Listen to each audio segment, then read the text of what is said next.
His name was Jeffy. He was the last survivor and the one who had reached the pinnacle of human strength. In the final battle with the demon lord Tartaros, he failed, and that was the end for all of humanity.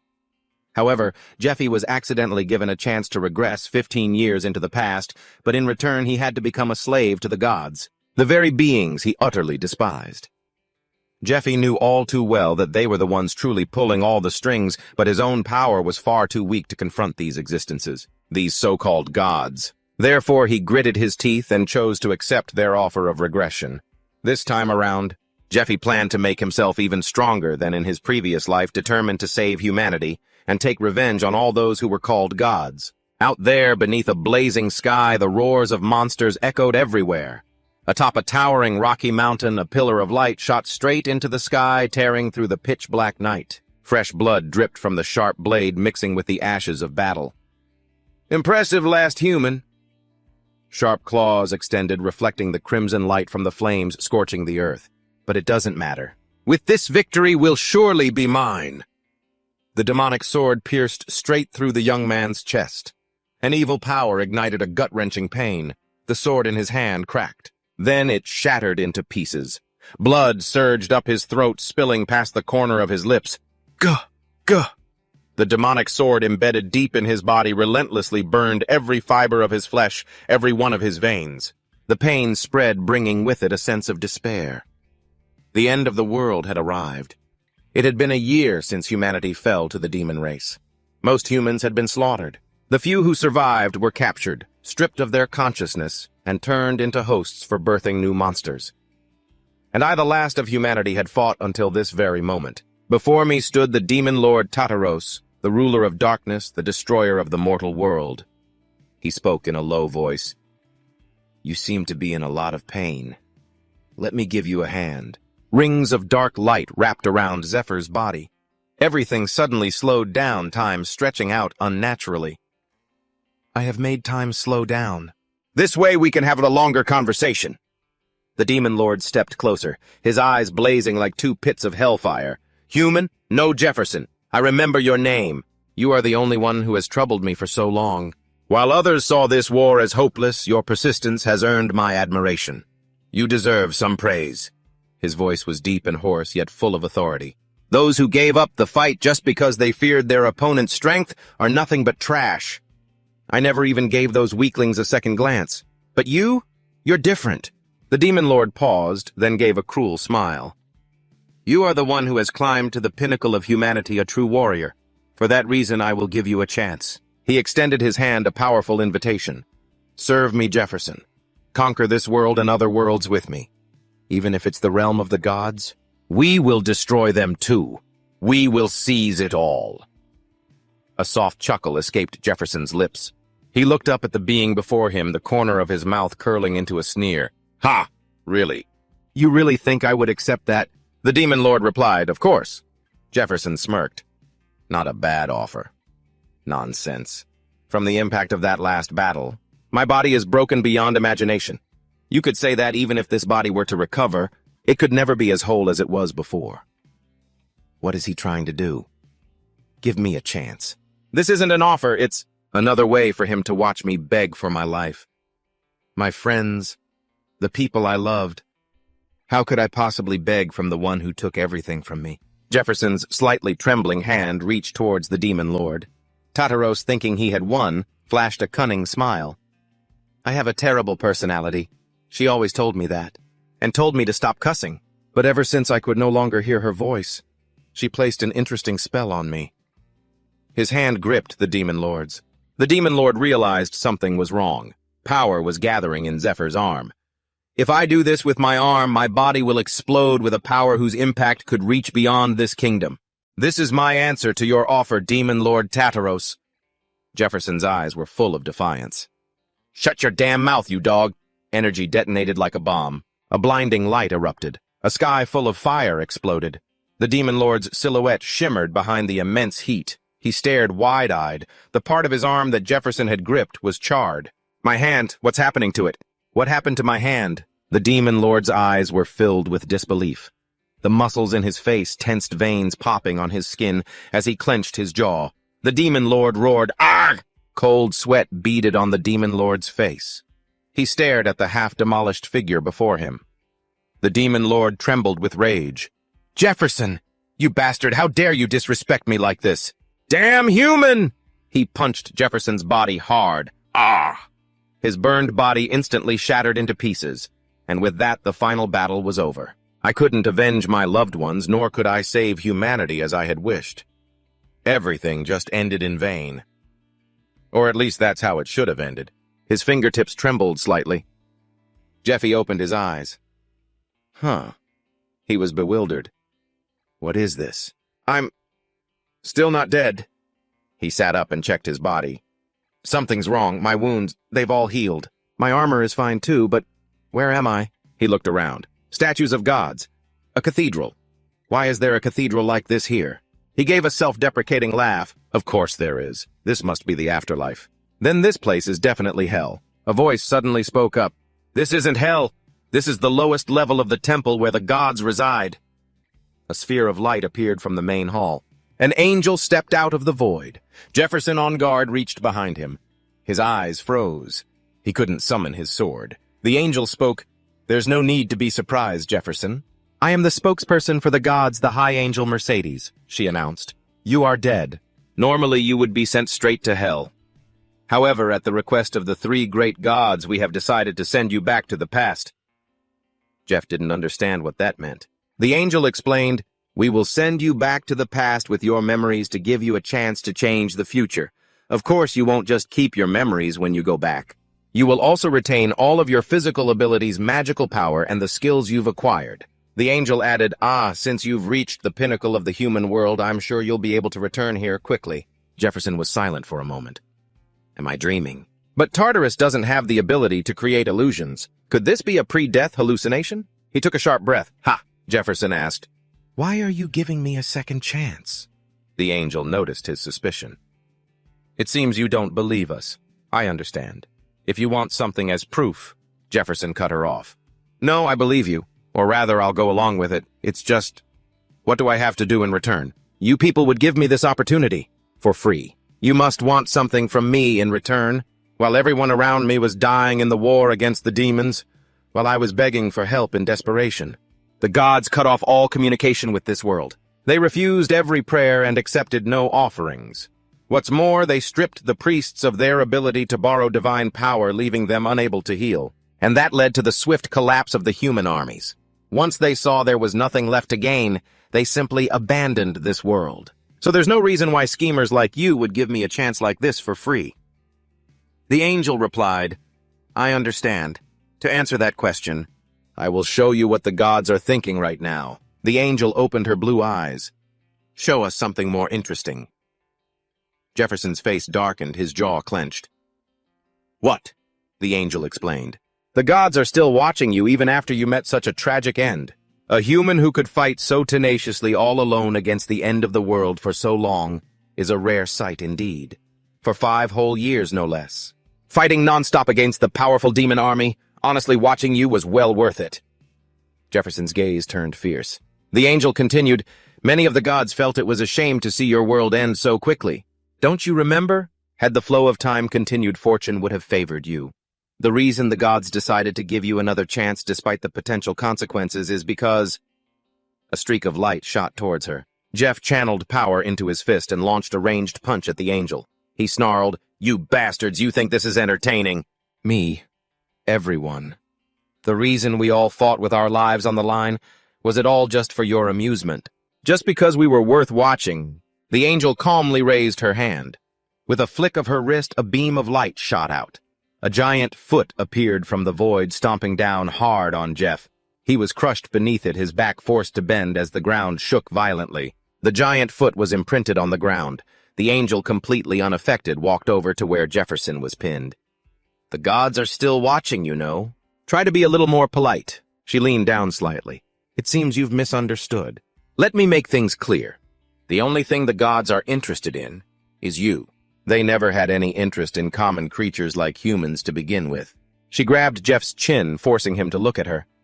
Prove your worth. That's the only way you'll get what you want. The same goes for humanity and other creatures like them. Nothing in this world is free, is it? Jefferson only glared coldly. The angel withdrew the giant foot, her gaze becoming distant. There is an entity. Ah, no. A god who desperately wants you to return for a different reason. Jefferson frowned in suspicion. A loud crash echoed as the demon lord single-handedly lifted a pillar he had just torn from the ground. How much longer must I wait? Get out here. Let me speak to whoever is in charge. The terrified angel guards pleaded, please, you mustn't.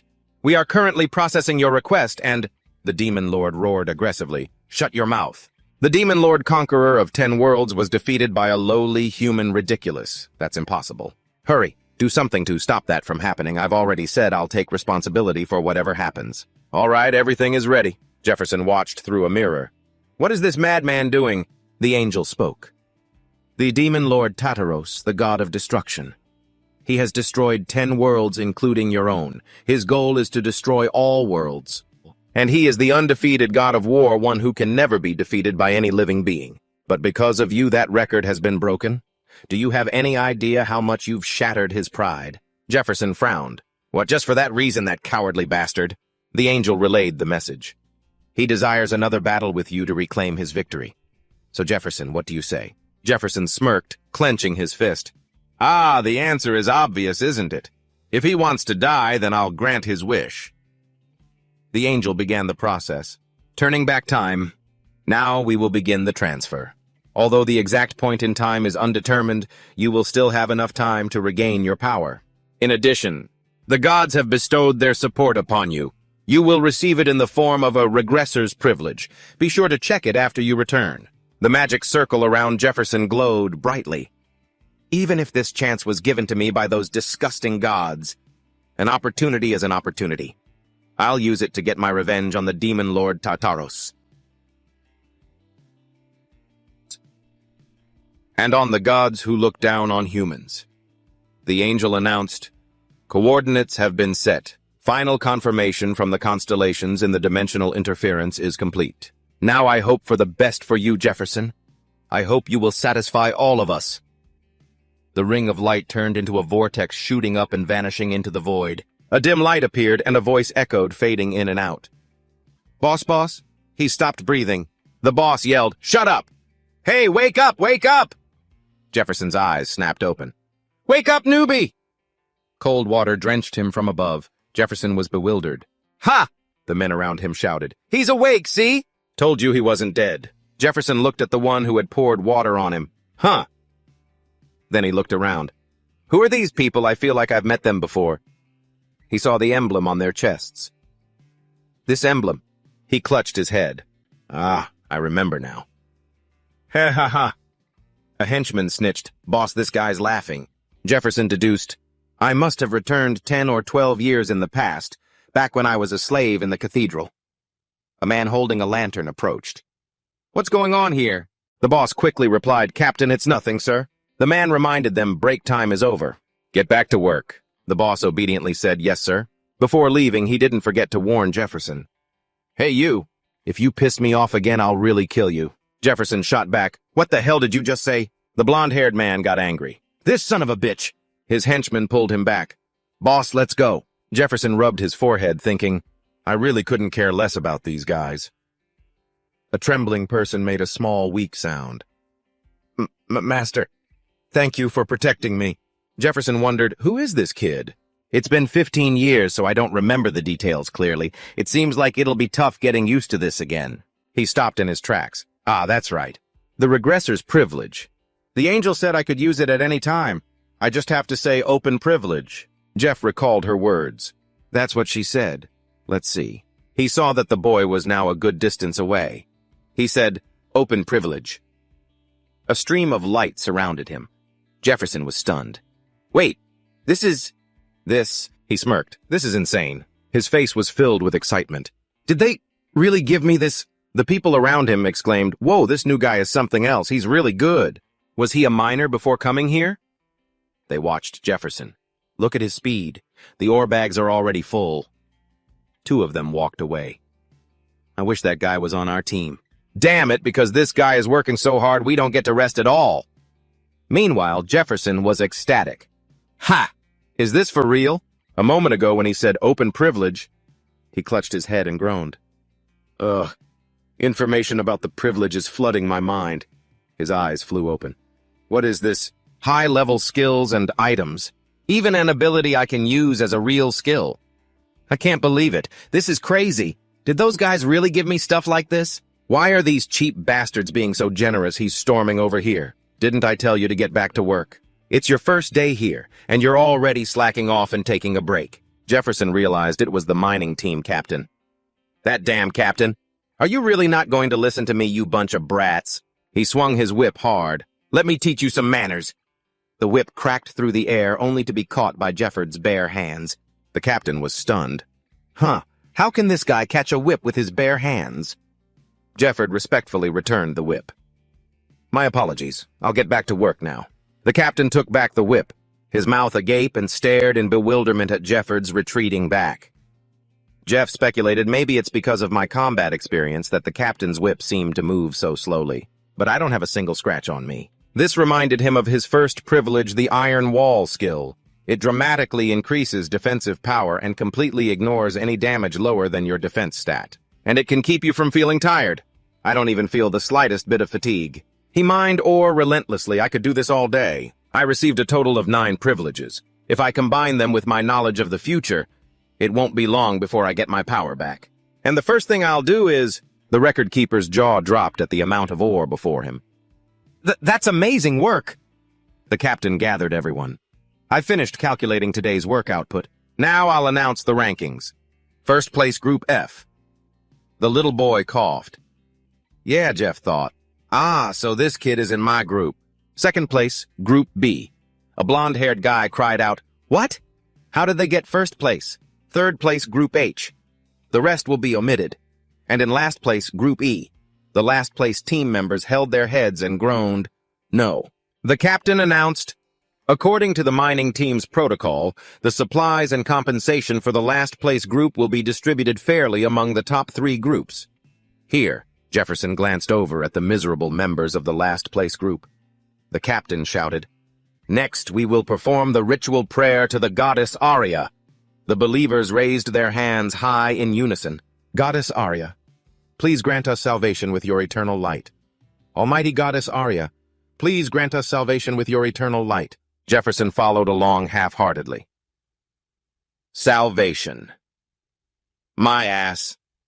The Temple of Arya, one of the 3 most powerful and influential gods on the continent, and also the largest lending guild. Most of the people here may either lost their homes to monsters or were adventurers whose lives were saved by that temple only to become slaves to pay off colossal medical debts. Anyway, as long as I have this mark on me, I can't move around freely as I please. If I go outside the work area without permission, my heart will stop and I'll die instantly. I have to pay off the cost of my treatment as soon as possible and get my freedom back. Only then can I move on to the next step of my plan. Demon Lord Tartaros, this time I won't let you do as you please. I will have my revenge as vivid images flashed through his mind, her lingering gaze and her smile. Auntie, this time I will protect you. A guide announced, Those who wish to use the shop or need a consultation, please come this way. The sound of a bustling crowd. 1 beer and 2 orders of baked potatoes. The prices were listed. 80 silver coins for a mug of beer. Jeff thought, this stuff is ridiculously expensive. The little boy trailed behind him. Master, I'll buy you a drink. Jeff looked at him. Huh, you have money. The boy took out a few small coins. I just got paid, although I can't buy you anything expensive. You protected me from being beaten by those guys, and we only got first place thanks to you. Our group is just full of weak people, and we're always in last place. So this is the first time I've ever gotten paid. Jeff understood. So that's why they were beating you. If one person in a group gets beaten up and can't work anymore, that group won't be able to mine much iron ore. When that happens, the other group's rankings go up. He refused. Are you kidding me? I'm not going to exploit a child. Adults have their pride, you know. He thought, I guess that kid thinks I'm going to spend all my own money. But this is getting annoying. Don't come over here. The shop owner greeted him. Hello there. What can I get for you? Jefferson asked. Do you have any recovery potions? The owner was surprised. I haven't seen you before. You new here. You got the money for it. It's 1 gold coin for a cup, 4 gold coins for a flask. If you can still take it, I suggest you just tough out the pain. Jefferson dropped money on the counter. This is 1.5 gold coins. Put the rest on my tab. Do you have an IOU form? Give me one. The little boy panicked. Master? As Jefferson stamped the IOU, the boy shouted, You're crazy! Do you have any idea how terrifying it is to be in debt? We only get paid 1 gold coin, which is just half of what you owe. But if you don't get paid again, you'll really be piling it on. And the interest rates are insanely high. Jeff told him quiet down. He drank the recovery flask. I just have to pay it all back, right? The boy was dumbfounded. Yes. Recovery potion. A common item that restores a small amount of stamina. If you drink a large amount, it has a hidden effect of increasing magical power. Even drinking 10 bottles only increases your magical power by a minuscule amount, so it seems useless. But with this privilege, I don't even need an elixir. Privilege 2. Hemet's vision skill. Drastically increases the effects of all potions. Effect increase rate 500%. I won't have to touch my mining wages anymore. Because I'll never have enough money to pay off my debt even working my ass off. Tell me, what am I supposed to do? The mining captain was surprised. Huh. You're saying you heard a monster's cry in the mine? Jefferson affirmed. Yes, sir, please call the hunter party here. I'll lead them to where I heard the monster's cry. Jefferson had already laid out his plan. I'll make money from the dungeons. Monsters are creatures created by a vortex of energy. Most monsters are hostile to humans and have caused a lot of chaos over the years. But on the other hand, it's also an opportunity for humanity. The will of the energy within a monster's body.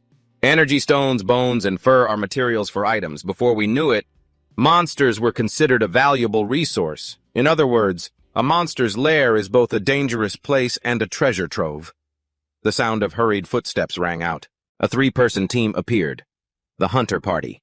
Hunter parties were formed by those ravaged by war. The basic subsidy is high due to the danger of facing monsters. Bonuses are added depending on performance. Jefferson wondered. Why was I assigned as a miner when I'm an adventurer? There must be a reason. The stall owner shouted, Are you listening to me? No more loans! Jefferson asked, Is it over the daily limit? The owner replied, No, I just can't lend you anymore. Jefferson wondered, what should I do? Who can I borrow from? A nun appeared beside him. If you sell your organs, it might be possible. Our temple purchases organs as research materials. The air grew quiet for a moment. Jefferson asked, Can I see the document? The nun replied, Of course. Here you are. He suggested, Please set the date for next week. And if I pay off the debt, can it be postponed? The nun immediately replied, Of course, our temple isn't evil, you know. The owner yelled, You idiot! Why would you sell that? Jefferson turned to him. Then lend me the recovery potions. The owner could only throw up his hands. Do whatever you want. The nun praised him. Wow, you're so crazy. And manly. The owner was dejected. Great, another one's getting dragged off to the research lab. Jefferson used up all the potions. He was satisfied. Good. The conditions have been met.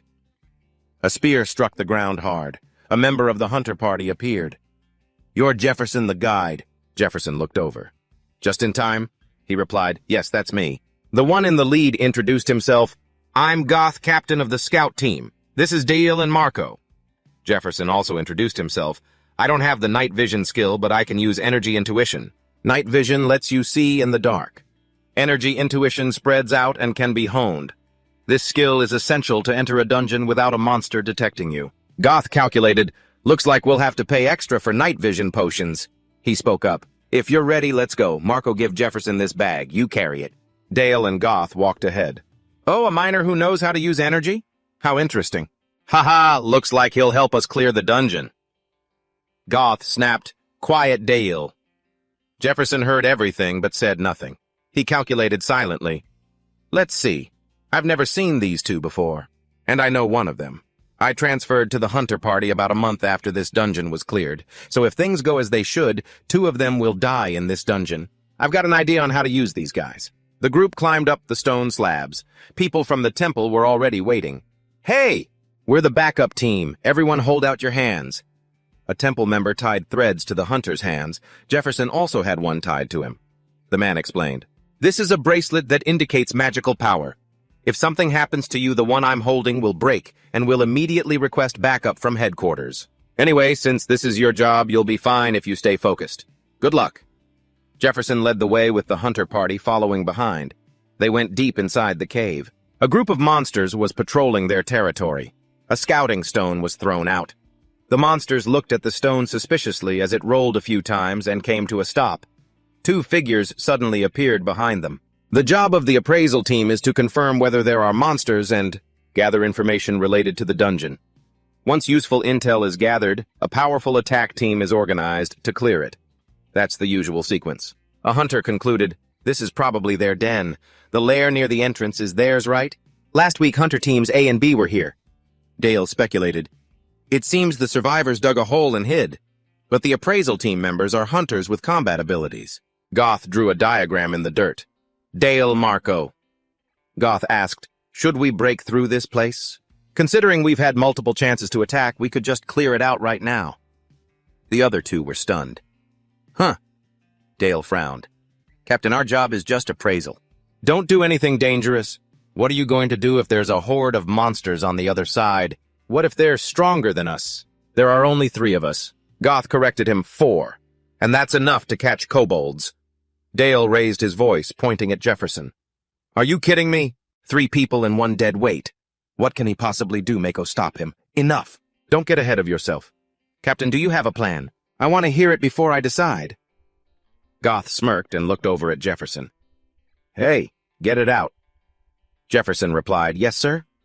He took out a sprig of cardamom, some chestnut leaves, and a berry. "If you mix this with dung, shriek, it will produce the exact scent of a female in heat." Dale covered his nose from the foul smell. Goth explained, "It has a strong odor. You can smell it from 100 meters away." The monsters caught the scent and went into a frenzy. Goth pinched his nose. "All right, we'll use these." A monster charged forward, but immediately fell into a trap. Clearly, the concoction was used as bait. Goth looked at his prize in the pit.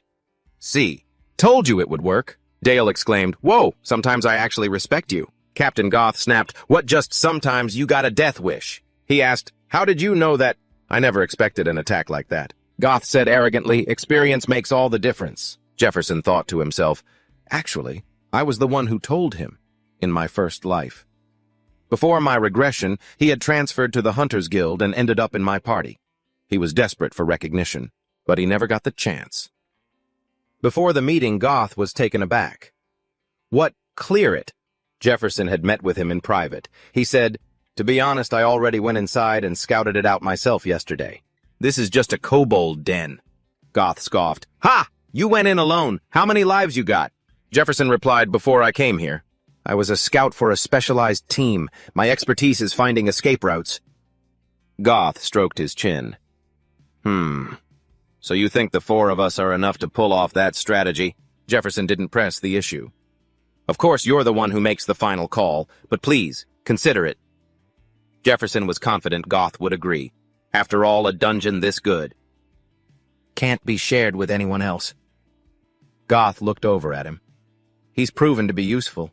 Those chestnuts are pretty hard to find. He came well prepared and he knows how to hunt monsters. I also like how he gave me the information, without stepping on my authority as captain. If I introduce him to the squad, he could probably transfer to the hunting team." He took something out and handed it to Jefferson. "Use this." He took the knife. "Heh, thanks." Goth made his decision. "All right then." All that was left was... Dale found something. "Hey, there's something over here." He bent down to examine them. "Bones. Are these the remains of something that got eaten?" "A mountain monster, no. This structure. These are kobold bones." Just as he realized it, something huge charged at him. Dale was snatched up before he could even process what was happening. Goth yelled, "Dale!" The monster's arm hurled Dale away. He flew backward and slammed hard into the ground. Mako immediately channeled his power into his weapon, and a magic circle lit up. "Everyone get behind me." He was horrified. "Gods! I thought this was over. What is that thing in there?" "Ah, whatever. I'll just focus on defending and getting us out of here." He struggled to reinforce his shield. This is a shield that can block an orc chieftain. There's no way it can break this thing. A giant tail smashed into him. Mako was sent flying. Huh! My shield! Goth roared. Mako! He was terrified. That tail. It can't be. The tail struck again. Its main target was Goth. Outside the dungeon, the support team was horrified. What is this? This is a bracelet that indicates magical power, he had told the others. If something happens to any of you, the charm I'm holding will break. Just then, 3 of them snapped at once. He grew worried. Did something happen inside? Goth clutched his wounded arm, his eyes wide with shock.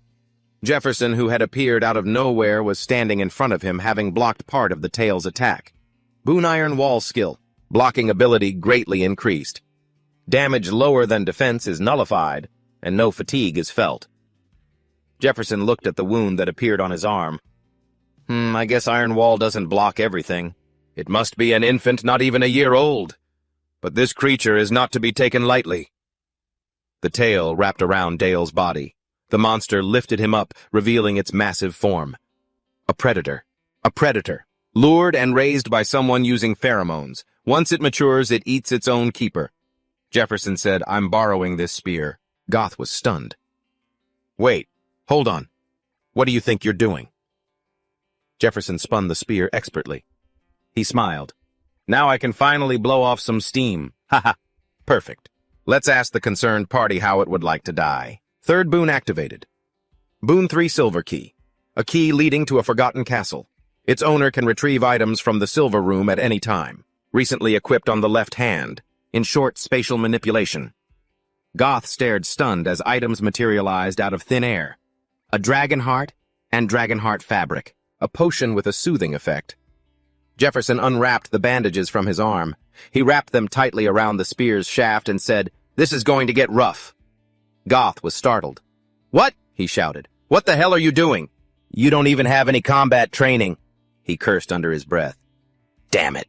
If he wants to get himself killed, fine, but I'm not going to die a pointless death with him. A powerful shockwave swept over them as the monster opened its mouth and roared. Skill fear. Your enemies will be stunned in terror. Goth froze, paralyzed with fear, and collapsed to the ground. I remember now. The story my instructor told me when I was a rookie, about a predator that attacked a nearby village a few years ago. It began to rampage and devour people. The citizens reported what happened. In the blink of an eye, everyone was paralyzed. They couldn't even blink, unable to do anything. All they could do was wait for their turn. As Goth was awaiting his death, something happened. Huh. What? What is this sound? What am I seeing? The spear's attacks left a net of cuts all over the monster's body. The enraged monster began to swing its claws wildly. Jeffer ducked to avoid them and charged forward again. As expected, the ability to increase fear works well. Among my 9 blessings, only 1 is a weapon. In any case, I need a massive amount of power, so I can't use it right now. But he created a magic orb. This should be enough for those dogs. A potion was used. An old friend. The Poison King. Peth's number 68. The 72 Toxins of Vireo. He once asked the other man if he was really okay with it. Peth, you've been telling me how to make poisons for so long. Peth's voice laughed. Ha ha ha! The world is coming to an end. What's the point of hiding anything? Everything will be buried eventually, so it's better if we use it all together. Peth's voice was full of anticipation. No! I hope you'll use it. If you can kill more of that trash with my poison and save even 1 more person. Jeffer powerfully thrust his spear, a deadly poison made from vireo herbs. The spearhead pierced through the monster's hide. Jeffer used the momentum to slash a deep wound across it. The monster shrieked in pain. It thrashed around relentlessly as the wound bled profusely. If it enters the body, it will destroy the intestines and above all create infinite pain. Because the Poison King is cruel. 3 minutes until the poison spreads completely. Jeffer dodged the monster's frenzied attacks. I have to hold out until then. He attacked its leg. The monster's tail swung at him. Jeffer was sent flying, slamming into a cliff wall. The force of the blow made him grimace in pain. Jeffer's eyes widened. The monster opened its huge mouth and lunged. A vial of poison was thrown into its mouth. Couldn't ask for a better opening. He laughed and jumped aside as the monster snapped at a pile of rocks and dirt. It roared in pain. Blood gushed from the monster's mouth. 2 minutes. 1 minute. Jeffer tightened his grip on the spear. He moved like the wind rushing forward with all his might. It'll be hard to take it down completely, so it's either hold out for one more minute or land a fatal blow. The monster's tail swung violently. Jeffer caught its massive tail with both hands. His entire body was lifted up with the tail. He struggled to hold on tight. One more minute.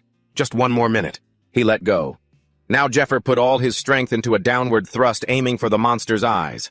Ah! The spearhead stabbed deep into its eye. The monster roared madly. The spear shaft, still stuck in its eye, was swatted and snapped, flying out. Jeffer quickly grabbed the half of the spear shaft that had been knocked away. He stabbed down hard. Take the other half. He drew the dagger from his belt. His eyes were cold as he drove the blade deeper into the monster's eye. The monster thrashed about wildly in agony. Trying to throw him off, Jeffer was flung away. His fingers dug into its skin, his other hand desperately gripping the dagger to hold on. Not yet. There's still one more attack. He leaped onto its back. My current strength and stamina aren't enough to beat it. That's why I prepared recovery potions. If you drink a large amount, there's a hidden effect that maximizes your strength limit. You have to drink over 10 bottles just to see a small change, so it's not that effective. If I had a special blessing, I wouldn't need anything else. Skill Hemet's Vision. Maximize all elixir effects. Rate of increase 500%. Enough magic to crush a predator's head. Jeffer swung his fist. Basic mana usage technique. Releasing immense power, he brought it down. The force blasted through the monster's head. Goth witnessed Jeffer's entire performance. He burst out laughing. Ha ha! He recalled his earlier calculations. With my authority as a captain, if I recommend him to personnel, he could transfer to the hunting team. He could have just used it to look good in front of me, but damn it. I was too naive about his sincerity. I didn't beg or anything. It wasn't even that serious. To have to accept an offer from a nobody. I made a terrible mistake. Even if it looks bad for me, if it were him, he would have seen through it in a second. And gotten back up. It's just that right now he's only a miner in the mining team. Because they can't come and go freely, he needs a way into the dungeon. Jeffer's gaze turned sharp. Gary, let's talk for a bit. A fearful panting sound escaped. The person on the ground was terrified. No, it wasn't me. There's a misunderstanding here. The large man swung his chained mace. We were in the temple together last time, weren't we? Weren't we? The other man pleaded desperately. Sahaku, please believe me, I'm not a devil worshipper. The one called Sahaku gave the order. Crush him. The heavy mace came crashing down. Fresh blood splattered everywhere. None of the unlucky ones survived. The body of the man who was just killed suddenly twitched. A centipede crawled out of his mouth. Immediately its body was sliced into 2 pieces. The sharp blade was still blazing with magic. Looks like the bug is out. As predicted, he was a worshipper. He wiped out 7 members of the team just to catch 1 cockroach. The person sitting behind the desk asked indifferently, Isn't 7 a bit low? He pointed to the jar containing several monsters. They're really stubborn to be completely burned like that. Sahaku protested. Do you even understand the method, Investigator Matthias? The remaining members must be wondering if they'll be executed too. There's only 1 month until the raid. If we don't eliminate them as quickly as possible, it'll bring you bad luck. The person in the chair mused for a moment. Matthias, he replied, understood. I'll handle the complaints from the hunter team instead. You have to make sure you get it done. Don't hold back. Act like a heresy interrogator. Sahaku smirked. Got it. At the personnel office, the staff guide said, Yes, Captain Goth of Reconnaissance Team D, please fill out this form first. Is it the same person you recommended? Identification and name, please? Goth, he replied. The minor Jeffer will arrive this week. The staff member replied, I understand, please wait a moment. The staff member explained, If you are bringing in a member from another department for a personnel appointment, the nominee becomes your responsibility. Furthermore, if performance declines due to the nominee's mistakes, this could negatively impact my personal report as captain. You agree with that, don't you? Goth replied, Yes, I agree. He thought, Of course it will. On the other hand, if he does well, it'll benefit me. Tisk tisk. Life is just a game of chance. I never thought I'd get an opportunity like this. A little while earlier at the dungeon, Goth was stunned. What? What did you just say? You want me to ignore what just happened? The flesh-eating monster. Jefferson affirmed, correct. Goth guessed, Are you trying to take the monster's corpse? Jefferson didn't hide his intentions. It's a predator. I'm not leaving it here. We'll report this simply as a kobold hideout. The monster's corpse, the energy stones, and other items from the dungeon. A slave can't have any of those. Everything a slave acquires belongs to the temple, and everything the hunter squad gets is a small bonus and a trophy. He tapped the monster's corpse. If you take this to a broker, it'll fetch a lot of money. Goth objected, no way. Don't you see there's a whole procession of people out there to prevent that? So besides, we're trying to complete our mission. The cleanup crew will come and process all the items. Jefferson said confidently, Oh, right, but what about this?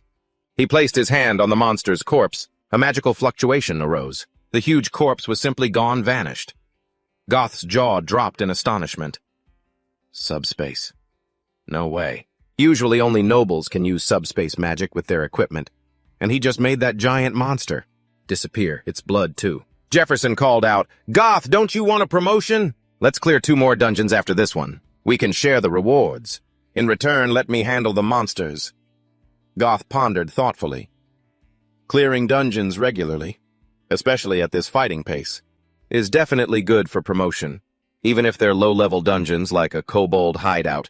But my team was created mainly for reconnaissance. We have a low number of combatants, and since the beginning, we've been stuck in place for 3 years now. But if someone super strong joins, the tables will turn. Since we're the first team in the dungeon, no one else can get things this way, and we'll have exclusive rights. If a few members clear a dungeon, my evaluation will go up. All I want is a promotion. What Jefferson wants is money. It's a good deal. I just have to be careful not to get caught. Jefferson calculated. If I can sell this at a good price, I'll be out of debt. I need to get out of here as fast as possible. There's only one thing left to do here. The Knight's raid is scheduled in another month. That's why items that cause chaos across the entire continent are found there. This time, no matter what, I have to participate in the raid to get those items and change the future. The staff confirmed, registration complete. From now on, Jefferson will be a member of the Hunter Squad. I'll give you an ID card, so go to the supply station and get your basic equipment. After completing the procedure, the 2 left the HR office. In my past life, my Hunter Squad wasn't allowed to go on the raid after the announcement because a Hunter Squad can have up to 20 people. To get in, you need top-tier skills or something like that. I have a plan, but the problem is when I should do it. Goth said, the supply station is on the 1st floor of that building, the place where everyone is lining up. I'll head to that area. I have to check on Dale and Marco. Oh, right, if you want to get something. Goth's expression suddenly changed. He pushed Jefferson's head down. Get your head down. A sound of hurried footsteps. It was Saharu's group walking by. As he passed Jefferson, he seemed to sense something amiss. When Goth saw the group pass, he let out a sigh of relief. That's the Heresy Inquisition team. They're direct slaves of the Inquisition. You should treat them as higher-ups, not ordinary slaves. They have the authority to deal with us. Some people have been kicked out just for bumping into them or not greeting them, especially the guy in the middle, Mad Dog Sahaka. That guy wants to kill everyone, that's why he works under the Heresy Inquisition. He never lets his prey go, so be careful. Sahaka suddenly stopped. Hey, over there. Sahaka's cold gaze shifted over, sending a chill down Goth's spine. They heard Sahaka approaching. Excuse me a moment. There's something I want to check. He pointed at Jefferson. You. The one in miner's clothes. I'm from the Heresy Inquisition. Sahak. What's your name? Jefferson's eyes narrowed. Goth spoke up. Inquisitor, this is Jefferson. He just transferred to our team. If there's a problem as his captain, Sahak cut him off. Hey! He snapped, shut up, I wasn't asking you. An oppressive pressure radiated ceaselessly from Sahaka. Goth immediately found it hard to breathe. Under his menacing aura, the man staggered. Jefferson next to him was completely unaffected. But Sahaka's eyes stared at him like a beast hunting its prey. Now I'm sure of it. If I just stand still, nothing will ever begin. Others might not notice, but I'm the second most perceptive person here, and that guy is a top-tier master. Miner's clothes. Just transferred to a hunter squad. That means he was originally in the mining team. A new slave gets assigned after an ability test, an endurance test, a magic power test. Those who can fight are given a chance to show off their strength, since hunter squads always need strong people. But a master like him was chosen from the mining team and transferred to a hunter squad. This is really unusual. The members of the Heresy Inquisition team moved in unison. Soon they had split into 5 directions surrounding Jefferson. A skilled master. Even so, it won't be too hard to acquire him. Saha smirked. I'm going to ask you a few questions. Get ready, and you'd better tell the truth. Jefferson tilted his head slightly, a corner of his mouth lifting. What's this about? A sewer rat doesn't need to come crawling on its own, but thanks, Saha said arrogantly. I will ask you a few questions. Shut up and answer truthfully. Have you ever heard of the devil worshippers? Those people. No one knows more about them than I do. The devil worshippers, followers of the demon lord Tartaros. They are creatures that bring about destruction. In humanity's upcoming battle, they are the traitors to mankind. The only thing low-level members can know at this point is that they are an opposing cult that was recently formed and is in conflict with the pre-existing orders. Saha spoke. There are a few things that help me distinguish them from most others, and I am the one capable of recognizing those differences, even the smallest ones. From there, I will judge who serves the lord of these heretics. And my instinct right now is telling me you are very dangerous. He pointed his weapon at Jeff, and from this moment on, you'd best answer my questions honestly. I'm a member of the Heresy Inquisition Squad. Anything you do and everything you say can be used against you. Make sure you keep that in mind when answering me. Jeff stared at him intently. Before we start, can I ask you something? One of Saha's underlings cursed, "This son of a bitch, how dare you?" Saha signaled for him to stop. Ask, Jefferson said coldly. Can we change locations? Saha scoffed. What's wrong with right here? Jefferson replied. There are too many uninvolved people watching. If they happen to see something unflattering about you, I hope you'll be able to maintain your honor. But this as a member of the Heresy Inquisition Squad. But Saha's eyes turned menacing. This son of a bitch. He sneered, haha, you're far too confident. So you're saying you can handle all 5 of us by yourself, fine. Very well. The more people like you there are, the prouder I am of my mission. A magic circle formed, centering on Jefferson. Skill Crimson Field. Allies within this range will have their power increased. Duration and effect increase according to the number of users. Can be activated via equipment to compensate for the user's lack of skill. Jefferson thought, oh, this is getting more and more interesting. In that case, I'll start. He raised his hands into a fighting stance. With this, Saha's brow furrowed tightly. That stance. It's obviously just a weird fighting stance. Should I wait for him to make the first move? His body shot forward like a flash. Others might think that, but it's useless. Because I'm the strongest one standing within the Crimson Field. He swung his blade, accelerating into a series of rapid strikes aimed at Jefferson. But with his flexible body and fluid martial arts, he dodged them all. Jefferson blocked Saha's sword hand with one hand while his other, as hard as iron, shot towards Saha's face. He leaned back, then did a backflip to escape. Saha lunged forward and kicked hard at Jefferson's leg, trying to sweep him off his feet. He was ecstatic. Nice. But a moment later, his face was drenched in sweat. This guy's leg, it's like I just kicked steel. Jefferson's fist slammed down hard on Saha. He coughed up a large mouthful of blood in pain, his weapon falling from his hand. Saha collapsed to the ground after just one punch. Goth shouted a warning, Jefferson on your right. A flail slammed hard into Jefferson, sending him back several meters. The large man swung the flail and laughed ferociously. Hey, come play with me too, Jefferson said with contempt. You've certainly got away with words, but you shouldn't talk to others like that. Otherwise, people might think you're someone's pet dog. The large man swung his flail, and everywhere the iron ball struck was smashed to pieces. The surrounding people yelled, Ah, rocks, get out of the way! Goth swallowed nervously. What a terrifying guy. After seeing him fight in the dungeon, I knew he was strong. But just a moment ago, he easily defeated Saha with a martial art I've never seen before.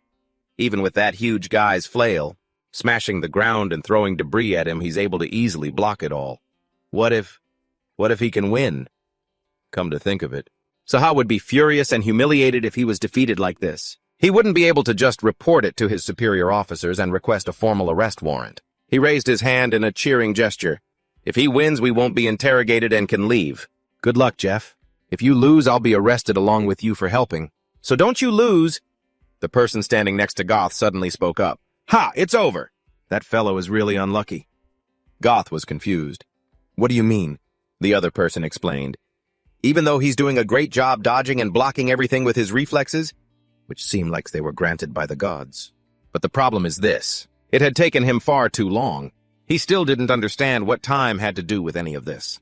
Jeff's arms were wrapped in chains. The big guy had successfully bound both of his arms. While the electric chains were active, the big guy's muscles bulged. He yanked hard on the chains, pulling Jefferson's body closer to him. Those within the range of the geochains would grow stronger over time. Jefferson's back was slashed hard by Sahak. Fresh blood dripped from his blade.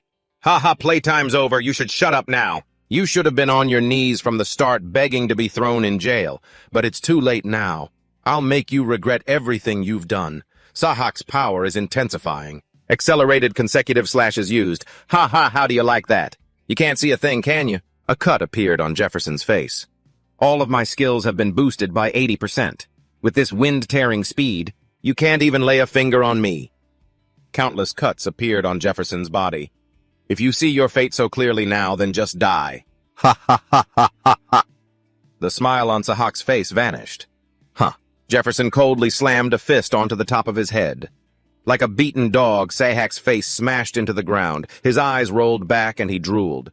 Jefferson grabbed him by the head. "What kind of fucking teamwork do you call this, huh?" Then he kneed him in the face. Sahak's head snapped back. "Ah, no way. My increased speed from the geochains and my defense did none of it work." Sahak fell face first to the ground. Jefferson sneered. "Because you kept buzzing around me like a fly, that big oaf couldn't do a damn thing to attack me. If you want to brag about your speed, you should have focused more on your defense." The chain was pulled taut. "Hey, you dog." The big guy. "Focus your strength over here now." Jefferson unleashed the power in his body. "Yeah, you too." Veins popped on his arms. "You motherfucker, why are you just screaming over there? Why don't you charge in and take the hit for him? Or are you afraid of fighting up close?" In my past life, if one of my subordinates had managed their team like this, I would have taught them a lesson right then and there. He pulled the chain taut in the opposite direction. The fundamental principle of using magic is synergy. The chain was yanked back towards him. The spiked ball slammed hard into the big guy. "Ah!" The onlookers gaped in shock. The man from the appraisal team lay motionless on the ground. Sahak struggled to lift his head.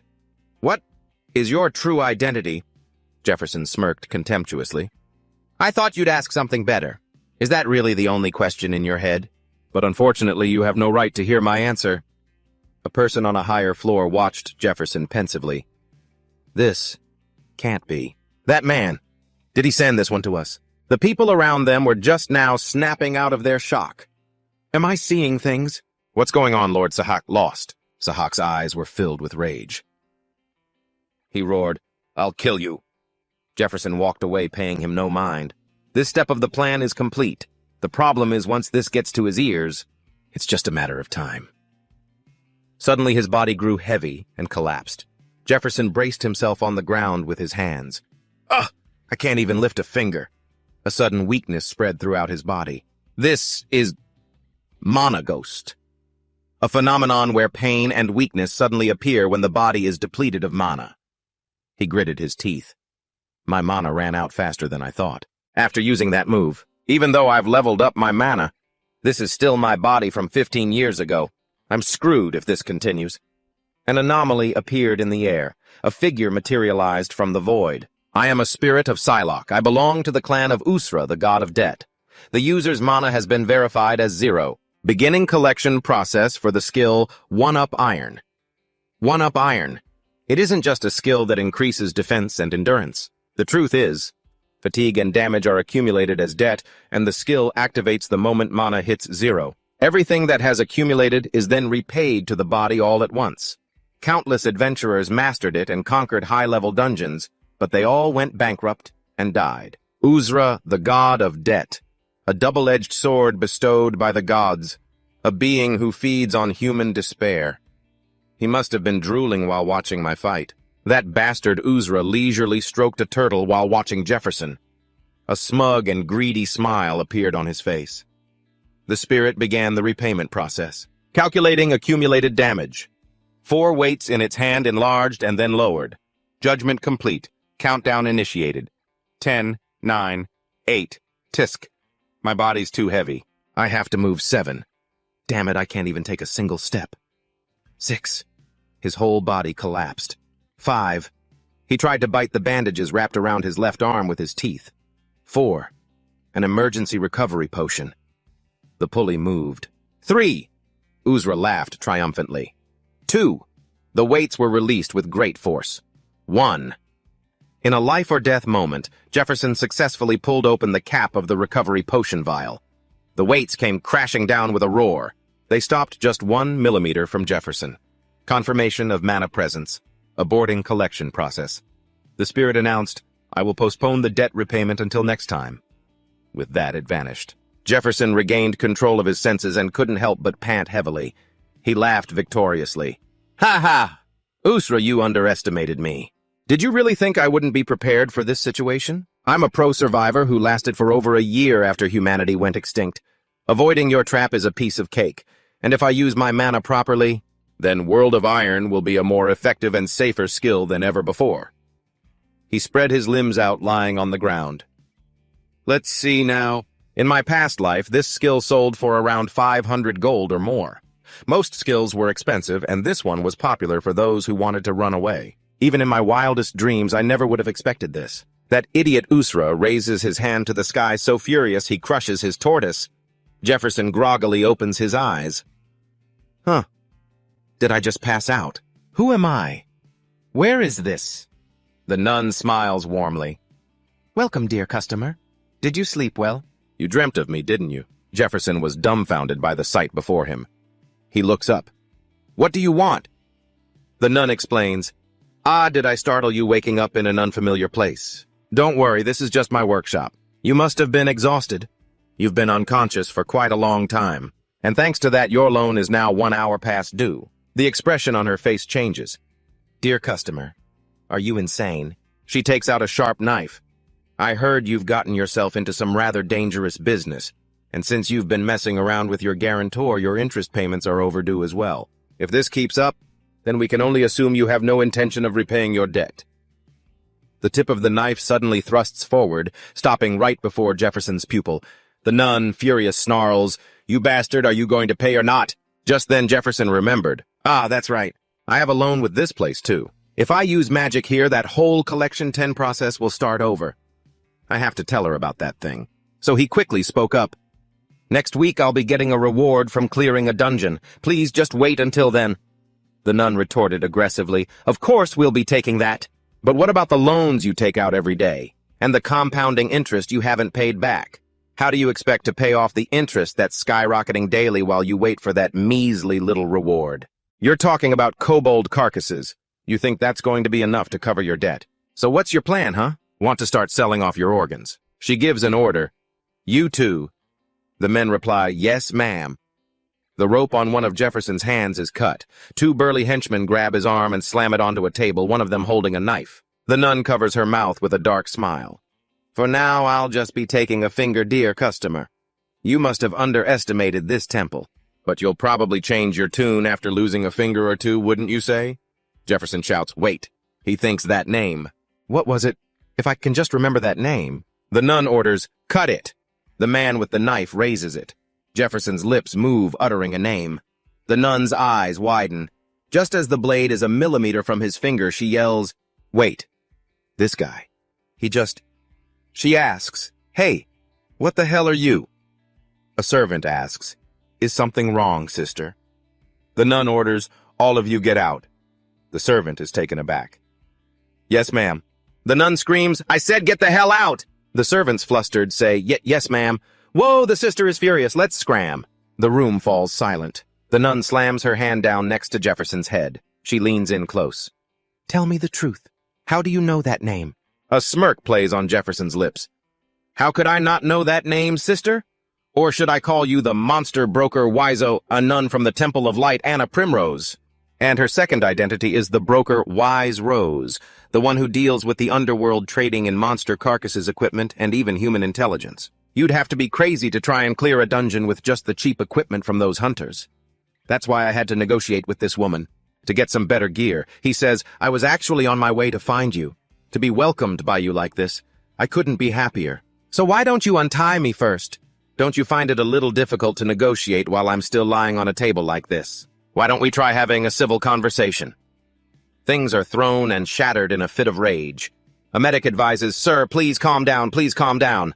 Sahak remembers Jefferson's contemptuous smirk. "Is that all you've got?"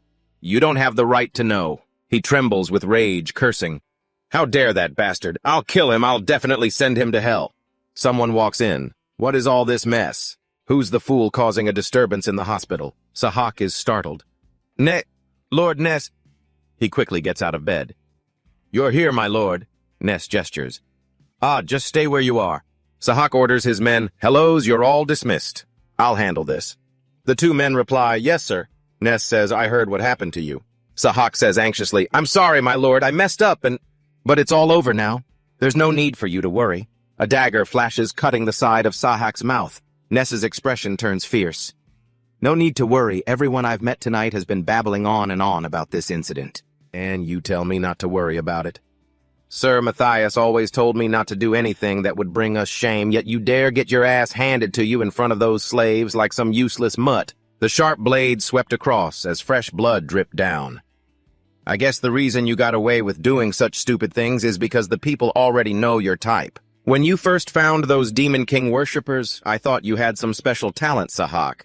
However, including those demon worshippers from back then, the number you've found in the past half a year is a mere 2. The higher-ups feel you're losing your value. They're wondering how much longer they have to put up with you. And now you've turned our holy temple into a laughingstock in front of everyone. Sahak trembled, pleading, Sir, please give me one more chance. Anything, I'll do anything, so please. Ned stepped forward. Let's stick to what we always do. He leaned down. Don't let those who disgrace us live. We'll decide your fate after that. Sahak trembled. If I can't even do this! It means they'll strip me of this crimson uniform. Ned tossed him a bundle. Use this. Sahak opened it. This belongs to the Demon King worshippers, he gasped. Sir, isn't this... Ned cut him off. It was in the room of those demon worshippers you captured last time. But it's up to you whether you use it or not. However, you don't have time to be picky about how you carry out your mission. Make a choice you won't regret later. Sahak was left alone in the room. Mad Dog Sahak, the enemy of everyone in the Hunter Corps. The total number of hunters killed at the temple over the years had reached 26. For him to go back to being a slave after all this would be no different than handing himself over to them. Sahak burst out laughing. Ha ha ha ha ha! He gripped the magic orb tightly. Don't mess with me. My life was finally getting better. I just barely escaped that miserable life down there. I can't let it end here. The one who has to die isn't me, it's him. Ned could still hear Sahak's echoing laughter. He ordered, Remember to keep an eye on him so he doesn't cause us any trouble. Yes, sir, his subordinate replied. Ned smirked. A man must understand his situation objectively. That way you won't be cast aside like him. What a joke talent. He didn't understand the real reason they took in someone like him.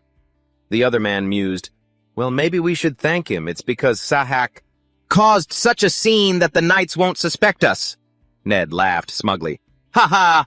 We'll intercept the items from the temple knights by infiltrating their upcoming raids.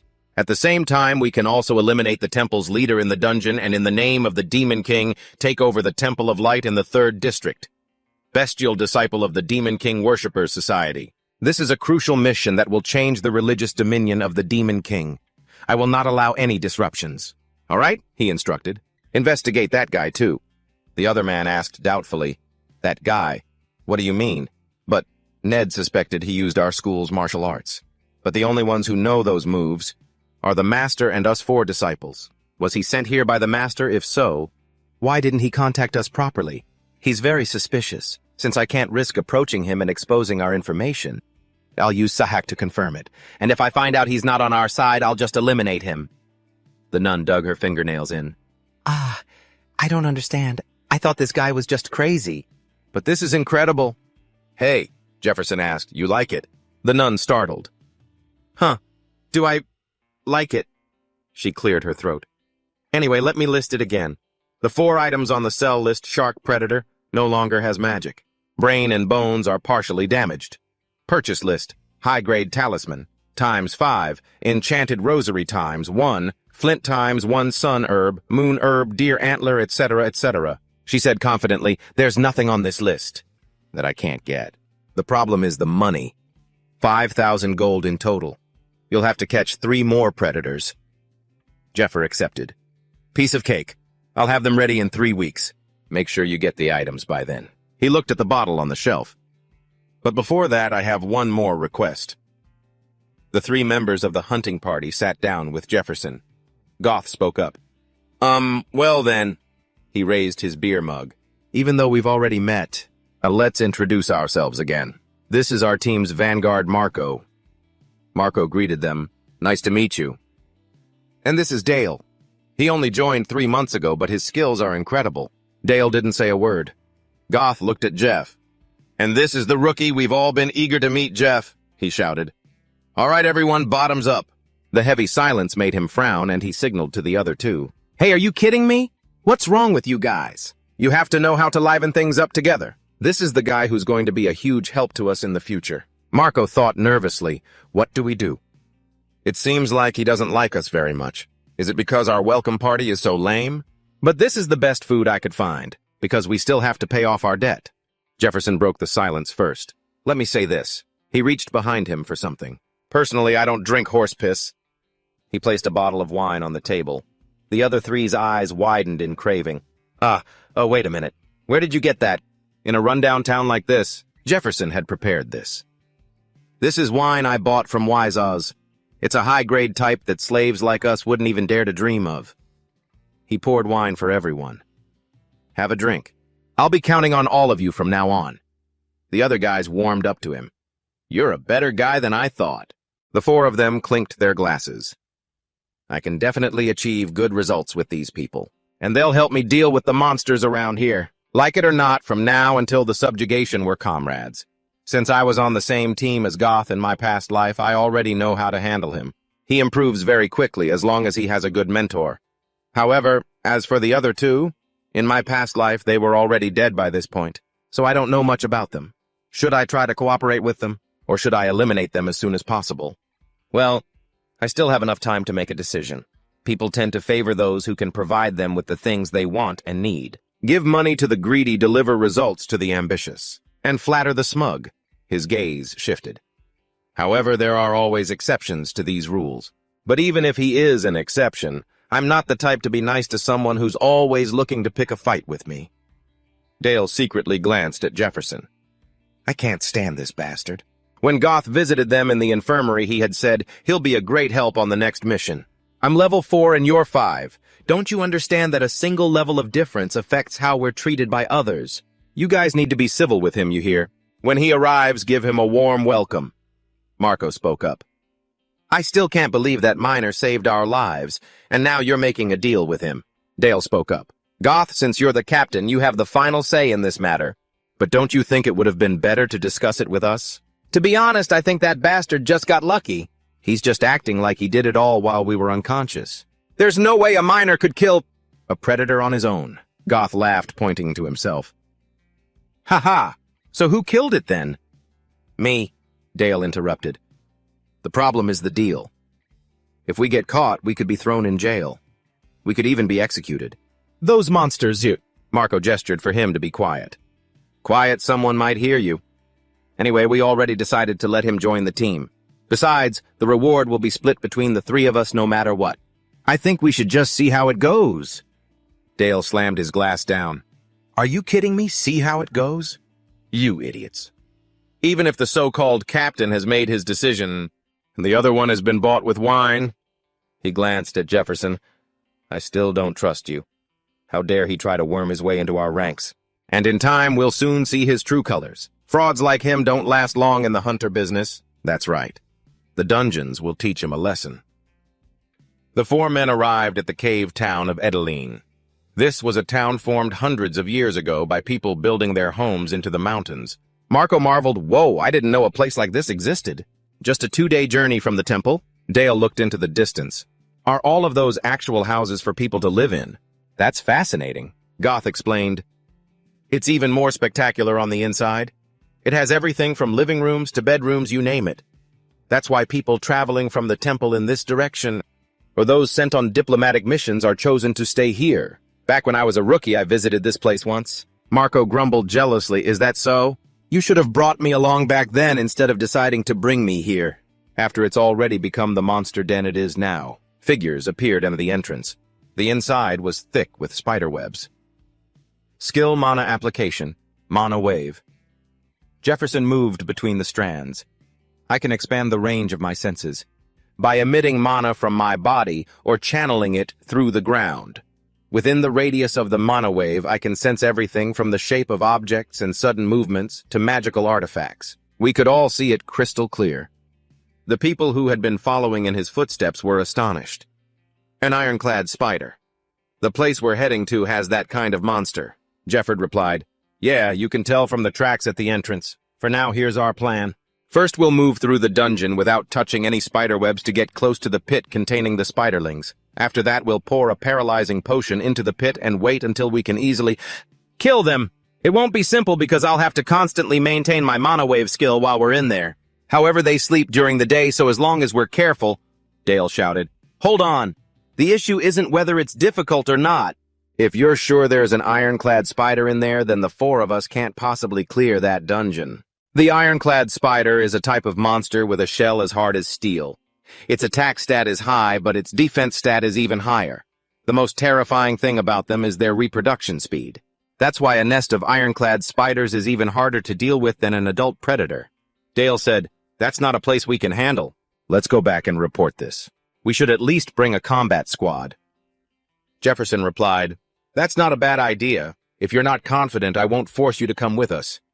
In any case, I'm more than capable of handling this place by myself. Dale thought to himself, I didn't expect him to say that. But thanks to him, I know for sure now. That bastard is a fraud. The stories about him hunting a predator alone and dueling with someone from the Sahak Heresy inspection team, I never saw any of it with my own eyes. He's confident that he can clear it alone. An ironclad spider nest, there's no way someone at that level would be working with people like us. That means this dungeon isn't actually that dangerous. He's acting all high and mighty on his own. He probably didn't expect us to still follow after his warning. Let's just see how long you can keep this act up. His arm brushed against a spiderweb. Dale froze. How could I make such a stupid mistake? Why is it so sticky? He cursed. Damn it. Countless spiders emerged from the darkness. Dale's face went pale as a swarm of black iron spiders rushed their prey. Dale screamed, Ah! Jefferson looked towards the commotion. They're here. He quickly grabbed Dale and pulled him back. The black iron spiders bit down on his arm, but their fangs couldn't pierce his skin. Jefford smirked. What's wrong? Surprised you can't bite me? His other hand clenched into a fist. He sent the black iron spider on his arm flying with a single punch. A splash of thin blood landed in front of Dale. Jefferson commanded, Everyone gather up! The four of them gathered in one spot. A few black iron spiders started shooting webs. After all, this was just a plan in theory. I didn't know for sure what would happen inside the dungeon. So if we have to fight, this is what we'll do. Marco, wrap my cloth around your hammer. Dale, Goth, use your cloaks to wrap your weapons too. It's hard to cut through their webs with a normal blade.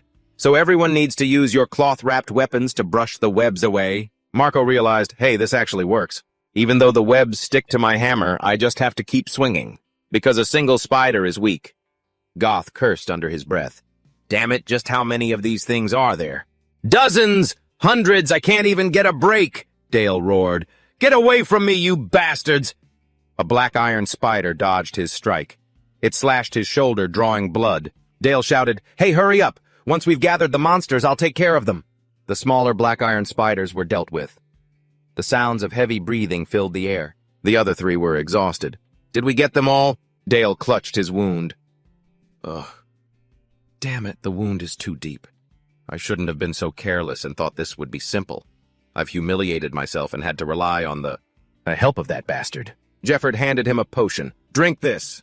It's a potion mixed with herbs that has the same effect as a recovery potion. Dale was silent. Throughout the entire battle, this bastard knew exactly what was happening. His awareness and perception are on a completely different level. If he's that confident, he must have known from the start that I was the one who would get caught in the web. He asked, Aren't you going to say anything? Jefferson said casually, Everyone makes mistakes. Just be more careful next time. He silently watched Dale. I'm already used to this sort of thing. In my past life, I always had to train soldiers. No matter how meticulously I instructed them, there were always plenty of fumbling idiots. This time it wasn't a problem because he was focused on dealing with the consequences after making that mistake. And it's better to let him experience it for himself than to just listen to me ramble. although it seems he still doubts me. But after we're done with this dungeon, he'll be able to decide for himself whether he should stay away from dungeons from now on, or if he should listen to me. Dale and Marco attack the giant black iron boar, one from the front and one from behind. Marco slams his hammer into its body while Goth stands to the side. Good. They're slowing down from the anesthetic. Dale thrusts his sword hard, the tip sinking into the monster. Jeff told them the flesh near the stomach is softer than on the back, so aim for the belly. Dale realizes it's true. Everything he said was right. The monster's habits, weaknesses, and stats along with the most effective way to kill them. He slashes forcefully with his sword. How does he know everything? What the hell is he? Veins pop out on his arm as he swings his sword with all his might. Dale successfully cuts a line through the monster. The black iron boar collapses. The other two celebrate. We got it. Nice one, Dale. He replies. Ha, it wasn't that hard. Jefferson speaks up. Not bad for your first time. Keep it up. He's sitting on a pile of countless black iron boar corpses that he took care of himself. Dale is terrified. Holy crap! While we were killing one, he finished off it. So all the rest. The other two are also sweating. Just how many were here? Jefferson jumps down. Let's gather up. Goth, let's eat.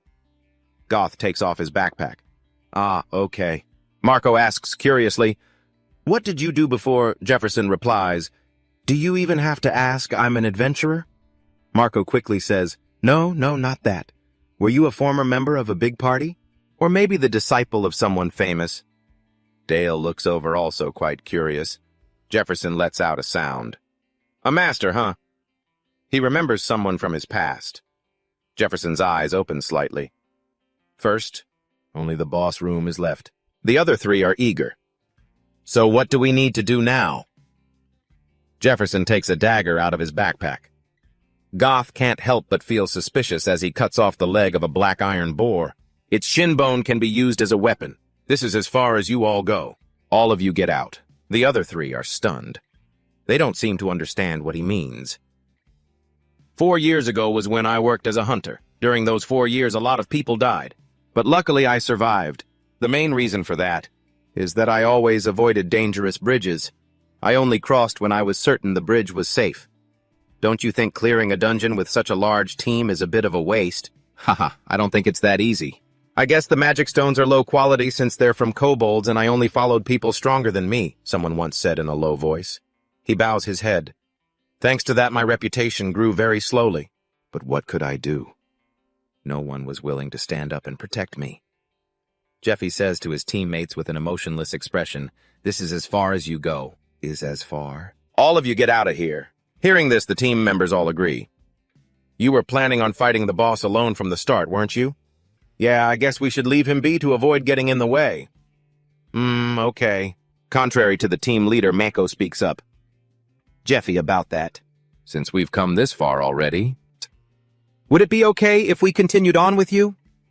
Hearing this, the team leader's face darkens and he grits his teeth, silently cursing Marco 8,000 times. Marco, what are you saying? Even Dale, who is next to him, agrees. I think so too. Don't you think more people would be better? The team leader is completely panicking by now. You too, Dale. This guy probably thinks they've all gone insane. Snap out of it, you guys. We'll die if we do something so reckless. He silently prays in his heart. Stop them, Jeffy. We're useless, right? And just as he'd hoped, the response is a bit unexpected. It seems you've all misunderstood. Telling you to leave doesn't mean you do nothing at all. You can't just go. I'll assign tasks to you. Hearing this, the team leader is probably so overjoyed he can't hold back his tears. A while later, he enters the Spider Queen's lair by himself. Beneath his feet are dense spider webs. Before him is their nest. He thinks to himself, almost there. Right ahead is the Spider Queen's chamber. This place is surrounded and protected by night spiders. Night spiders have the duty of protecting the Spider Queen's chamber, while the one standing majestically in the middle of the cave, that is the Spider Queen. She is the master of the spider dungeon. He scans the surroundings. He steps closer to them to observe. The spiders notice the stranger's intrusion. They stir on guard. This is probably the farthest I can go. Without being attacked. The night spiders guarding the egg chamber always protect the queen so she can lay her eggs. They won't leave their positions unless a creature invades the room. After finishing his observation, he begins his operation. Jeffy quickly raises his hand to summon the silver key. What he summons is a bit of flour. No more messing around. He quickly shouldered them and threw them all towards the night spiders guarding the nest. Caught by surprise, they were thrown into chaos. They scrambled to find the one who attacked their nest. After the flour slowly settled, he proceeded with Phase 2. Jeffy pulled out a crossbow, drew an arrow, and fired it straight at the monster. When the arrow hit the spider's shells, it created a spark, igniting the arrow in midair. This caused the flour dust to ignite, creating a chain of explosions. As the blast went off, he quickly ran to the side to avoid getting caught in it. After all, he knew the spiders well, of course. They wouldn't die from something like this. Just as planned, the spiders swarmed after the one who had destroyed their lair. But they hadn't run for long before they were struck by arrows. He saw that some of them had been hit by poison bolts. It was a small success. Exquisite poison needle. 72. Peerless Poison Kings, number 68, Valier. Characteristic extreme pain. Most of the spiders in the cave were hit by the poison needles, causing them to collapse mid-pursuit. But among them, one leader spider managed to slip through. It chased right behind Jeffy, determined not to let him escape. While in hot pursuit, it unexpectedly triggered some kind of mechanism on the wall, and just like that, it was hoisted up by its own silk. Going back a few minutes, he had given his teammates an order. This is where the black steel spiders produce their silk. If you press on them like a small pouch, the silk will come out. A teammate asked, "Will this silk trap the spiders?" "Of course it will. They'll get stuck in the web if they don't secrete the special fluid from their eggs." He gave them the silk sacks and gave instructions. "All you have to do is create a web at the spot. I told you to. Be on guard while you wait for me. There are more webs inside the hatching room than out here. We'll be at a disadvantage if we fight in there. And the most thorough plan is, we have to lure them out." Back in the present, he grabbed the rope tightly and pulled it taut. The spider trapped in its cocoon struggled relentlessly. Not keeping it waiting, he quickly swung his sword and slashed right through it. Now all that's left are the night spiders. He gave them a victorious glare filled with contempt. "You're pathetic." The last night spider fell to the ground with a thud and was instantly crushed. With that done, he shot off in one direction, muttering to himself, "Here it comes." He ran for his life. Right behind him was a queen spider. The queen spider was finally making her debut. He was thrilled. "The queen's here!" In this life-or-death situation, his teammates urged him to hurry up. The moment she appeared, she puffed up her cheeks, intending to give him a welcoming gift. Then a stream of purple liquid shot out from her. As he ran with all his might, he thought, "The queen's venom. This poison is a strong acid, but the scary part is its special effect." He recalled the words of a professor who once taught him, "Its inherent curse destroys an opponent's shields and self-healing abilities. Those with low magic energy won't even have time to be scared before they're melted." And most importantly, he had said, "If you want to live, don't let it touch you. Dodge it." Following the professor's advice, he leaped high into the air, avoiding the toxic liquid. A moment later, he finally made it out of the queen spider's lair with her in hot pursuit. The spider wouldn't shut its mouth, continuing to spew poison everywhere. A boulder hit by the venom was destroyed instantly. The spider lunged towards him. "The real battle begins now!" he yelled, signaling his teammates. "Everyone to your positions!" Hearing this, the group was a bit stunned. Full of fighting spirit, he charged straight at the queen spider. Jeffy took a running start and jumped high. With 2 death scythes in his hands, he carved 2 paths across the spider's body before landing stylishly on the ground. The spider, in pain, furiously thrashed its legs about. Facing its attacks, he just stood there, stoic and emotionless. He raised his scythe to block his expression cold as he uttered 2 words, "Bring it." Hearing that the queen spider went wild, charging madly to attack him. According to the plan, "I'll fight on the front line since I'm the only one who can take down this boss." Flashback to Jeffy assigning tasks. "While I draw its attention, you guys will chip away at the boss's health." After hearing the plan, everyone couldn't help but break into a cold sweat. Their hands were trembling so much they couldn't hold their weapons steady. "I've always avoided dangerous bridges, because my life comes first, so No. We will follow your orders." They were terrified, wondering if this day next year would be the anniversary of their deaths. They asked themselves, "Can we even kill this thing?" Dale also gritted his teeth, sweating bullets. They thought back to the taunts from those other guys. "Hey, you lot, go get our food ready. And while you're at it, clean our gear. What, you guys are hunters too? Are you kidding me? The likes of you fight. If you want to be useful, just do chores for us." That was followed by a burst of mocking laughter. The more they thought about it, the more pissed off they got. Son of a... How much longer do we have to put up with being treated like this? Dale silently made up his mind. We've come this far. There's nothing to be afraid of. He swung his sword, showing his resolve. We can take it down. The captain was a little startled to see Dale like this. Mako also closed his eyes and thought, "That's right. We've never tried to face monsters like this before. At most, we've only ever dealt with a few small fry, but ever since that guy joined the team, something's changed." Mako also raised his blade, thinking to himself, "Up until now, Jeffy has predicted everything that's happened to us with perfect accuracy. Let's trust him one more time." After analyzing the situation for a moment, he yelled, "We can do this! Let's go!" Hearing that the team leader just face-palmed in exasperation. "Damn it, these bastards won't listen to me! If you guys are going to be like that, then I have no other choice but to pitch in." With that, he also charged forward to fight the monster alongside his teammates. As they observed the creature, they noticed its armor was cracked from the earlier explosion. According to the plan we laid out, we'll be able to deal damage if we get past its exterior. Only its outer shell is tough. The three of them raised their weapons and charged. Well then, let's give it a try. A spear plunged deep into its shell. Another man also lifted a heavy hammer and gave it a few loving whacks. Everyone aim for this spot. The nerve cluster is located between its two legs. We'll cut it there with a blade coated in anesthetic. Dale, who was in charge, gave it a few cuts with his sword, and after that he became more excited. All right, I've got a good feeling about this. While he was happily fighting away, Dale carelessly fell into the Spider Queen's grasp. His face turned pale. Crap. I can't dodge this. It looked like we were about to say goodbye to him right there. Just then, Jeffy attacked, drawing its attention. It furiously swung its pincer at him, inadvertently releasing Dale. With a cold expression, he asked it, "What are you looking at, you insect?" Hearing him say that, it seemed to understand. Its pincers clicked as it opened all four of its eyes to stare at him. Then he swung his scythe and attacked it. His face hardened, looking no different from the Grim Reaper's. Jeffy continuously unleashed a flurry of blows toward its front. It couldn't even react. Dale, watching the battle from afar, couldn't help but exclaim in awe, "His skills are insane. He's blocking every single one of the Spider Queen's attacks. He's so fast I can't even keep up." He recalled their earlier conversation. "We're so weak we can't do anything right, and you want us to be the main attackers? You'd be better off handling it yourself." Jeffy had just calmly replied, "You guys aren't strong enough. Because I'm the one who burned all the eggs, the Spider Queen will only focus on me. It won't pay any attention to you all. The important thing is..." Moreover, the armored Spider Queen has a specific trait. The more Dale thought about it, the more he realized Jeffy was right. I knew it.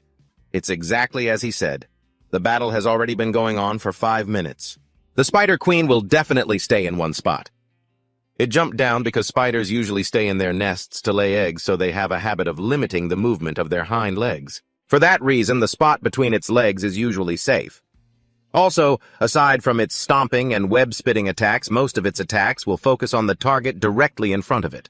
I figured out this attack pattern of theirs after fighting many large spiders in dungeons. Thinking of this, his grip on his sword tightened. Not to mention, Jeffy will be drawing all of the Spider Queen's attacks. If we can eliminate its ability to move with the paralysis drug, then taking it down is just a matter of time. After thinking it through, Dale gripped his sword and charged forward to attack with that information. The three of them charged together, attacking the spider's weak points with a single resolve. "We can do this!" One attacked the flesh inside it, while another attacked its hind legs. Caught by the surprise attack, the enraged Spider Queen immediately used its front legs to swat the three of them away. It roared, its maw gaping wide as if wanting to poison them to death. Just then, Jeffy took a running leap onto its body. Having completed his task, it thrashed its legs wildly in a rage, kicking up clouds of dust and sand. The three who were hit were sent flying. It was so furious it couldn't pretend to be mute anymore. "I will not forgive the humans who dared harm my children. Don't even think you'll have a peaceful death. I will use my venom to melt your entire bodies." Before it could finish its threat, a hand swung out and gave its head a loving touch. He had a firm grip on its venom gland, thinking to himself, the venom gland in its neck. After confirming it was the venom gland, he gripped it tightly. It was a bit easier than expected. Then, quick as a flash, he ripped out its poison sac and took out a piece of cloth. He tied the poison sac shut temporarily, preventing it from running rampant for the next few minutes. Looking at his handiwork, he felt a little smug. This way it won't be able to use its poison. For the next few minutes. After successfully shutting its mouth, he quickly got off its body and leaped away. Jeffy winced, reassuring himself, there's nothing to worry about.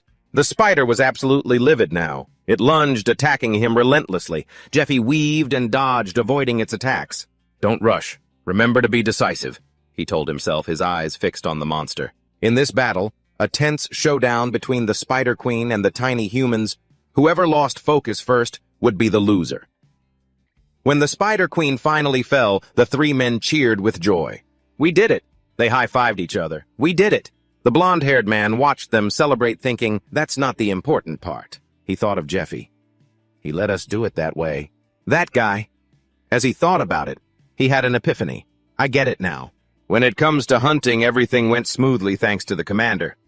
He looked at Jeffy, thinking, maybe, if I keep following him, At that moment, Jeffy was looking at the fallen Spider Queen, thinking, because we can't hide the fact that there was a Spider Queen here. We can't take all the loot like we did with the Predator.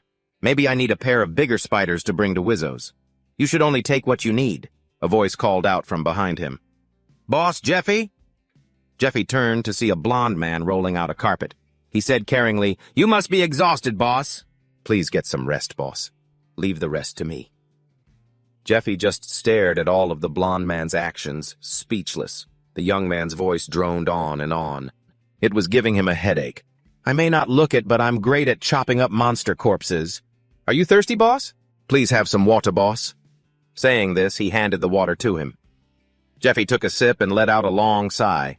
The blond man turned and said to his two other companions, what are you two doing over there? Are you going to make Boss Jeffy wait? The two asked in surprise, what boss? Jeffy closed his eyes, thinking. With their help, he'd managed to save some energy. If things continued like this, then I won't have to worry about Asura killing me while I'm out hunting. He looked at the three young men, thinking to himself, the three of them aren't so bad. But as for their combat prowess, he didn't rate it highly.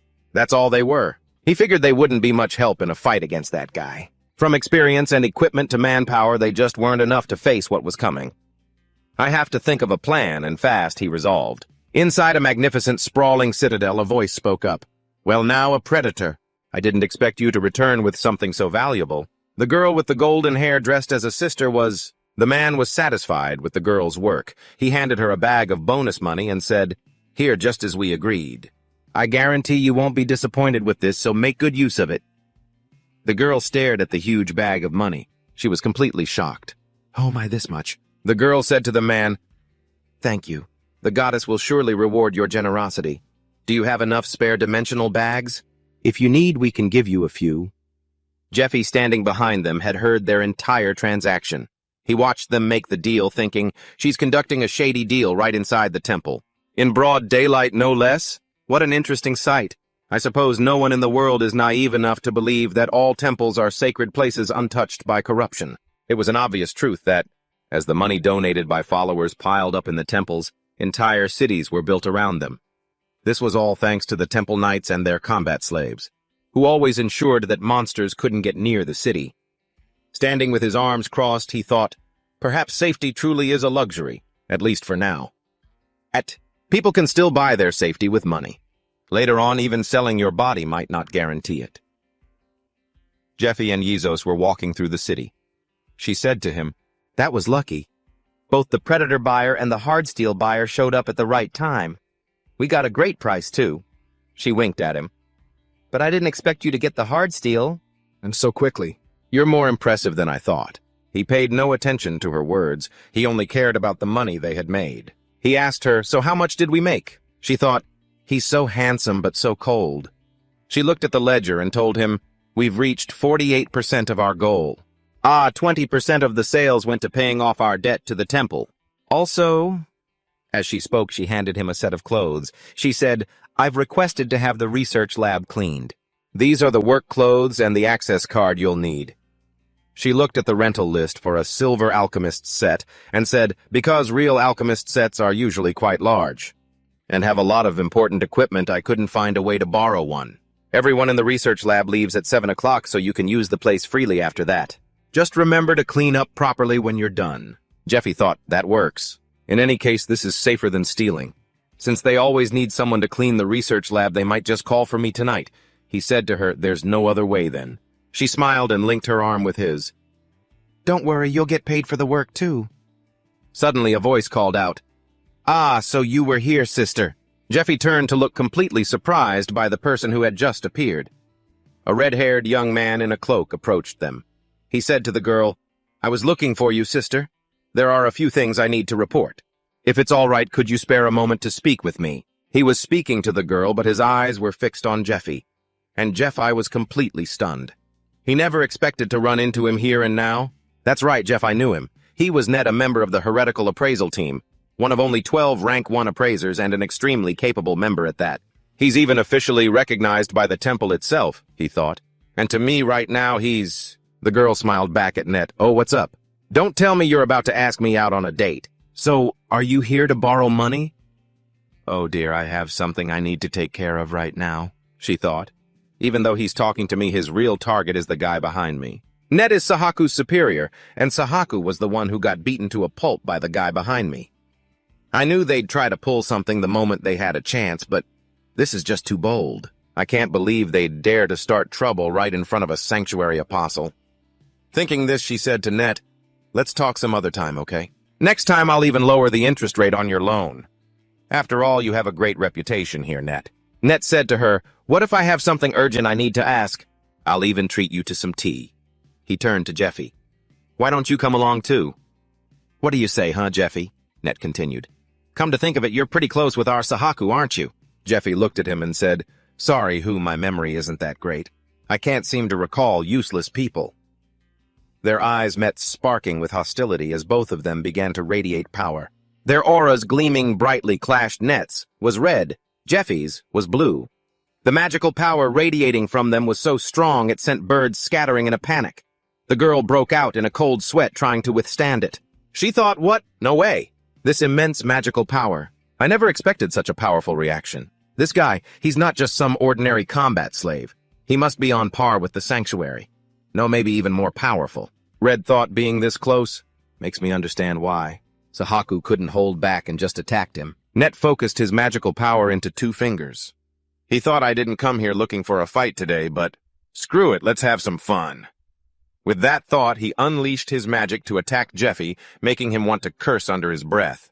This bastard. Seeing them about to clash again, the girl yelled, both of you kneel.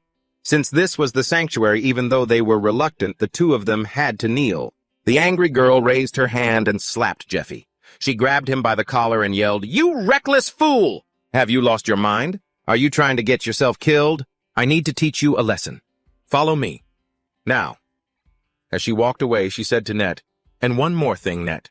She turned and warned him, this kid is my toy. If you lay a hand on him, I swear I'll kill you. Net was furious, but did nothing, silently taking the threat. Out by the staircase, Jeffy leaned against a wall while Wyro sat on the steps and said to him, can you please not try to fight everyone you meet? That bastard is seriously dangerous. She paused for a moment, then said with a nervous laugh, look, I'm still trembling. She continued trying to make him understand. He's a rank 1 appraiser, so of course he's incredibly strong. On top of that, nobody knows his fighting style because everyone who has ever seen him fight is already dead. She stood up and yelled in Jeffy's face, you are so exhausting. Do you have any idea how much trouble you cause by recklessly jumping into dangerous situations like that? It makes things incredibly difficult for me, you know. If you cause any more trouble, you're dead to me. Outwardly, she was scolding Jeffy, but inwardly she was thinking, you're my golden goose, so you'd better take damn good care of yourself. After scolding him, she sighed and reached out to touch a wound on his face. And remember to be careful, she said. I can't protect you outside of the sanctuary, you know. Jeffy pushed her hand away. I was just saying hello. If he had been serious about fighting, not even you could have stopped him. He thought him showing his face like this means their preparations are almost complete. I need to hurry up too. He hurried away. Seeing him leave, she asked, where are you going? The research lab, Jeffy replied. He paused. Also, there's a favor I need to ask you. The girl clenched her fists, thinking, what now? Meanwhile, as Net walked, he thought, So this is the power of the slave seal. How infuriating. He recalled the time the patriarch wanted him to be branded with the slave seal. He had gone to him and demanded, "Patriarch, what is the meaning of this? Are you telling me to become a slave to the sanctuary of light? You want me to be branded with that filthy slave seal?" In his anger, he did not notice the old man's expression and continued, "You know how much I despise them. So why would you still—" The old man angrily cut him off. "Net," he said, "two of our people who infiltrated the sanctuary disguised as clerics have just been exposed and executed." Hearing the patriarch's words, Net was stunned. How is that possible? The old man continued to explain to him that they had already tightened security. "Our remaining brothers in there are doing their best not to get caught. We can't use this method anymore." After finishing a stroke, the leader continued, "However, there is still a way for us to plant someone inside. The apostles of light don't suspect those who have been branded. As long as you have the mark, they won't do anything. We have to take advantage of that." The old man put the brush behind his back and said to him, "You will let yourself be branded, then infiltrate the sanctuary of light and steal the spoils they've gathered from the dungeons." Net thought to himself, "This is a mission only a newcomer can accomplish. The apostles of light have no idea that we've found a way to nullify the slave seal. However, now is not the time. We have to wait for the right moment. When that time comes, we will definitely make them pay those trash apostles of light." In a small village, the people were repairing a fence. They called out to each other, "Hey, let's eat first." A man turned around and asked, "Oh, is it time for a meal already?" The workers took a break to eat. They said to each other, "We have to do this every single month. Why does the fence keep breaking all the time?" "Well, it's not like we have a choice. A small village like ours can't afford the sanctuary's protection. That's why we have to build a fence like this." A man stood up, looked into the distance, and said, "If we ever run into a monster, I'll smash its head in like this." Suddenly he shouted, "Hey everyone, I think someone from the sanctuary is here." Hearing this, the villagers asked in surprise, "What?" A blond man with a mark on his forehead approached. A villager went up to greet him. "What brings you to our humble village, sir?" He ignored the question and asked another, "How many people are in this village?" The man who had greeted him said, Probably around 50 people." Hearing this, he said, "Not bad." Then he blew into a red object. As he blew, a brilliant purple power radiated from him. This power attacked the villagers who were helpless to resist. The village was filled with gruesome blood and gore. The man recalled when Giuseppe defeated him. He gritted his teeth and thought, "For the humiliation he caused me, I'll make him pay 100 times over." He let out a loud, ferocious laugh. Meanwhile, in the laboratory of the Temple of Light, a place dedicated to researching and crafting poisons and equipment, Giuseppe was at work. He selected several types of poisons: peony bark, 6 herb dregs, corpse fluid, mushroom rotting kobold, and gray goat corpse mushroom. He thought, "What if I boil these ingredients with the queen spider's venom?" Acting on his thought, he put everything into a vial and set it to boil. After it boiled, he picked up the flask with tongs and held it up. Looking at his creation, he thought, "It's complete. Fets 72, Masterwork Poisons number 61 Dragon." In a room, Yosei held a piece of paper sitting on the bed and watching Giuseppe sharpen a knife. She recalled a conversation she had with him. He had said, "I'll die if Net and the other Inquisitors bother me. Please help me." She had been surprised. Letting you borrow my room is a bit—" Before she could finish her sentence, Giuseppe had interrupted her. "You said you'd protect me while I'm in the temple. Besides, wouldn't you lose money if I died?" Finishing her recollection, she thought, "He's not wrong, since I've already helped him." She looked down at the paper. What the hell is this? On the paper was a drawing of a human body covered with dots marking the pressure points. At that moment, Giuseppe looked at a log. He thought, "Asen wood is as hard as metal." He struck the log with his palm. Under such a powerful blow, the log shattered into many small slivers. Yos thought to herself, "Incredible." She leaned down and asked him, "How did you split it so easily?" Giuseppe was heating them over a flame. He answered her, "They're needles.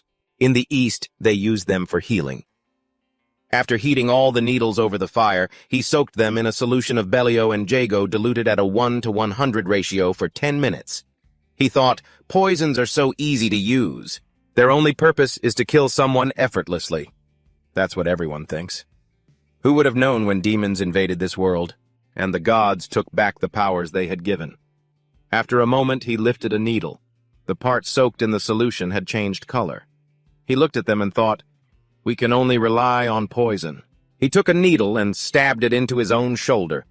As the needle pierced his flesh, blue veins spread across his skin. He coughed up blood in agony. Seeing this, the girl ran over. "Oh my God." Seeing the girl about to approach him, he waved his hand, signaling her not to come any closer. She remembered his words, "Don't be surprised by what happens next. When I give the signal, do as I say." At the time, she was bewildered and didn't understand what he meant. But now she understood completely. She asked him, "What in the world are you doing?" He crossed his arms and said to her, "Upgrading." He recalled, "Fett's 72 masterwork poisons change completely depending on the dilution level and when you create a reaction. Contrary to the diluted poisons, the poison has now turned into a solution that enhances your abilities." After sticking the needle in his shoulder, he was in extreme pain.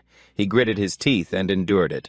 He thought, "The problem is I've combined Belio, which causes extreme pain, and Jago, which is unstable." Giuseppe gritted his teeth, thinking, "I'm going to experience excruciating pain and my ability to control it will diminish. But I don't have the ingredients or the formula to create something more stable." He sat cross-legged and began to circulate his internal energy. Internal energy circulation is a technique for channeling energy. Developed in the East, it's used to hone magical power. It's a technique to stabilize magic through the mana circuits. He could control the flow of mana to heal internal injuries, and repeated use would increase his mana limit.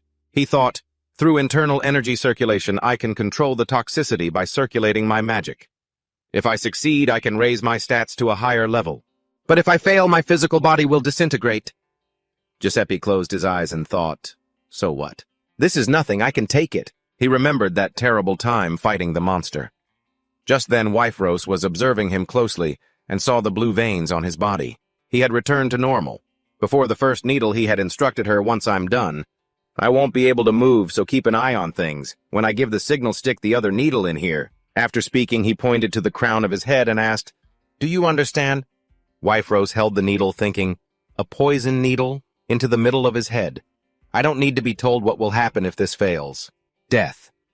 She broke into a cold sweat, raising the needle to the top of his head and wondering, "What should I do? Can I really do this?" A few hours later, in the northern forest near the Temple of Light, a red beam of light shot upwards. The beam formed a circle with a plus sign in the middle. A flock of birds was chasing and attacking people. People armed with swords and axes scattered chaotically. As they ran, everyone shouted, "They're catching up to us! Run, run!" While running, they cursed the scout dogs, saying, "They said it was the only nest, but there are dozens of birds gathered here. Has anyone called for help yet?" A man in a red hat said, "I've already fired the flare. The rescue team will be here soon." He yelled, "Just keep running to the temple." Before Kiok could finish his sentence, a bird snatched him away. Blood splattered. The giant birds were now devouring people. A man in black ran with all his might towards the temple, thinking, "Just 5 more kilometers to the temple. Just 20 more minutes." Even though it was midday, the only sounds were the footsteps of the remaining survivors fleeing, mixed with the cries of the giant birds. After running for a while, the man in black was clearly exhausted, panting heavily with sweat pouring down his face. He looked up to see a flock of birds surrounding him. He thought, "I'll be nothing but bones in 20 minutes. A bird opened its beak and lunged toward him. Terrified, he backed away relentlessly. With no other choice, he raised his wooden shield to block the bird's attack. He fell to the ground, watching the bird attack him. He let out a scream that echoed through the night. Suddenly, a blast of white energy shot toward him. It turned out the power came from Jeffy. He punched the ground, and it cracked into pieces. Jeffy looked up at the flock of birds advancing on him. He stood up, gathering his power to face them. One of them moved forward to peck at him, but he quickly dodged to the side, avoiding the attack. He then jumped up and grabbed the bird by the head. It screeched as he used his strength to jerk its head upwards, pulling so hard that its neck bone snapped. A piece of white bone emerged along with blood. Seeing this, the rest of the flock didn't dare to advance, only letting out loud cries. He thought, 12 monsters outside the dungeon. Total bird neck bones are 12. Perfect. He looked at the remaining birds, then used his power to shoot beams at them, annihilating every last one. The man in black witnessed Jeffy fighting the flock. He was stunned by Jeffy's power. He had destroyed 12 birds all by himself. Seeing the symbol on Jeffy's arm, he thought, "Reinforcements from the temple, have they arrived?" He thought fearfully, but he's all alone right now. A voice cut through his thoughts. "Where's the nest?" It took him a moment to react. He replied, yes. He pointed the way for him. If you continue down this path. Before he could finish, Jeffy had already rushed forward, leaving a streak of white light in his wake. The man in black thought, freaking awesome. He was now left standing alone amidst a pile of corpses. He thought, I felt an irresistible killing intent from him, just like when I get a mission from a superior officer. That's why I immediately told him the way to the dungeon entrance. After I came to my senses, I regretted not asking him something important, but that was long after he had disappeared. 4 out of 7 of my team members died in that dungeon, and 3 managed to escape. Only I survived. He propped himself up on the ground, thinking, that place is too dangerous, I should have stopped him. He clutched his head. I have to wait for reinforcements, I should have stopped him from going there alone. What should I do now? He kept his head in his hands. Then his eyes widened at the sight before him. He stood up and looked ahead toward a source of red light. He thought in astonishment, how is that possible? From the direction of the red light, Jeffy was dragging the head of the final boss. When he arrived, Jeffy clapped his hands together to dust them off and looked at his arm. He thought, my body feels so light. It seems my stats have doubled or maybe even increased 2.5 times. It was a success. It'd be even better with the right equipment. He fired a blue flare into the sky while thinking, what kind of gear should I get? A blue flare was the signal that the danger had been resolved. In the darkness, a man in a black cloak sat in a gloomy dark space. He thought, soon. A few days earlier, at a magnificent castle, a nest of ATC toads went out of control. They were frantically charging at the people. Furthermore, the medium-sized nest was led by a 30-meter-long boss. It was destroyed by a slave. That person was Jeffy. He destroyed them using only his bare hands. Elsewhere in the castle's basement, Lucius was walking with Matthias Grimmer. They were talking about the slave who could take down that nest of crazed birds. Both the evidence at the scene and the witness testimonies. He's trying to get noticed so he can join the raid in 20 days. Grimmer continued, it's obvious he wants to join the raid team. Grimmer looked at Lucius, his lips curling into a slight smirk. Should we interrogate him? To make sure he isn't a demon worshipper.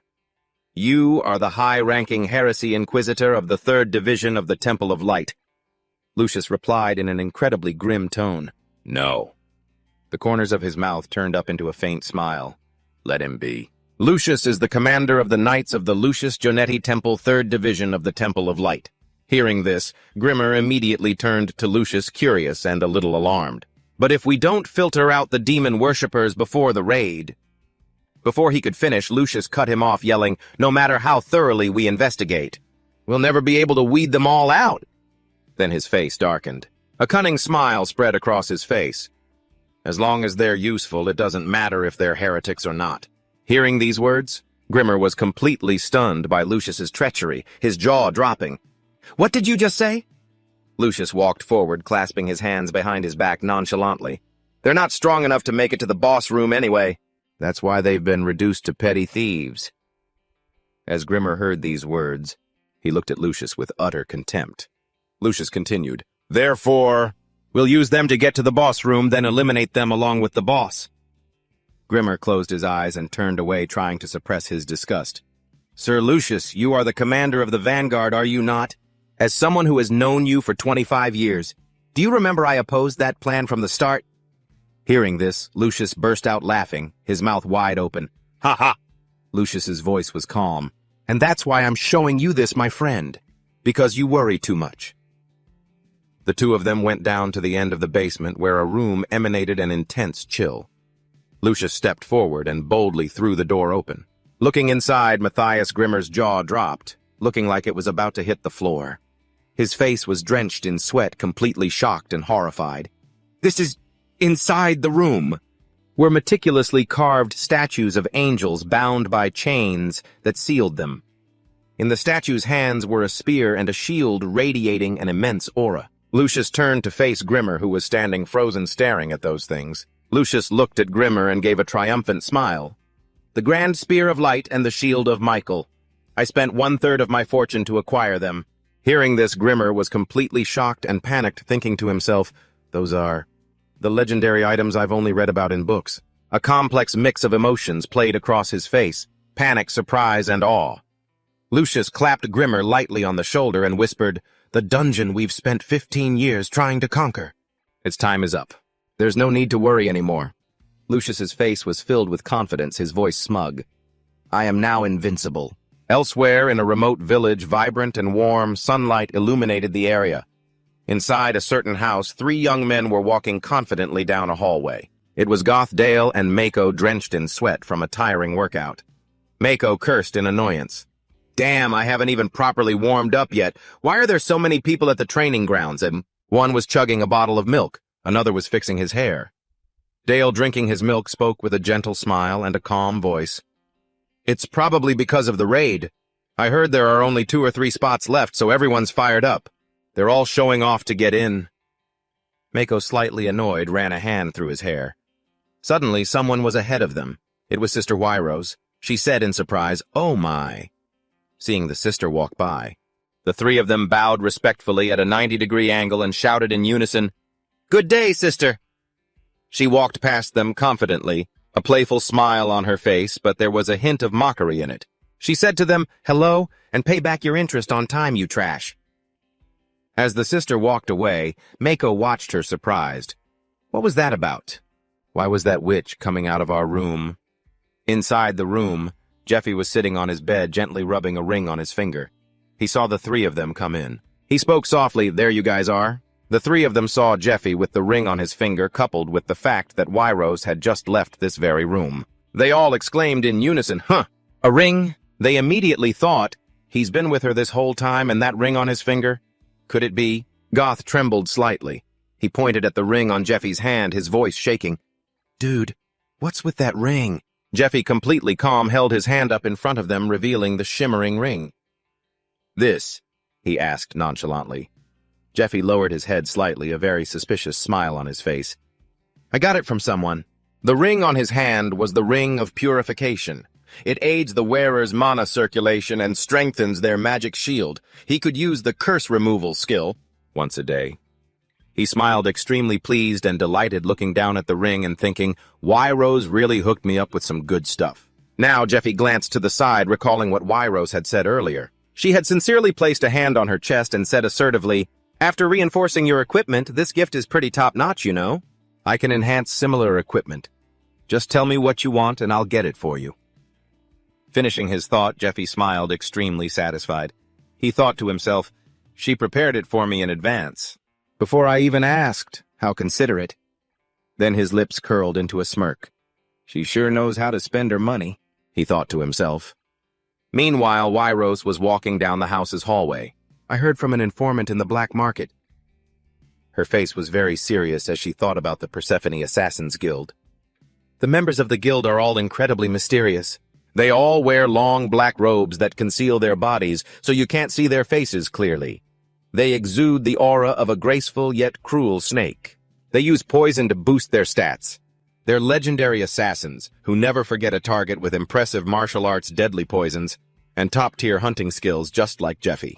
Hunting monsters, enhancing their bodies with poisons just like Jeffy, sticking hundreds of poisoned needles into their bodies to strengthen their flesh. It all starts with falling into this path, she thought. She pictured a badass image of Jeffy fighting with his dual blades. She panicked, thinking to herself, "My esteemed client is an assassin from Persephone," she thought as she continued down the hall. "Because Persephone's raid failed a few years ago, I heard that the high-ranking nobles who were their clients are looking for survivors and the poison they used." Ah. A smile formed on Wyrose's lips, but cold sweat trickled down her forehead. She thought to herself, "Those nobles are looking for the best talent and the best poison." She then began to gesture wildly. She thought, "I don't have time to find another monster corpse deal this good. I have to make him an exclusive client. The best equipment I'll buy you, the best gear, just wait for me." In his room, Jeffy realized something. He looked bewildered, thinking, she seems to have misunderstood something. Oh, well, whatever. Then his gaze became incredibly sharp. "This is good, too," he thought. "If White Rose spreads rumors about me, he will come looking for me." Jeffy immediately thought of a certain person's silhouette. It was the silhouette of a large man, a long sword in his hand. Suddenly, Goth tapped Giuseppe on the shoulder, his face stiff and his voice trembling. "Since when have you been involved with that woman? You're quite interesting." Giuseppe was also completely shocked upon hearing that. The two of them stood frozen for a moment when suddenly Yahello spoke up. So that's why he didn't come home last night. Marco immediately added fuel to the fire. You've got to have some self-respect as a man. Hearing this, Jeffy thought, what the hell are these guys yelling about? I have something to say about the dungeon, Jeffy said. Suddenly, a loud bang echoed from outside. All four of them stared at the door, frozen. After a moment, Marco went to open it. Who is it? But there was no one outside. Marco let out a surprised, huh? Suddenly, he turned and saw a piece of paper pinned to the door by a dagger. The paper read, Urgent request. Team Goji is to depart immediately and return after analyzing the situation. They looked at the words on the paper and exclaimed in surprise, who would secretly deliver an urgent request like this? But it looks like an official document. There's even a seal on it. It's the seal of the Hunters Guildmaster. The three of them were completely astonished. Seeing this, Jeffy grabbed the paper from Marco's hand, snatching it away. Let me see. After reading the words on the paper, he was extremely surprised. Then a smug smile spread across his face. This seal is his, and the request was written by Net, he thought. He prepared this invitation for me. Then, Jeffy crushed the paper. He spoke, I'll go by myself, accompanied by a smug smile. The next day, in a certain forest, Jeffy was running at a breakneck speed. There were 20 days before the temple expedition. He ran like the wind, yet his breathing remained perfectly calm, his face an icy mask. The dungeon they were to conquer was a root dungeon, the tomb of the hideous princess, one of the world's 8 enigmas from the fall of the ancient Media Empire. It was an incredibly gloomy dungeon, where only skeletal monsters steadily emerged from its entrance. Due to its difficulty, it has been conquered 15 times already, but no one has ever reached the boss room, so the standards for the expedition are very high. Jeffy continued to run for his life. One had to be in a level 5 hunter team for a year, or participate as a priest's thrall or be sent by that thrall with a letter of recommendation. Jeffy reached a valley but didn't stop and continued running straight ahead. Only by satisfying one of the above requirements could one join the team. I'm not strong enough to reach level 5 if I start grinding now, he thought. Then he leaped powerfully. And so, this time I'll use Net. He then flew across to the opposite mountain. Net is the personal thrall of the heretical inquisitor Matthias. If I trick him and take his letter of recommendation, I'll be able to join the expedition team, Jeffy thought. Net, the one who receives missions that cannot fail. Is attacking me someone with martial arts similar to his? Jeffy's expression turned serious. He's testing me, he thought. Does he think I'm an ally sent by his master? Or just some broom-headed criminal who stole the sect's secret martial arts if he wants to take me? Jeffy landed hard, cracking a piece of the ground beneath his feet. He stood up, his body obscured by the surrounding dust and smoke, but his energy radiated clearly.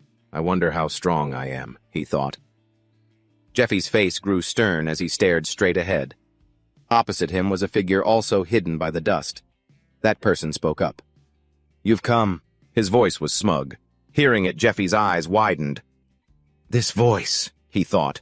You came alone, Sahaku spoke. Seeing this, Jeffy was surprised, thinking, Sahaku, why is he here? He thought, his eyes narrowing coldly as he stared at him. Hey, go home and cry to your mommy. I don't want to play with you. Hearing this, Sahaku laughed gleefully and said, You've been running around in my head for the past 10 days. Then Sahaku looked at Jeffy. It's because of the sharp pain from the gash you gave me. He spoke angrily, continuing, I haven't been able to sleep a wink. Hearing what Sahaku said, Jeffy, with a thoughtful expression, said nothing, just watching to see what he would do. Then Sahaku, holding a sword in one hand and spinning a chakram in the other, laughed. Check out my new move. Prepare to die. Suddenly, Giuseppe's eyes appeared right in front of Sahaku, causing him to stare wide-eyed in astonishment, unable to utter a word. At that moment, Giuseppe shot past him in a flash. Thwack! A choking sound was heard from him. Now Sahaku had been struck by Jeffy. He fell with a thud face down on the ground. Jeffy said loudly, You idiot! Right now, Jeffy was thinking, Net is a perfectionist villain. He thought further, that idiot Sahaku couldn't even scout me properly. Jeffy's fist clenched tightly. Jeffy thought to himself, he must be planning something else.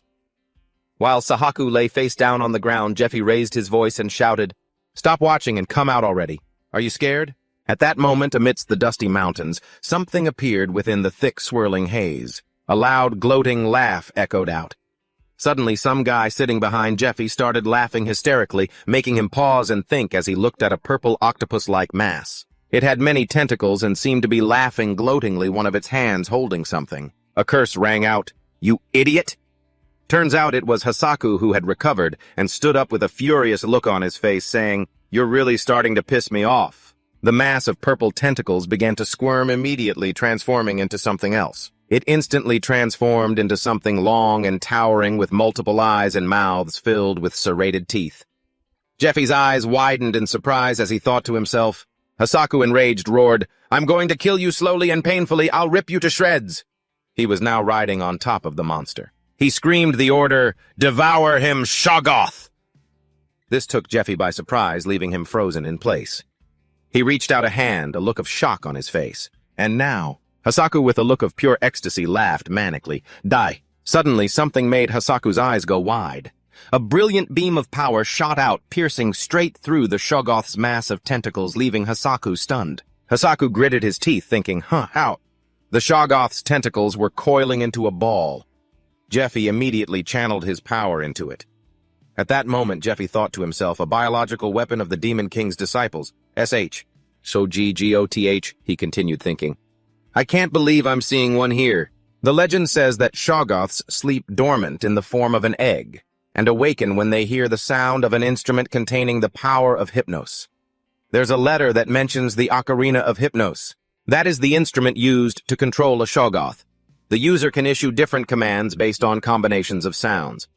It also states that it protects the user from the Shoggoth's mental corrosion. It also says that the Shoggoth is a voracious creature with no intelligence.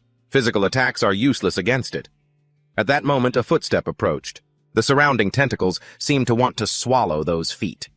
The text also recounted that it grows stronger by absorbing the mana contained within the humans it eats. Now its mouth was filled with fangs and tentacles.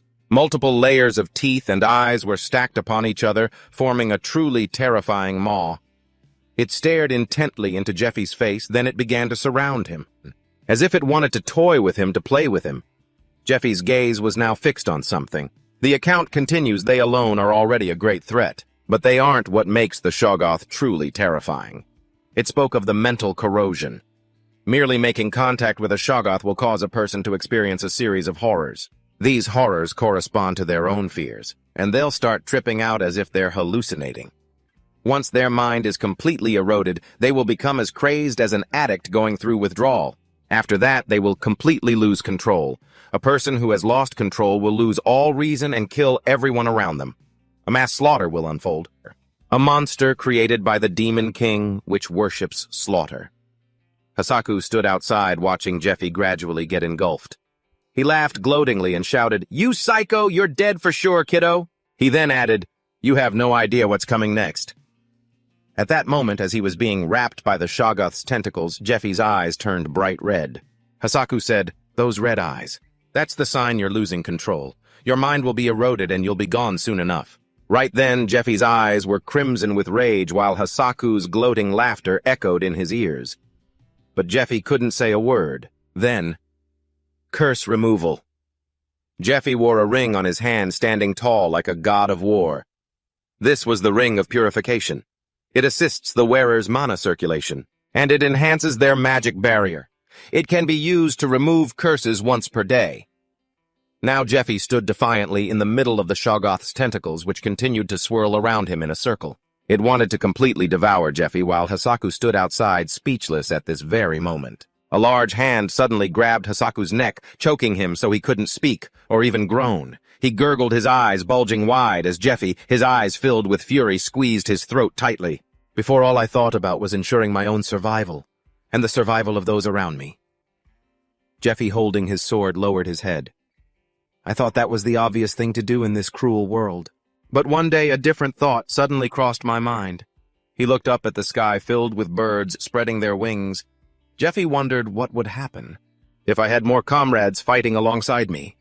He continued to ask, what would happen if the rest of humanity began to unite? His voice suddenly faltered. Then the image of a certain man appeared, next an image of a girl. Jeffy said. The person I love, standing before a grave with a crown placed in front of it. Jeffy wondered, would live longer. Hearing Jeffy say this, Hasaku broke out in a cold sweat, his eyes wide with fear. He thought to himself, what the hell is this guy rambling about? Then Jeffy, with a determined expression, said, and so this time, I saved those I could save, Jeffy continued, and I gave those who desired power a chance. But it seemed something displeased him. However, you don't belong in either of those groups. Jeffy's hand tightened its grip on Hasaku's neck as he raised his voice. How many people have you fed to that monster? Probably around 100, give or take. At that moment, Jeffy's eyes shot wide open, looking terrifying. How many people died for your twisted mental gratification, for your pride and arrogance? Then Jeffy's voice rose to a furious roar. Damn that piece of trash! Then Jeffy, seething, reached his massive hand towards Hasaku and said, You don't deserve to live. Immediately, Jeffy threw a powerful punch. Right after that, Jeffy landed an incredibly painful blow on Hasaku, causing him to violently spit up blood. At that moment, Hasaku vomited a pool of blood as a result of Jeffy's punch. Immediately, Jeffy continued, landing another agonizing punch on Hasaku's face, as if it was about to be crushed into a mess of jumbled teeth and lips. Then, with a look of pure determination, he thrust his hand out for a few more strikes. Thunder now echoed across the entire sky as Jeffy thought to himself, this skill starts with a single blow and with the final slap. Impunt. It attacks the very blood and bone the opponent coughs up. It stems the flow of blood and summons lightning. This is the technique known as Dragon's Cry, the fear of the Eastern people. At that moment, a hand appeared, forming a circle of power. This was now the secret martial art of the Dragon King Jeffy, combined with the appearance of the lightning finger. They began to combine, creating a sound that shook the heavens and the earth. Sophos was charred black, his mouth hanging wide open. Jeffy narrowed his eyes and looked at him, thinking, he died before he could even gasp. His entire body was electrified. It must have been excruciating. He didn't waver in the slightest, seeing Sophos die before him in the most painful way possible. He sneered to himself, a fitting end for scum like you. Then he vaguely lifted a strangely shaped object.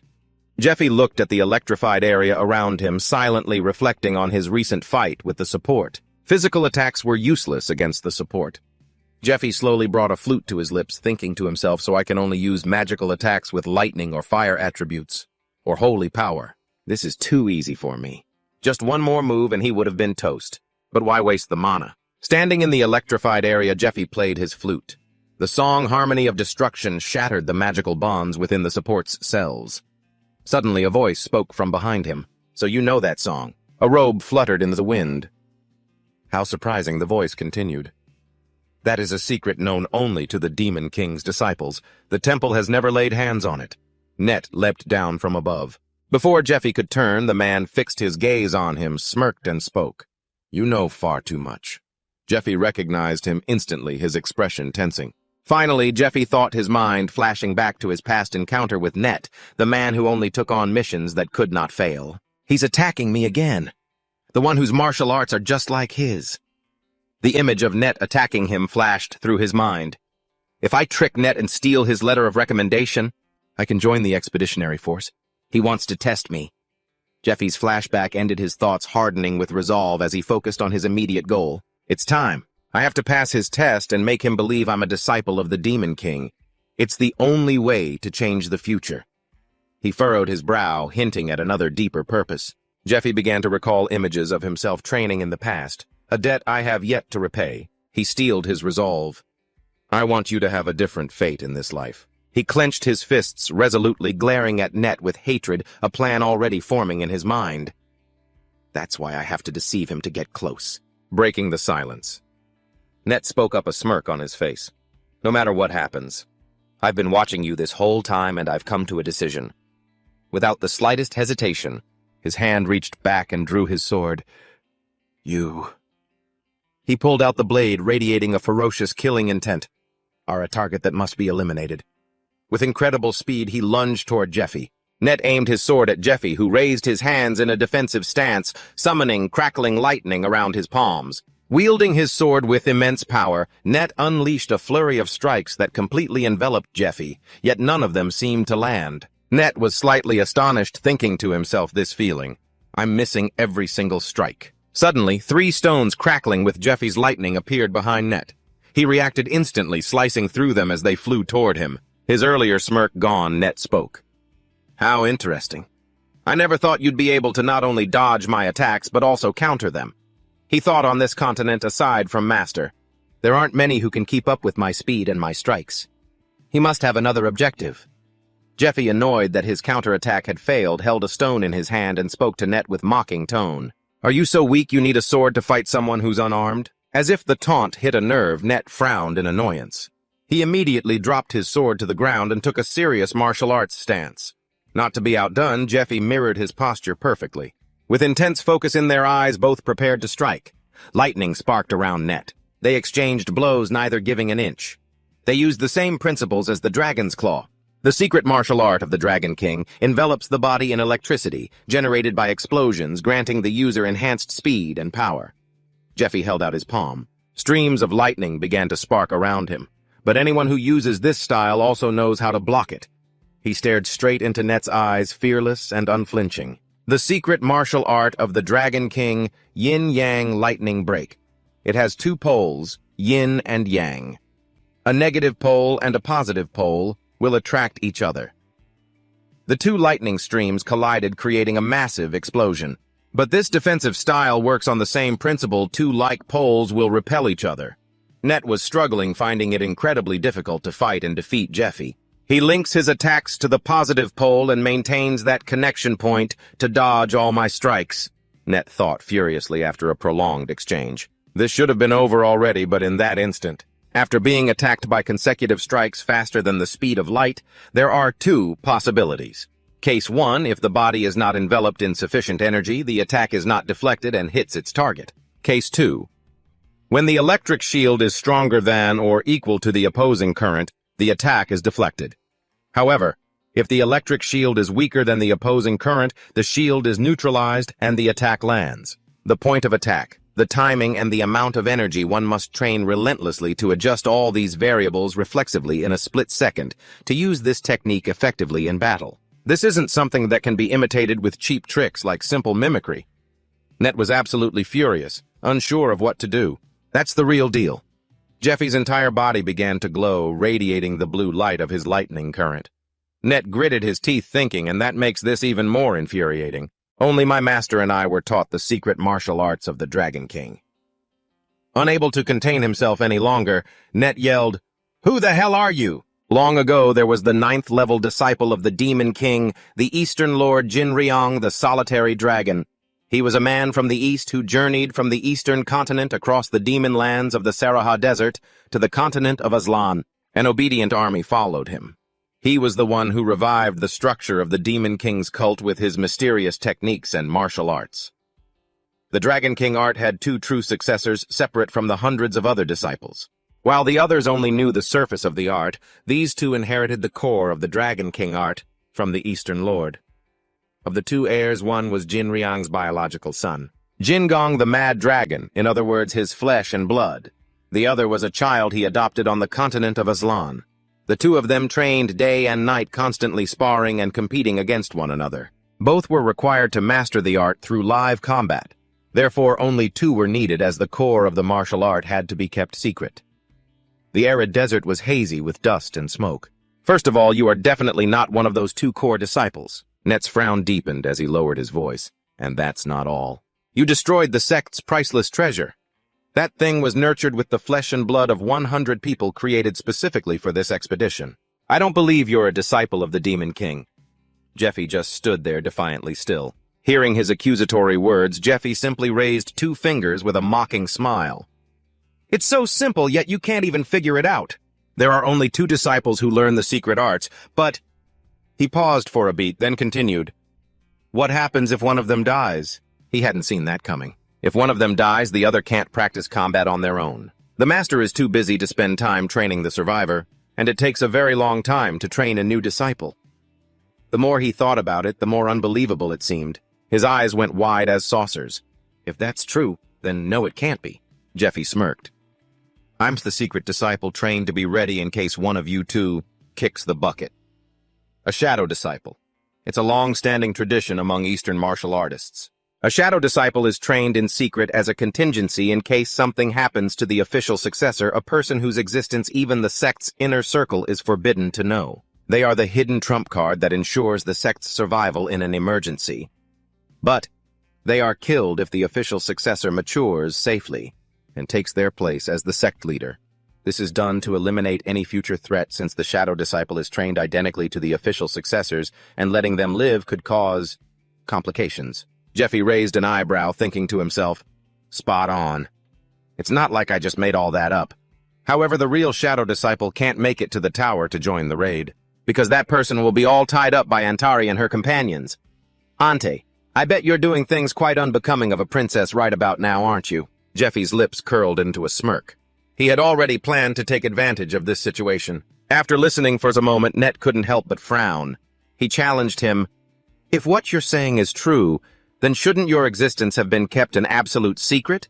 Why would the master send you here? Net immediately continued, I contacted the master to confirm, and he said he never sent a disciple like you here. Net watched Jeffy intently. That's a lie. But if he's an imposter, he's bound to make up some pathetic excuse. Net's gaze was filled with suspicion. It was extremely difficult for the Demon King's disciples inside the temple to contact the outside world. It was normal to have to make your own judgment calls based on the situation. I'll kill him the second his story shows a crack. Power was already gathering in Net's hand, crackling with lightning. The orders I received were to conceal my identity from the other disciples of the Demon King and to join the raid on my own merits. I am to take over your mission. Yet should anything unfortunate happen to you, Jeffy said with a serious expression. Net couldn't hide his anger. He gritted his teeth and asked, You know what my mission is? Jeffy just smiled nonchalantly. Of course I do. You're supposed to escape with the dragon's heart. It's a magic stone that forms inside the heart of a dragon, and it's considered the ultimate artifact. It's said to grant its wielder power on par with a dragon. Legend says that 1,000 years ago, the hideous Princess Eurydica was the first in history to find this item, and she took it with her to her grave. The Temple Knights would never be able to keep up with the lightning speed of a Demon King's disciple the moment you touch the dragon's heart. No one would be able to stop your escape. Jeffy pointed at Net and continued, However, anything you can do, I can do just as well. Hearing this, Net flinched. Jeffy smirked mockingly. The master was anxious about leaving you to handle the mission alone. Net's eyes widened in speechless fury.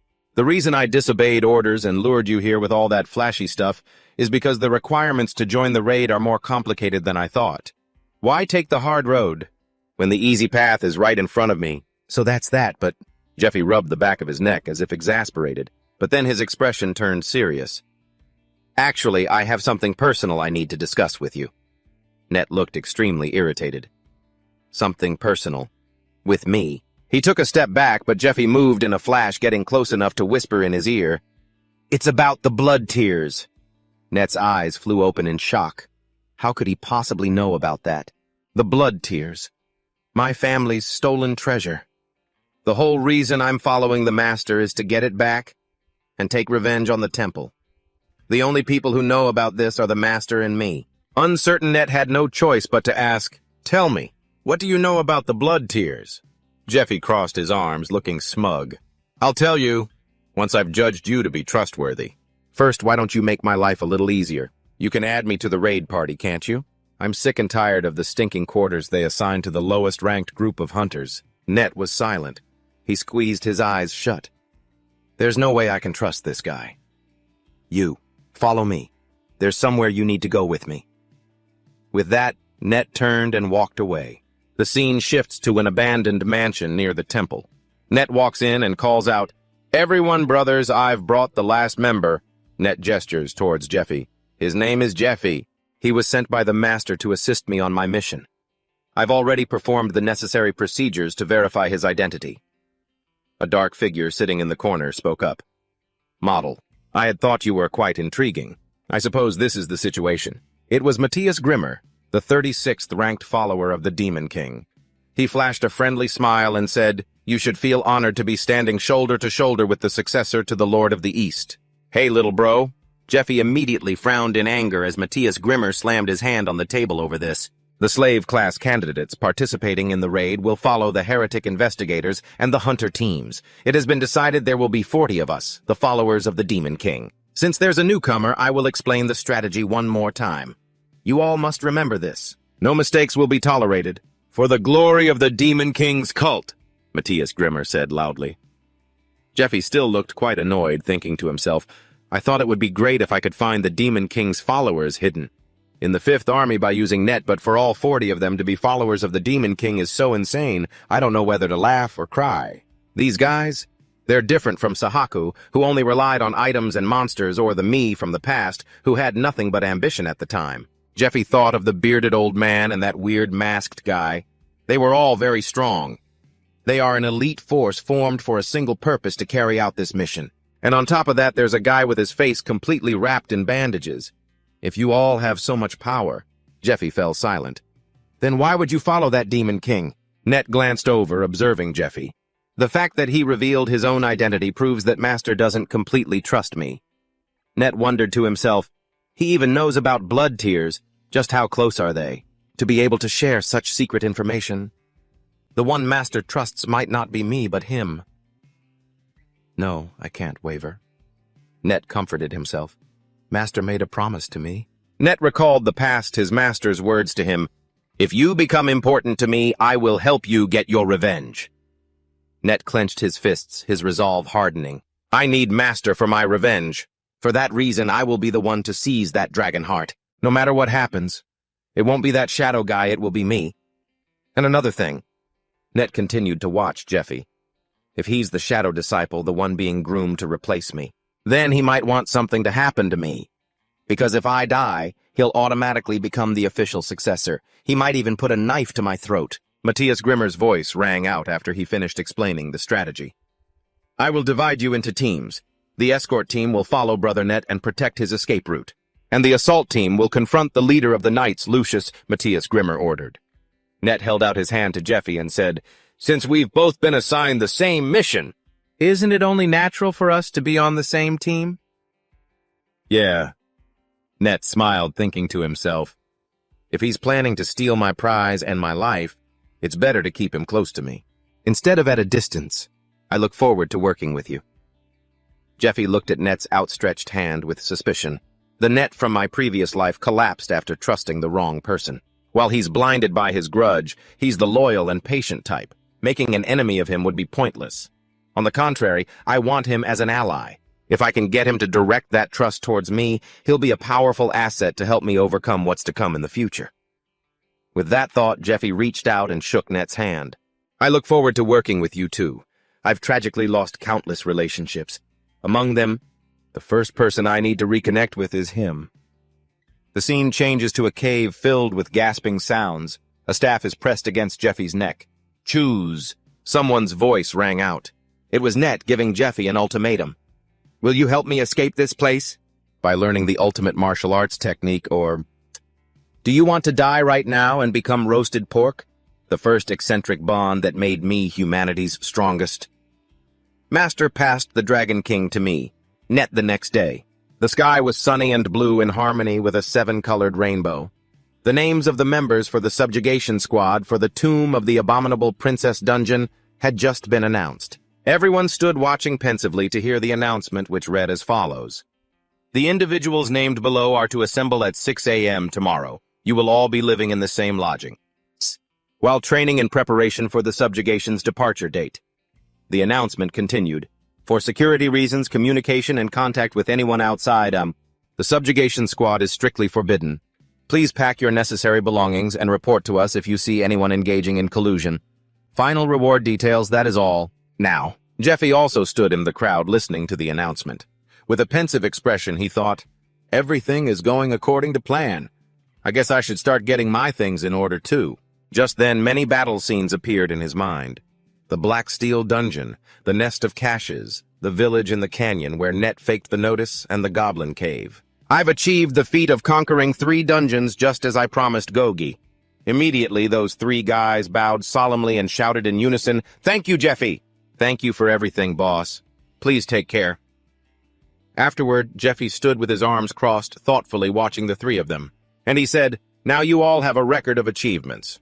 Plus, with so many positions open because 40 slaves were assigned to the special subjugation, you all will get promoted quickly. Right after Jeffy added, after you get promoted, the path will become more difficult, so do your best. A small blonde-haired guy seemed hesitant as he agreed with an, Hearing this, Jeffy looked very surprised and asked, what is it? The small blonde guy lowered his head regretfully and stammered, it's nothing. But in his heart, he was thinking, please let me follow you. I want to learn from you, boss. He thought further, I can't say that to the boss. In the small blonde guy's mind, his feelings for Jeffy were sincere. Even though our time together was short, I could still see that this man has ideals. And that ideal, it's far grander than anything ordinary people like us could ever imagine. The short, blonde-haired kid seemed to be racked with guilt. He gritted his teeth, thinking that a weakling like him had no right to follow his boss. Just then, Jeffy gently instructed the short, blonde-haired kid, advising him, as long as you train with everything you've got, the day will come when you can stand shoulder to shoulder with me. Until then, come find me. This left the kid so surprised and moved that he was stunned, speechless, able to do nothing but stare at him. Jeffy immediately turned his back. I'm counting on all of you. Hearing this, all three of them bowed their heads and shouted in admiration. Thank you so much. Jeffy looked at the three of them and thought to himself, 2 people who should have been dead are now alive. The bright light in their eyes is proof that I did the right thing. Deep down, Jeffy's intuition told him what was to come. However, as things stand, these people are about to die soon anyway. In 3 years, if the followers of the Demon King succeed in their summoning, a great many people, including them, will lose their lives. To prevent that, I have to get the dragon's core. He walked into another room lit by the warm yellow glow of an oil lamp. Giuseppe thought about the next step. Leona approached Giuseppe and asked, so are you satisfied? In this room, everything was displayed with great care.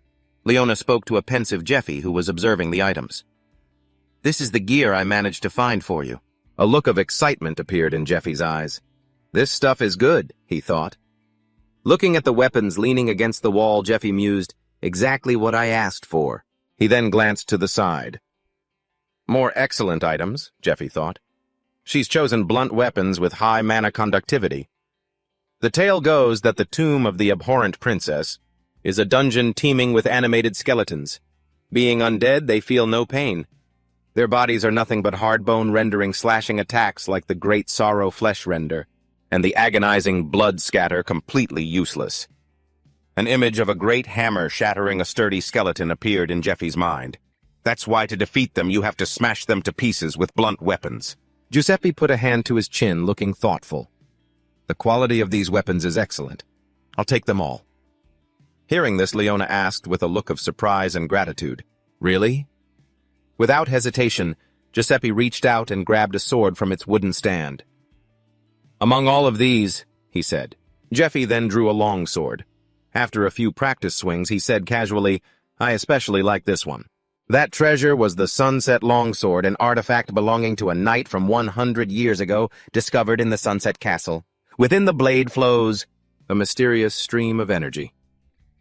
I found this one because our distinguished client specifically asked for it, Leona thought. But a longsword isn't very effective against skeletons. I have no idea what he's thinking.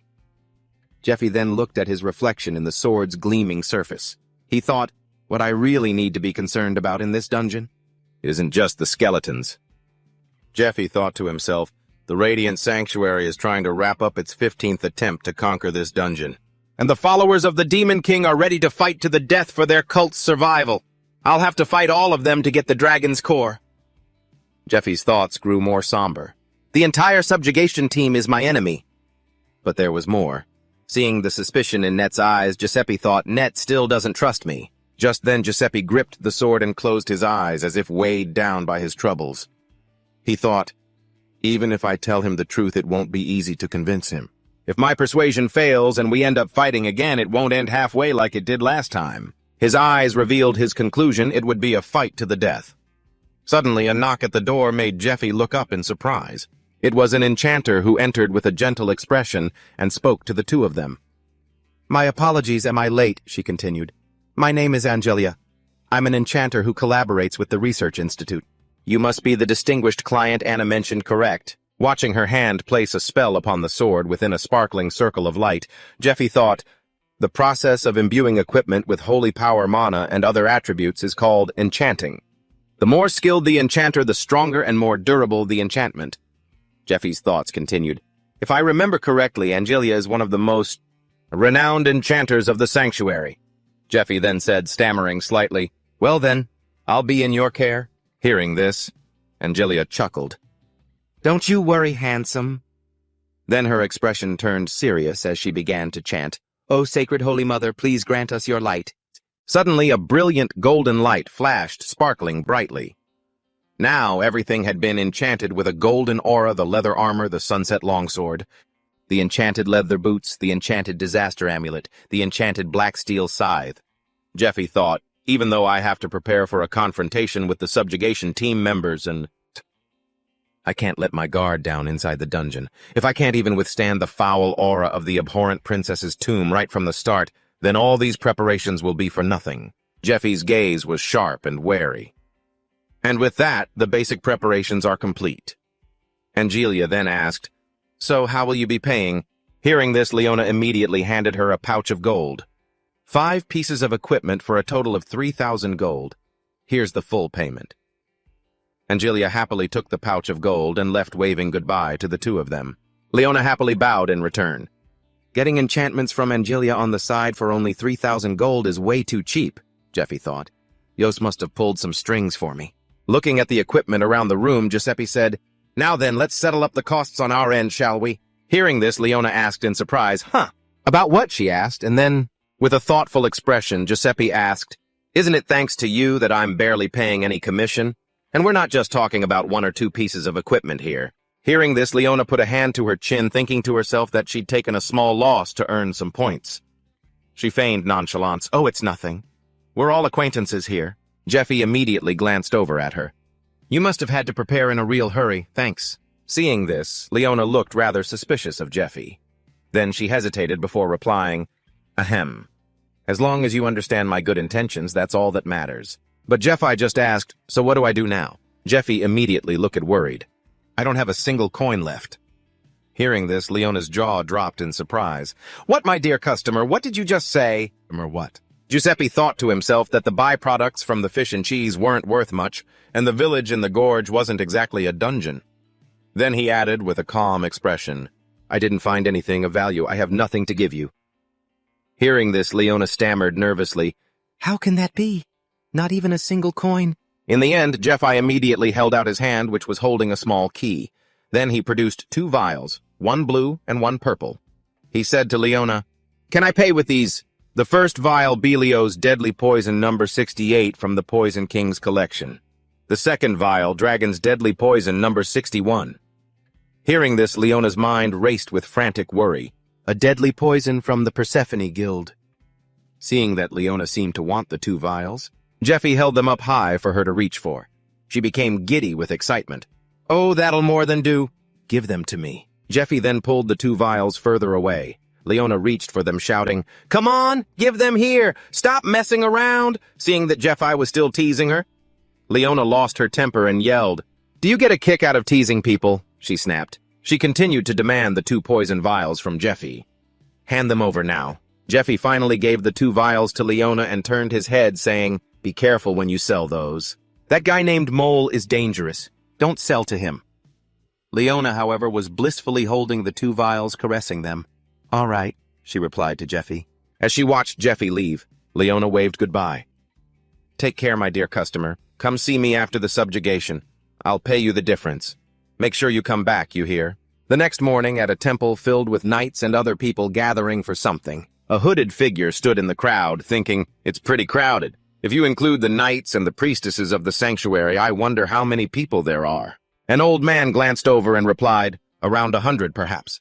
Elsewhere, Jeffy stood with Net, thinking to himself, Only a few of them survived in my past life. It'll be the same this time. Someone's voice rang out. Standing before everyone, he announced, It seems everyone has arrived.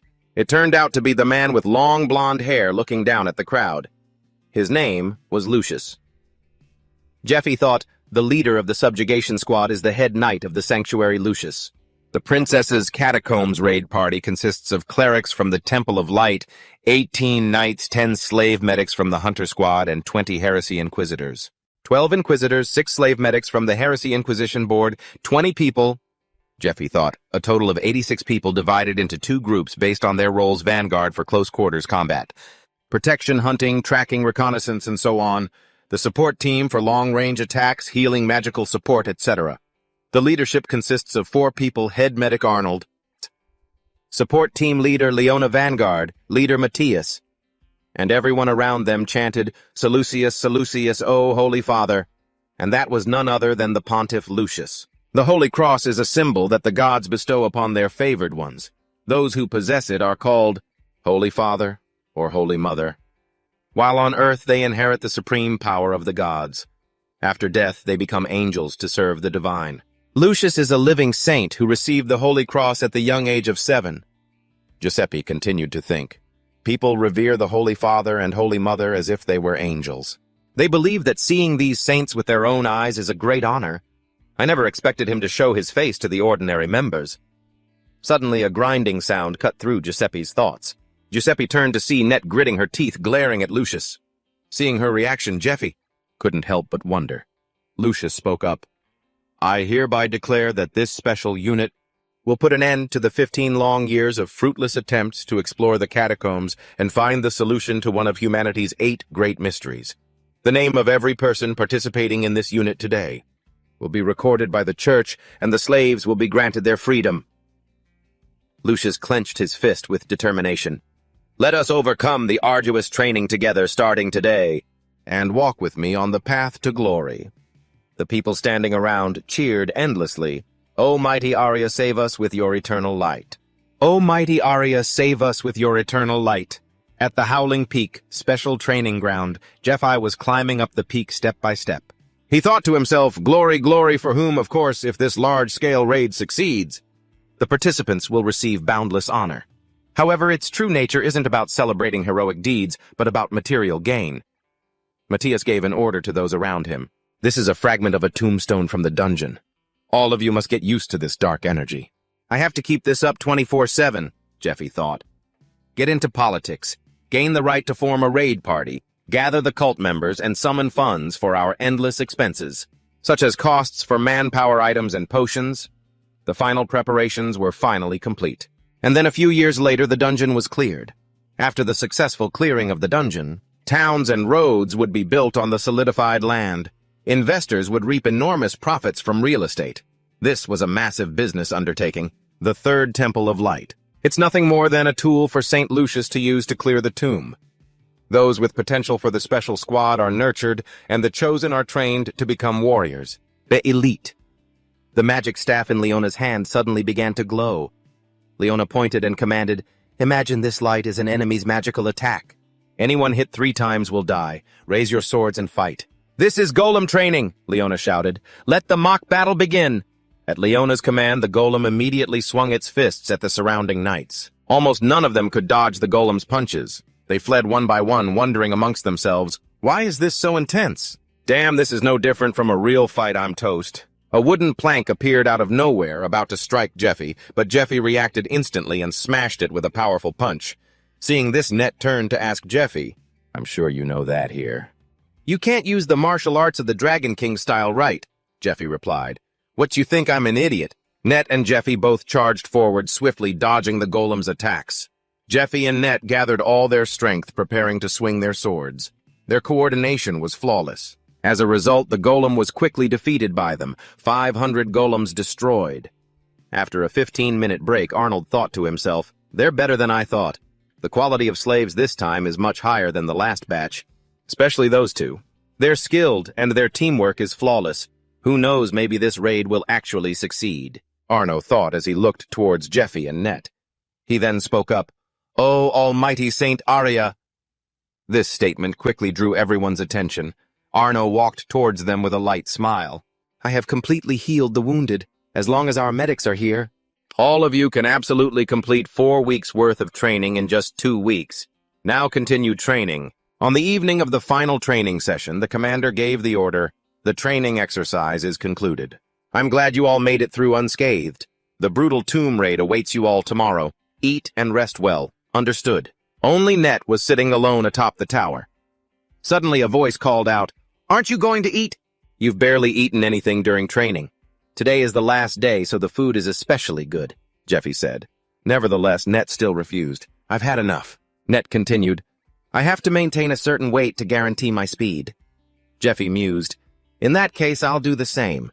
If you fail, I'll have to carry the mission after all." Jeffy spoke as he set his plate down. Net looked annoyed. You just love trying to one-up me, don't you?"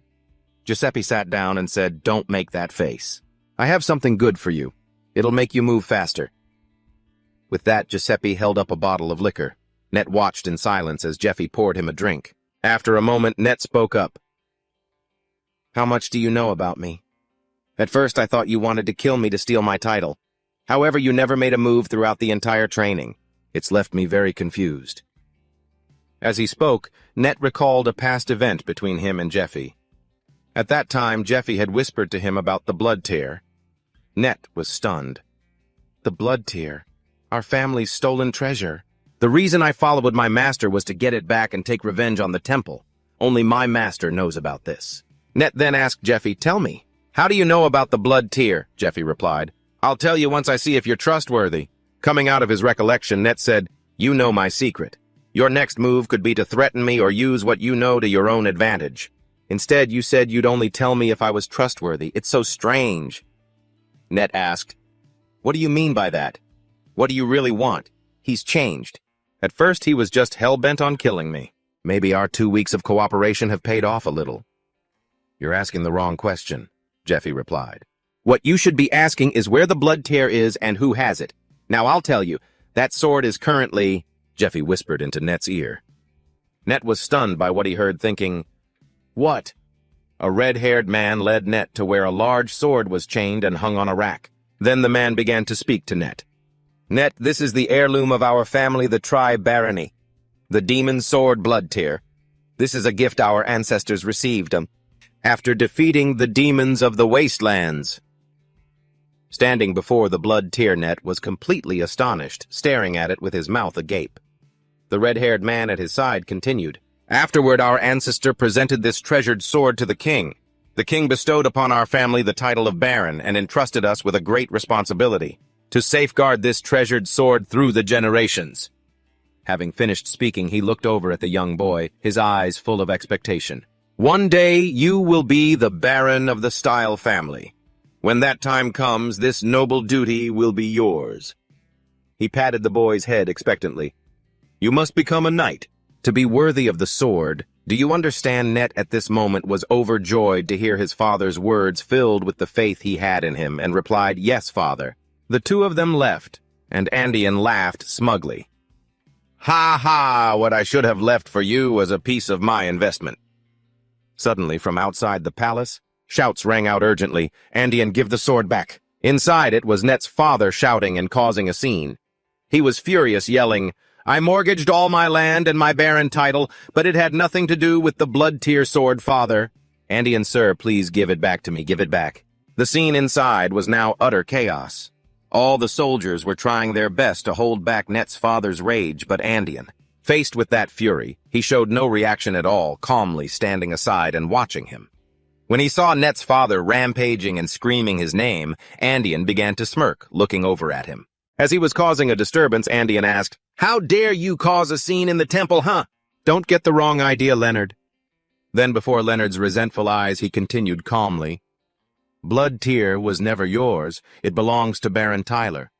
You mortgaged that noble title, so you no longer have the right to keep it." Hearing this, Leonard could no longer hold back. His eyes, filled with killing intent, glared with rage. "You—" Then he drew the sword from his waist. Filled with ultimate resentment, he broke through the knight's blockade and swung the sword, aiming for the middle of Andean's head. Without hesitation, he screamed, "You bastard!" Because everything happened so fast, Andean could only stand frozen, unable to react, but just then, before the sword could strike Andean's head, Leonard's arm was sliced clean off by a knight standing nearby, while another stabbed him straight through the stomach. Andean, still with that calm and smug attitude, smiled as he watched Leonard being stabbed.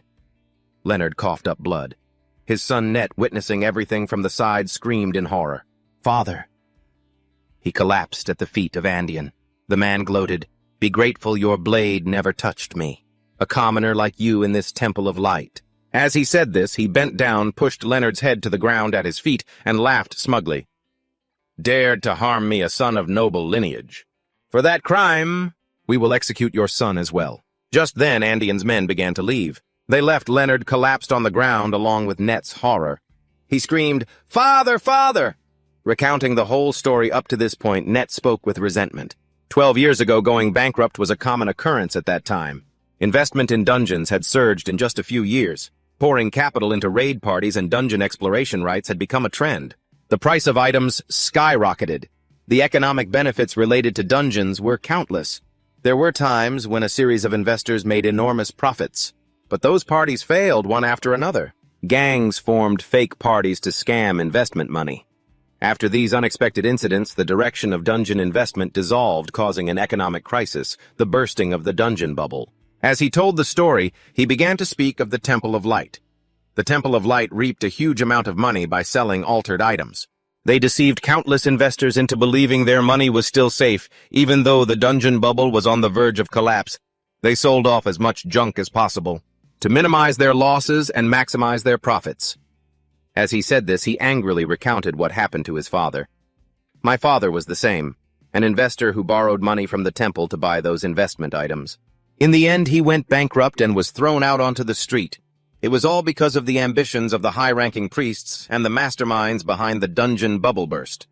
In the end, they were all acquitted, even though they were involved in the most serious economic fraud in history." The image of Andean and his father from that day appeared again, and he was filled with resentment. Those people, especially that guy Andean Lasker, the one who lured my father in. He used the friendship between them for his own gain and even took his life. So now, I live only for revenge. I swear I will smash that damn Temple of Light to pieces. Thinking of the blood tear sword, Net was filled with rage. Even if I have to search the whole world, I must find blood tear, the symbol of my family. But that was what I thought, until I heard the news about it. Saying this, Net grew even more disbelieving and angry. Why does Master have blood tear?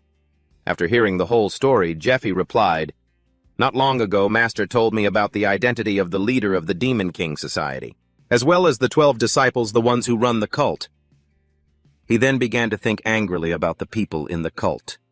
Andean's image appeared in his mind. He thought furiously, the cult leader and half of the disciple members are high-ranking priests in the Temple of Light. Hearing this, Net was completely stunned and cried out, "What?" Faced with Jeffy's words, Net began to think and speculate. "If you become my right-hand man, I will help you get revenge." Master must have told him that, but it was just a lie. Net rethought everything. Another image flashed in his mind. He and Jeffy were walking with a group of knights. He thought angrily, "Master that goddamn dog, if the plan to give the cult leader the dragon's saliva succeeds." Thinking this far, Net couldn't hide his worried expression. Then we'll never be able to lay a finger on him. His plan for revenge would be ruined. Net thought angrily. We've been tricked from the very beginning. He was furious. "Damn it. Master, the person I saw as family has been deceiving me all these years. This can't be real." Net couldn't believe what he was thinking, but he struggled with the internal conflict. "But if it's not true, then how did he know what Master once told me?" Net stopped in his tracks, lost in thought and confused. What should I do? At that moment, the group of knights, along with Net and Jeffy, arrived in front of a tomb. Standing before it, Net snapped out of his thoughts in surprise. "This is the tomb of the tyrant princess." Another person standing next to him also looked at the tomb and began to think, compared to this level, of the dungeons I've cleared before are nothing. He then started to worry. This uneasy feeling. It's like it's radiating through my very core. A sturdy old man to the side also looked on with interest. This place is certainly worth a try. And so they stormed through the doors. This is one of humanity's 3 great mysteries. Seeing this, the knights outside started to get a little worried. They turned to look at each other. Just then, Acno, who was leading the knights into the dungeon, looked at them and smiled. "I'm sure I've told you before, but this is the dungeon the Temple of Light has been exploring for a grueling 15 years. Hearing this, everyone started paying closer attention to the dungeon. Acno continued, "Everyone, Do you see the purification tools everywhere? This means this floor was explored and purified a very long time ago. He continued to elaborate. This dungeon has 9 floors in total. 2nd floor, 3rd floor, 4th floor. They continued their descent into the dungeon. 5th floor, 6th floor, 7th floor, and he began to add, in our previous raid, we successfully cleared up to the 7th floor, although we defeated the gatekeeper monster on the 8th floor. As he spoke of the 8th floor, a terrifying image of knights battling hordes of monsters appeared. Akno continued his story. But because of the dark aura leaking from the bottom floor, an image of ferocious skeletal monsters appeared. The monsters have become like this, Akno explained. These monsters were ferocious, their bodies human skeletons, but their eyes held a green glow and green smoke poured from their mouths. Seeing this, everyone grew excited. Charging inside, everyone shouted with excitement. Everyone prepare for battle, Vanguard Formation 3 assemble! The man on the other side also raised his sword. Let's fight! He yelled enthusiastically. Meanwhile, at the Temple of Light, 2 people were standing and talking. We're grateful that you've come, Your Eminence, Lucius said, bowing humbly with a smile. All the warriors have gone to raid the dungeon, so we're facing quite a few difficulties. We don't know how we can possibly repay you for lending us your protection forces. Indian replied, Think nothing of it. It's only natural that we help each other. As Lucius had left the temple to explore the dungeon, the knights now present were those dispatched from the capital's archdiocese. Indian replied, Please feel at ease. Treat them as if they were your own men.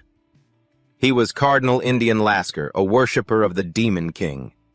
At that moment, a skull monster with glowing green eyes ferociously lunged forward, opening its menacing maw to attack. The ensuing melee was chaotic. The battle was split between 2 sides. On one were the skull monsters. On the other side were the knights. The fight was evenly matched, and neither side gave an inch. One of them grew impatient as he fought. Is there no end to them? How can there be so many? In contrast, the muscular old man on the other side was still charging forward with gusto, laughing gleefully. Ha ha ha! To me, this rabble is just a little post-meal exercise. Elsewhere, another man started to speculate. Rumor has it that the master of this tomb is the Necro-Princess Eureka, a great archmage, who appears only once in a millennium. I think she used her magic to lure a few thousand of her followers and imprisoned them here while they were still alive. They chatted as they fought, cutting down monsters. Well, there must have been hundreds of thousands of grave robbers over the past few thousand years, so there's obviously no shortage of skeletons. She's a complete lunatic, another person said, laughing loudly. Ha ha ha ha, when I was young. And just then, they had now advanced deep inside the dungeon, having cleared out the horde of monsters. But suddenly, a tremor emanated from deep inside, emitting a green beam of light that drew everyone's attention. From the depths, a monster 100 times their size emerged, with smaller monsters scurrying at its feet.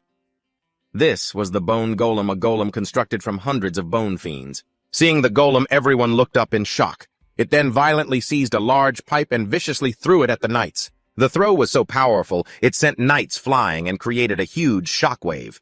Taking advantage of the chaos, the bone fiends ferociously charged towards them. Below, the knights who remained standing braced with their shields against the aftershock.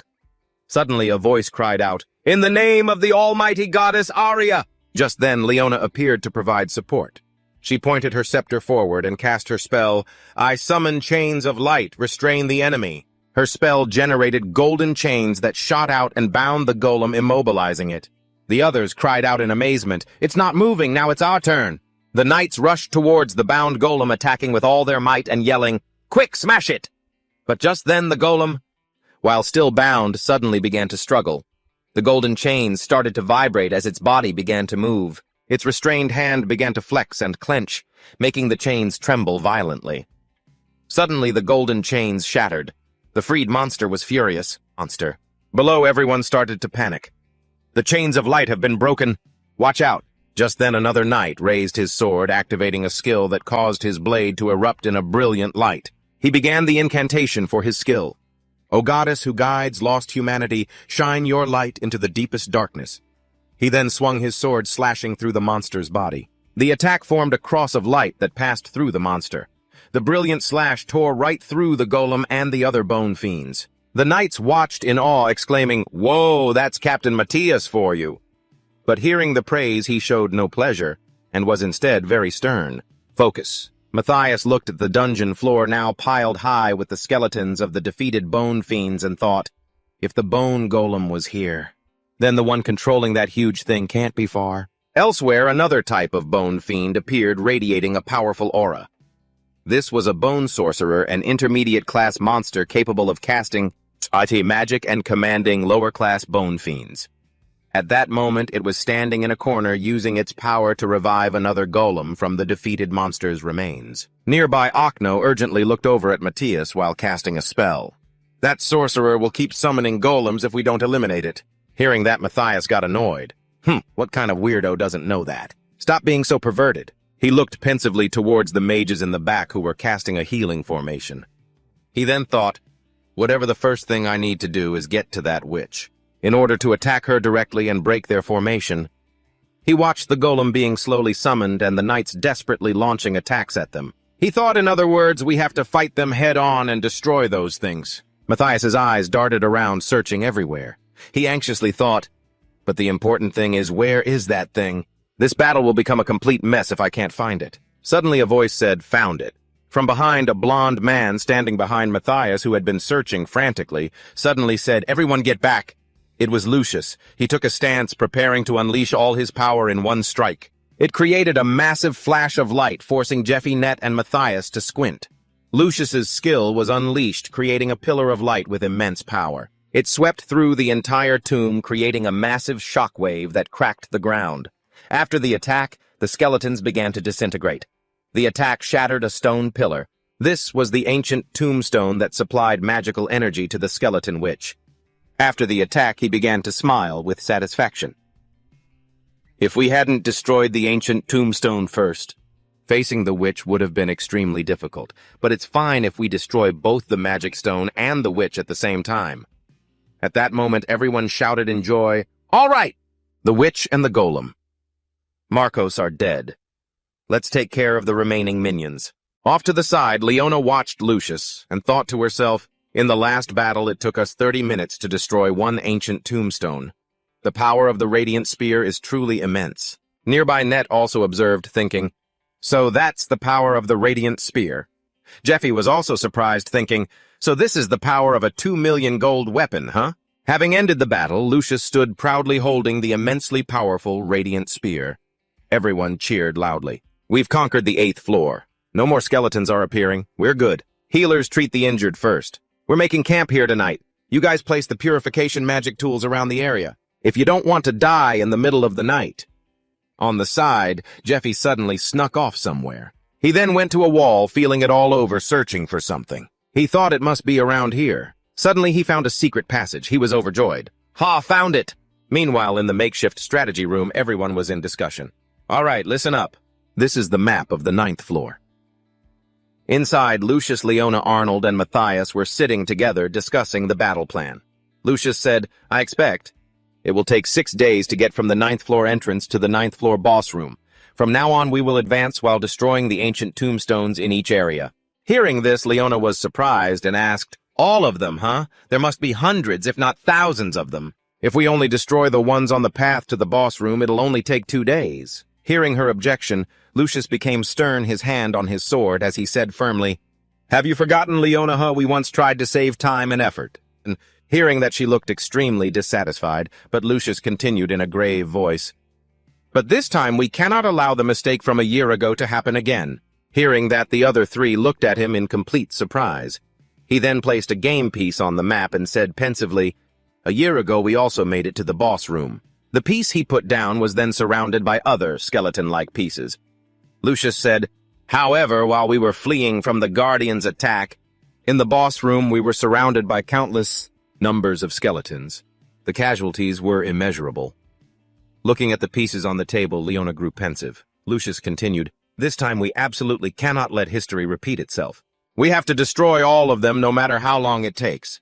Hearing this, Arnold thought to himself, even if it isn't the entrance to the boss room, the number of party members will plummet.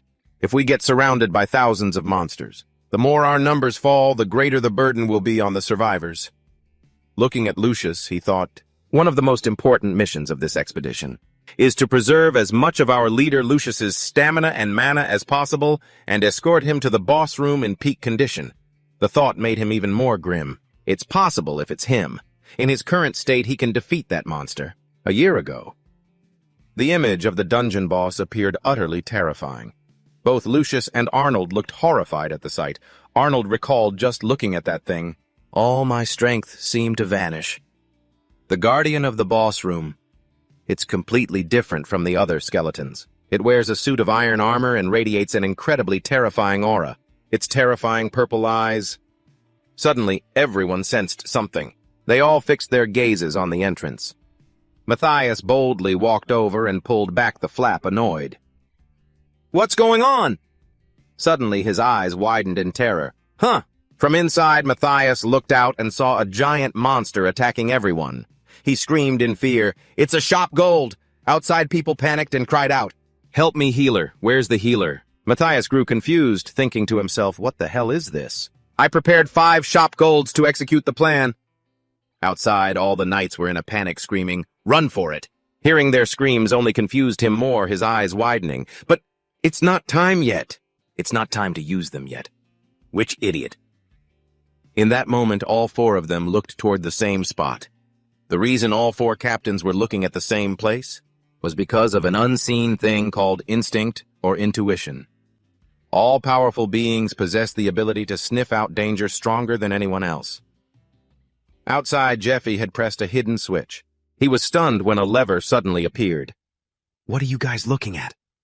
He pulled the lever down with his hand, and suddenly outside, where the mages and knights were standing, the ground began to crack open. The crypt started to shift, causing Matthias to suddenly lose his footing. The shifting crypt formed square pillars of different heights, separating everyone.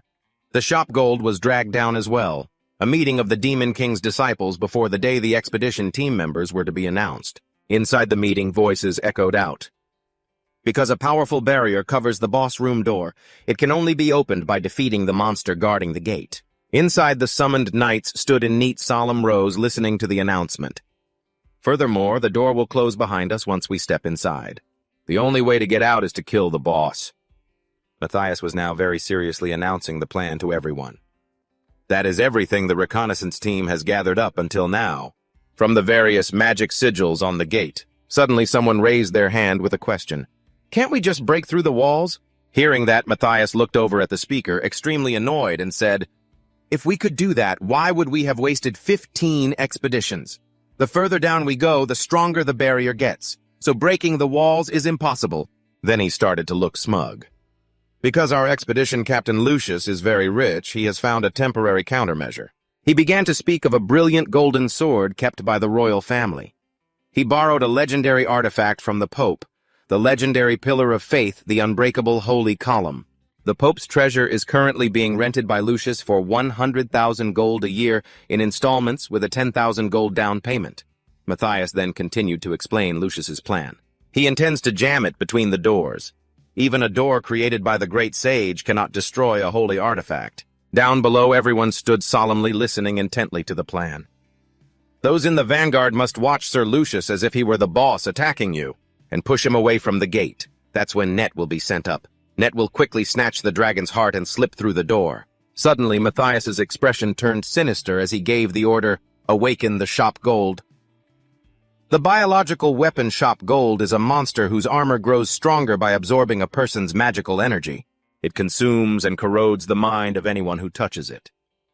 He then thought of the other 3 captains. He began to think, because Lucius and the other captains have strong magic resistance, the shop gold's mental corrosion won't affect them, but the ordinary priests won't be able to resist. The corrosion from the 5 shop golds outside. Lucius was starting to panic as the knights, their minds corroded, began to attack one another. Matthias thought, we'll have 30 seconds while the captains are disoriented. Because the priests will be frantically killing their allies, and more than 3 minutes as the other members have to purify or eliminate the interference from the shop golds. Then, standing in the midst of the battle, Matthias, looking incredibly smug, laughed and said, "We just need to light the spark. The leader will fight Lucius. We will calmly but quickly leave the dungeon. We just need to report back to the temple that our attempt to conquer the dungeon was a failure." He handed everyone purple vials he had prepared. "This is a special potion. High-ranking leaders only need to drink this and the slave seal will temporarily disappear. The priest's compulsory orders will be nullified. Drink it right before you enter the boss room. Matthias walked over and handed Jeffy a red horn. This is the Horn of Hypnos. It's an instrument that helps control the shop gold, and the user won't be attacked by them as long as you possess it. It also prevents the shop gold from corroding the user's mind. Matthias handed it to him. Everyone gets a Horn of Hypnos for their own protection too. Don't mess around with it before the mission. Looking at the horn, Jeffy was completely surprised. Holding the horn in his hand, he was extremely pleased and smiled, thinking back on everything that had happened until now inside these walls. Jeffy stood inside, smiling smugly as he watched the chaotic battle outside. He thought to himself, how moving. Everyone fighting tragically outside was groaning, I'm gonna die, man.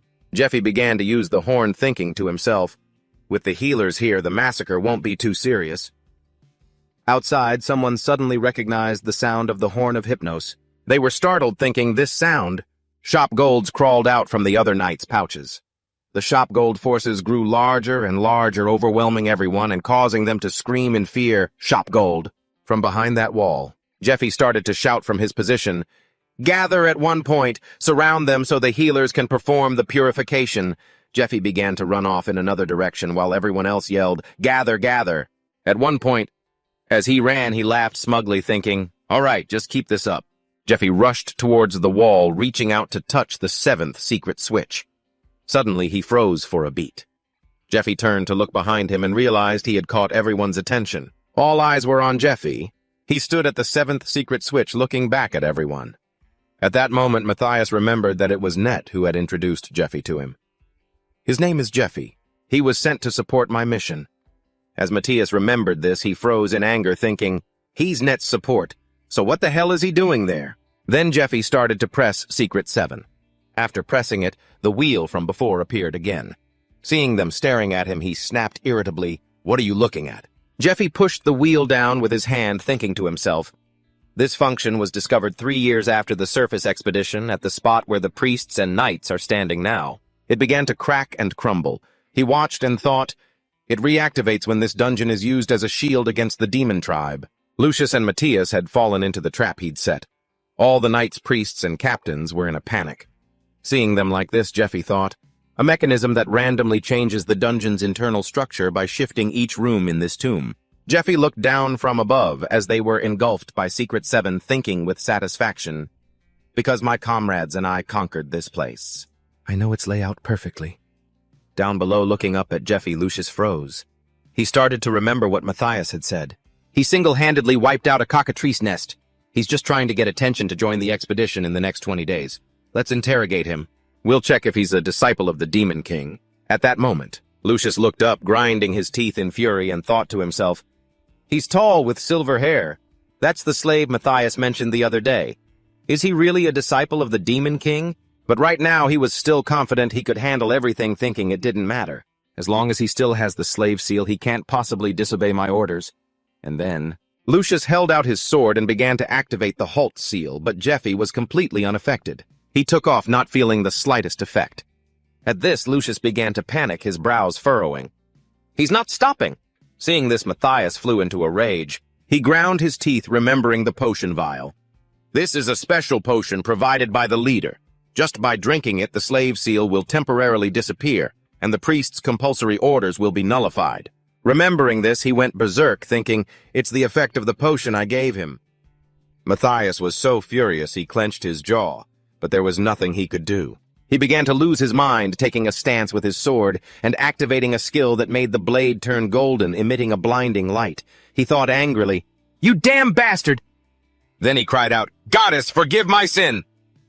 But at that moment, Net suddenly rushed forward and sliced clean off the arm Matthias was holding his sword with. Unexpectedly, the weapon Net used to strike Matthias was an Eastern weapon, the Urumi whip sword. It's flexible enough to be hidden in a belt and is an excellent weapon. It can wrap around a person and cut them to pieces. Because everything happened so suddenly, Matthias couldn't react in time and just glanced at Net. Why would you... Blood from... His arm began to spray everywhere. But Net remained cold and silent, saying nothing. He held the blood-stained sword, his gaze as sharp as a knife fixed on Matthias. Then he dashed away. From behind, Matthias screamed after him, "Ah, you son of a bitch!" As Net ran, he calculated, "I've stopped Matthias, but there's still one more obstacle to deal with. Jeffy." And as for Lucius, he had unleashed his skill towards Jeffy. Just as the attack was about to hit his back, a wall suddenly appeared and blocked the entire skill. Then Jeffy made his escape. Lucius was completely stunned, unable to believe his eyes. Huh. As Jeffy ran, he laughed smugly. "Too bad for you. Right now, I'm invincible." At that moment, his body emitted a brilliant aura. This was super luck, temporarily enveloped by a powerful aura of luck. Uses remaining 3. Used 1. Jeffy thought smugly, the high-level blessing from the god of fortune, super luck. He then remembered, "Furthermore, the gods gave me the revival privilege to support me. You can check the privileges you received after regressing." He said to himself, "The moment I was reborn, the second I saw the list of privileges, a thought flashed through my mind like lightning. A defense mechanism that resets the dungeon by moving every detail. In other words, in an instant, a path that wasn't there before is formed, making the doors completely useless. If you're lucky enough to find that path, well, you'll reach the boss room." Jeffy, incredibly pleased, made his escape, thinking gleefully, "Right now, luck is on my side." As Jeffy was running, Net caught up to him. Jeffy started to laugh. "Oh, following me, are you?" Net smiled and replied, "Of course." Then he grinned smugly. "Anything you can do, I can do too." Giuseppe was extremely satisfied, thinking, "It seems he's made his decision." Then Giuseppe recalled his conversation with Net from the other day. "You're going to steal the dragon heart after everyone enters the boss room, just as the Demon King's disciple planned. But then you're going to run away with it, instead of delivering it to the secret meeting room. That's your plan, isn't it?" Then he continued, "If you do that, you're a dead man for sure. The only way to survive is for the two of us to kill the boss together." Hearing this, Net grew tense. "What?" Net began to lose his patience. He lost his composure and stood up angrily. "I don't want to hear you bark anymore. Kill the boss with just the two of us. Is that what you're trying to say?" Seeing Net so angry, Jeffy remained patient and sat down. "Let me tell you about this brilliant plan." They discussed Jeffy's plan together until that afternoon. "That's the whole plan. Any thoughts?" After hearing the plan, Net began to hesitate. He was swayed by Jeffy's plan, thinking, the plan is completely unconventional. Its chances of success are very high. The problem is, at that moment you suddenly realized there was a problem. With renewed conviction, Net turned to Jeffy. "What do you mean I'll die if I run away with the dragon heart?" Net began to argue back defiantly. "Do you have any idea how fast the Dragon King arts are? Who could possibly catch me when I'm moving at that speed? Besides, what if I become the master of the dragon heart?" Seeing that Net was still being defiant, Jeffy held up a hand. "Two things. First, the dragon heart has a unique way of accepting a master. If you're not careful, you could die from being unable to control the dragon's magic." As he said this, Jeffy's expression gradually grew serious. "I can't do it myself, but I know the person who understands how to make the dragon heart accept a master. Second..." Hearing this, Net became furious, flinching as if Jeffy had struck a nerve. Jeffy continued, "The person who transported the items to the 3 temples of Paris was Cardinal Indian Lasker."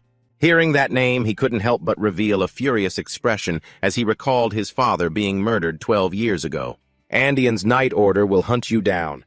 That order is one of the strongest in these 6 lands, and it won't just be them.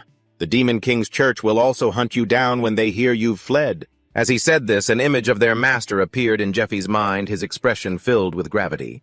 The entire church, including Master Jeevee, head of the Dragon King Order, seemed to have gotten into Net's head. He asked him, "Are you sure?" "I'm sure I can get away." Faced with Giuseppe's solid logic, Net was startled, his anger flaring up.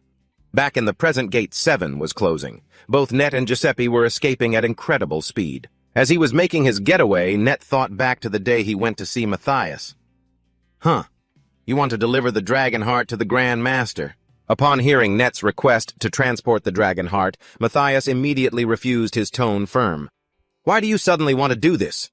As the one in charge after entering the dungeon, I can't let things go off plan." But after hearing Net's arguments, he began to let his guard down. "You think the Temple of Light will get suspicious because the courier is too high profile?" "Oh, please." But Matthias just smiled and refused. It seemed he already knew the courier was Lord Andean. "But I hadn't heard about how it was going to be transported yet. We've prepared a special safe method. You don't need to worry about it. Just focus on your own job. After being shut down like that, Net just stood there in silence. Matthias clapped him on the shoulder, smiled, and walked away. But Matthias did leave him with a few parting words. Your handler told you quite a lot, didn't they? Our organization is a secret, so the identities of our members, especially the vice masters, are kept hidden. The Grand Master must trust you a great deal. Remembering those words, Net fell silent, realizing everything Jeevy said was true. He thought of that fiend Andean and of his own master, his enemy. Andean Lasker is a disciple of the Demon King Order, and he's close enough to my master to be entrusted with such a critical mission. Images of his father being murdered by Andean flashed through his mind again. Everything inside Net's head shattered, and the image he held of his master began to crumble, completely shattered. Net thought furiously, wasn't destroying my life enough for you to think I've been deceived for this long? After running for a while, Net and Jeevy found themselves in front of a golem. It was waiting for them, its green eyes glowing ominously. Net acted decisively. With a cold flick of his wrist, he activated a technique. In a single move, he completely annihilated the golem, leaving not even a single shard behind. He roared in fury, unforgivable. Just then, Jeevy was still sprinting ahead. Net, however, was pouring all of his rage into his attacks, unleashing his full power. As he fought, he thought furiously, you damn Demon King disciples! And the Temple of Light, I'll destroy every last one of you. Seeing Net get distracted, Jeevy yelled back. What are you doing? Focus on running. Listen to me. Hesitating for even a second will ruin the whole plan. The rage in Net's heart hadn't subsided, but he gritted his teeth and endured. I know. As they ran, Jeevy thought to himself, I understand how you feel. But you can't let your emotions get the best of you. 5 seconds until Superluck runs out. They shot forward like lightning. As he ran, Jeevy was counting down. 3, 2. They were getting closer and closer to the boss room. A green light 6 was flashing before their eyes. Jeevy counted 11 as the light got even closer. Like a thunderbolt, the two of them flashed behind the boss in an instant. 4, Jeevy counted. 9. Just then, the boss noticed their presence. It turned its head, its gaze filled with killing intent.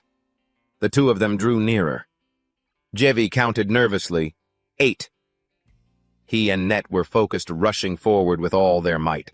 The boss went into a rage. It began to draw its sword, its aura brimming with bloodlust. My heart! Then, without hesitating, it raised the blade and took a stance to attack them. Seizing the moment, Jeevy screamed, Jump!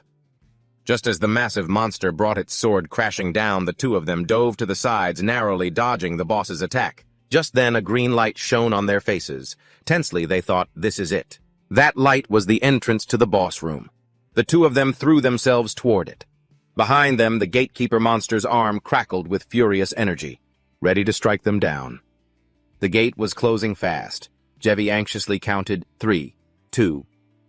Even though the opening was now tiny, they both risked it all and leaped through without a second thought. Jeevy counted 1. After he hit 0, they had luckily seized the moment and made it into the boss room just as the gate slammed shut. Both of them collapsed to the floor, panting for breath. After a moment, they got up.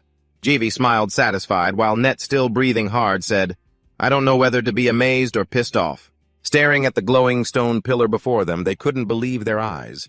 They said to each other, we actually made it into the boss room. But as Net looked around the empty chamber, he grew confused. But there's nothing here. Where's the boss? Suddenly, a chilling voice echoed out, making both of them jump in surprise. Their eyes shot wide. Who goes there? And then from within the glowing stone pillar, a shaft of light began to appear in its center. The voice echoed, I can still sense the night's energy outside the gate. How did you two get in here? The boss appeared looking ethereal and mysterious in a black dress with platinum white hair. She spoke, her voice cool. Who dares disturb the slumber of royalty? Meanwhile, outside, the others had managed to fight off the Shoggoths. The walls are holding. We've wiped out all the Shoggoths, Leona began to shout. Everyone gather here now. Get a head count. Of the survivors, everyone replied Roger. But everyone was confused. Arnold asked Lucius, Captain, what do we do now? He fell silent, deep in thought. He thought back to what had just happened. The nullification sigil right before his eyes. The slave sigil. A seal placed upon slaves by the priests of light using their divine authority. The priests of light can forcibly command anyone with this mark. If I use it, the forced command has a range of 1 kilometer. Lucius began to think. He never had a slave mark to begin with, or maybe he has a tool to nullify its effects. He pondered everything. Furthermore, as soon as the soft gold appeared, he activated several tomb traps, moving them all just to show me. At least 2 of them. At this thought, his face darkened. To think there are a few of the Demon King's disciples hiding in the expedition team. Lucius began to grind his teeth in anger, even though he had selected only the most trustworthy people and their slaves. He then turned to Acno, furious, and asked, "Acno." Acno replied, "Sir." He then asked, "What are the names of the 2 who fled?" Acno began to explain, "The one with silver hair is Jeffy, and the red-haired one is Net. Jeffy joined the expedition on Net's recommendation." Hearing this, Lucius's face contorted in anger. Arnold continued, "And Net is the slave of Lord Matthias." He thought angrily, "Matthias?" He looked at Matthias's back. At that moment, Matthias was angrily thinking, did those idiots run away because they were afraid to face the boss? After creating this mess, he gripped the sword in his hand, seething. This was my chance for a promotion within the Demon King's sect and success in the Temple of Light. My perfect plan was ruined by those fools.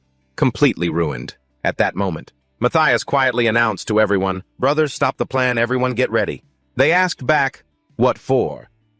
He shot a cold glare back at them. "To kill or be killed." Hearing this, they all put on serious expressions. Footsteps approached from behind them.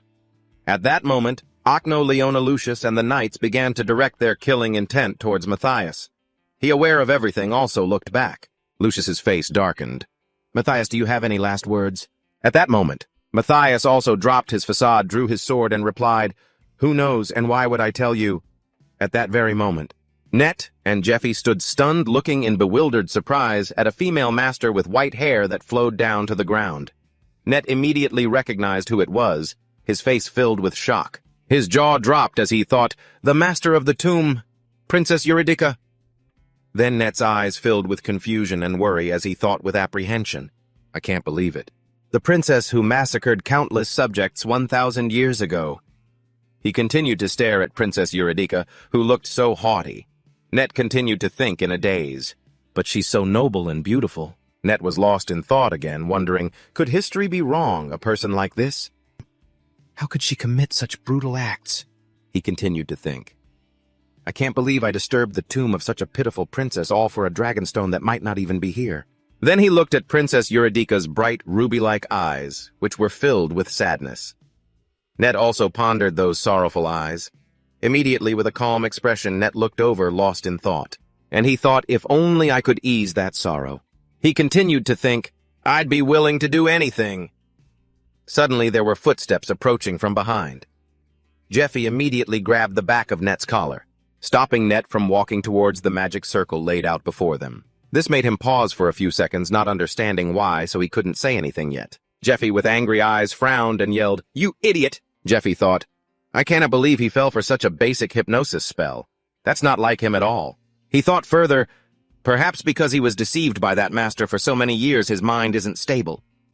After being pulled back by Jeffy, Net finally realized it. Surprised, he broke out in a cold sweat and exclaimed in confusion, "A magic circle!"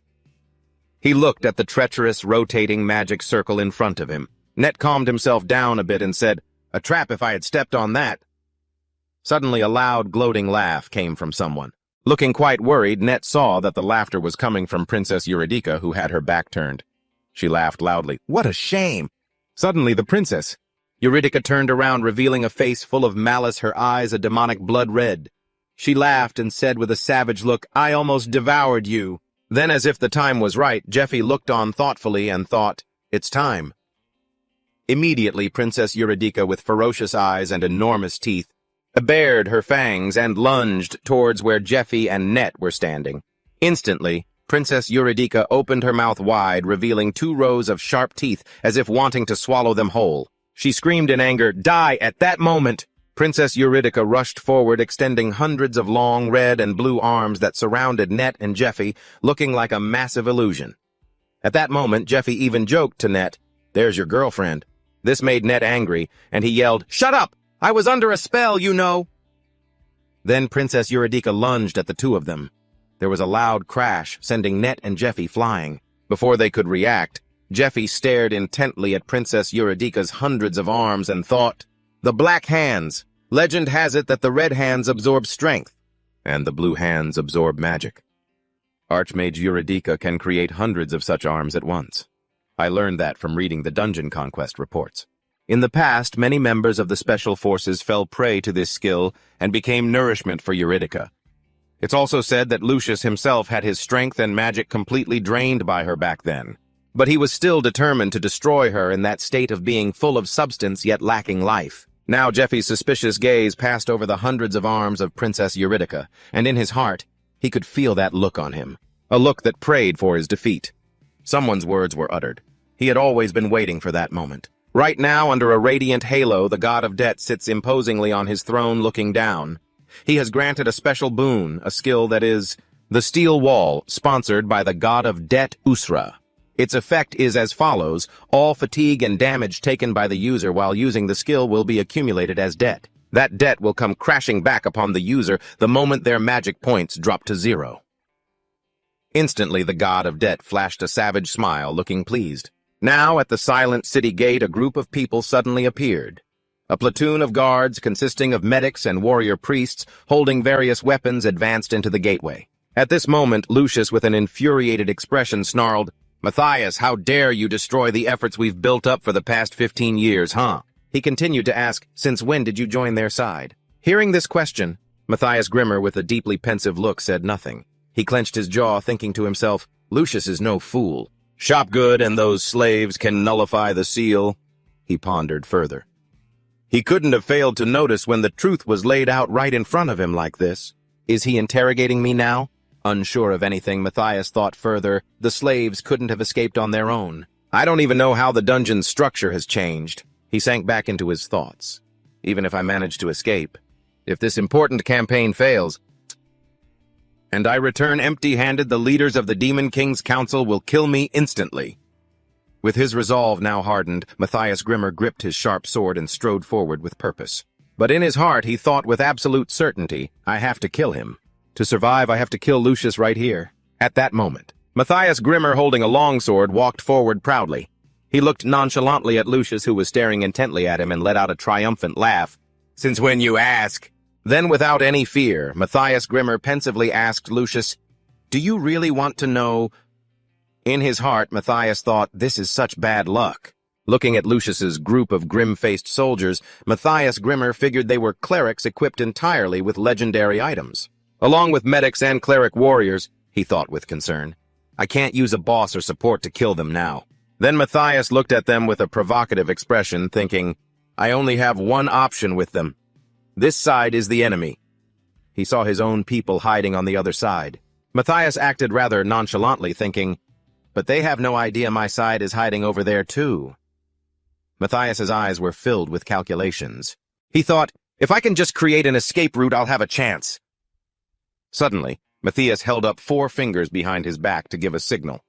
A hooded figure saw it and looked surprised, but he said nothing. Matthias then slowly lowered his fingers to signal his comrades.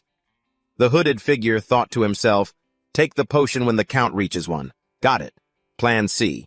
He immediately took out a vial of what appeared to be a strange potion. It was a special potion provided by the Demon King's Council that could nullify the effects of the slave seal. Matthias Grimmer, his eyes filled with excitement, said, let us duel like noblemen. He added, defeat me and I will tell you everything. In his mind, Matthias was counting down. Hearing this, Lucius's eyes showed suspicion as he watched as if he sensed something. Then Matthias held up 2 fingers.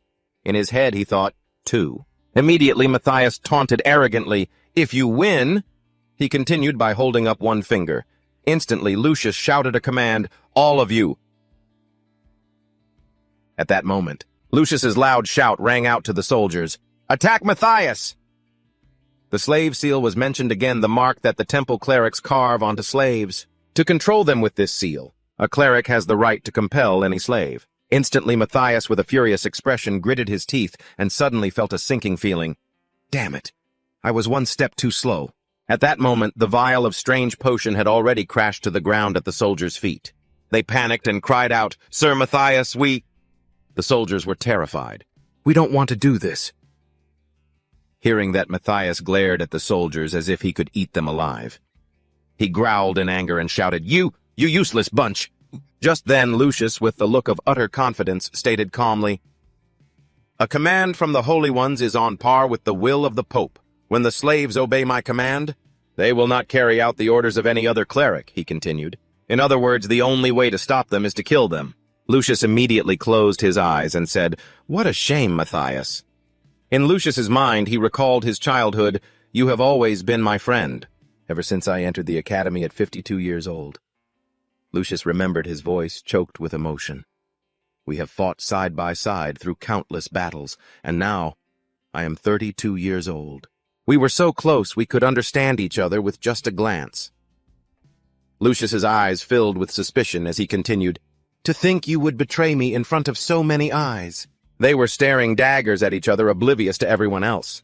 Then Lucius continued, First disarm all the traps you people have set. A moment later, the bodies of the slaves lay scattered on the ground. Some were dismembered, others bathed in crimson blood. But there was something special about every single one of them. From their mouths or from any open wound on their bodies, a grotesque creature crawled out the insects that the Demon King's cultists raise in their bellies. The sigil beetle, Lucius thought dispassionately. The powerful combat abilities of those insectoid slaves, the Demon King cultists, are all thanks to the strengthening effect of the sigil beetle. Moreover, the Demon King's seal isn't carved onto the cultist, but onto the shell of the main beetle. That's why, even though the law states one can only bear the seal of a single lord, whether slave or cleric, they could simultaneously hold two identities, a cleric or slave of the temple, and a follower of the Demon King. Lucius stomped down hard. He instantly crushed a sigil beetle that had crawled near his feet. He let out a sharp hiss. Kick! Grinding his teeth and narrowing his eyes in displeasure. I'm truly disappointed, Matthias. Because I trusted you? I entrusted the entire selection of slaves to you. He glanced at Matthias, who was bound tightly by shining golden chains and pinned to the wall with swords. Akno, standing beside him, scanned the surrounding corpses and thought to himself, to think they were all Demon King cultists. Sir Matthias truly commanded a formidable force. But he paused, looking at Lucius facing Matthias. The commander is still much stronger, he thought to himself. Matthias was struggling for every breath. The recent battle had worn him down. He looked at Lucius, but inwardly he cursed, Damn it! I knew this wasn't going to be easy, but this is far harder than I imagined. My sword couldn't even touch him once. Matthias replayed the earlier clash in his mind. Is the power gap between us really this hopeless? He gritted his teeth, wondering, So this is the difference between a saint and an ordinary person. Is this the fate God has ordained? He recalled the image of the goddess of light and wondered again. Suddenly, Matthias hung his head and coughed up a large mouthful of blood. How ridiculous. He told himself, then choked up as tears welled in his eyes. Immediately after, a revelation stone appeared, which he managed to catch and hold in his mouth, thinking, If this is my destiny, in that case he thought, eyeing Lucius warily. At that moment, Lucius, who was facing him, put on a serious expression and asked softly, At the very least, I will hear your reason, Matthias. Why did you betray me? Hearing this, he laughed sarcastically and calmly replied, Are you really asking? If you're that curious, go ask your goddess in the afterlife. Matthias's expression turned ferocious as he shouted, sticking out his tongue to reveal the bright red gem in his mouth. Instantly, Lucius's calm expression changed. Even Acno shouted in surprise, That thing. But before they could react, he immediately crushed the gem and let out a heaven-shattering scream of pain. A faint image of Odin appeared. Back then, the old man had given him this red gem. His face held a sinister smirk. This is the secret trump card of the Demon King's cult. It will help you resonate with the sigil beetle inside your body and transform you from human to demon. This is a revelation stone. The old man then calmly instructed him, Only use this when you're cornered, because once you use it, you can never return to being human again.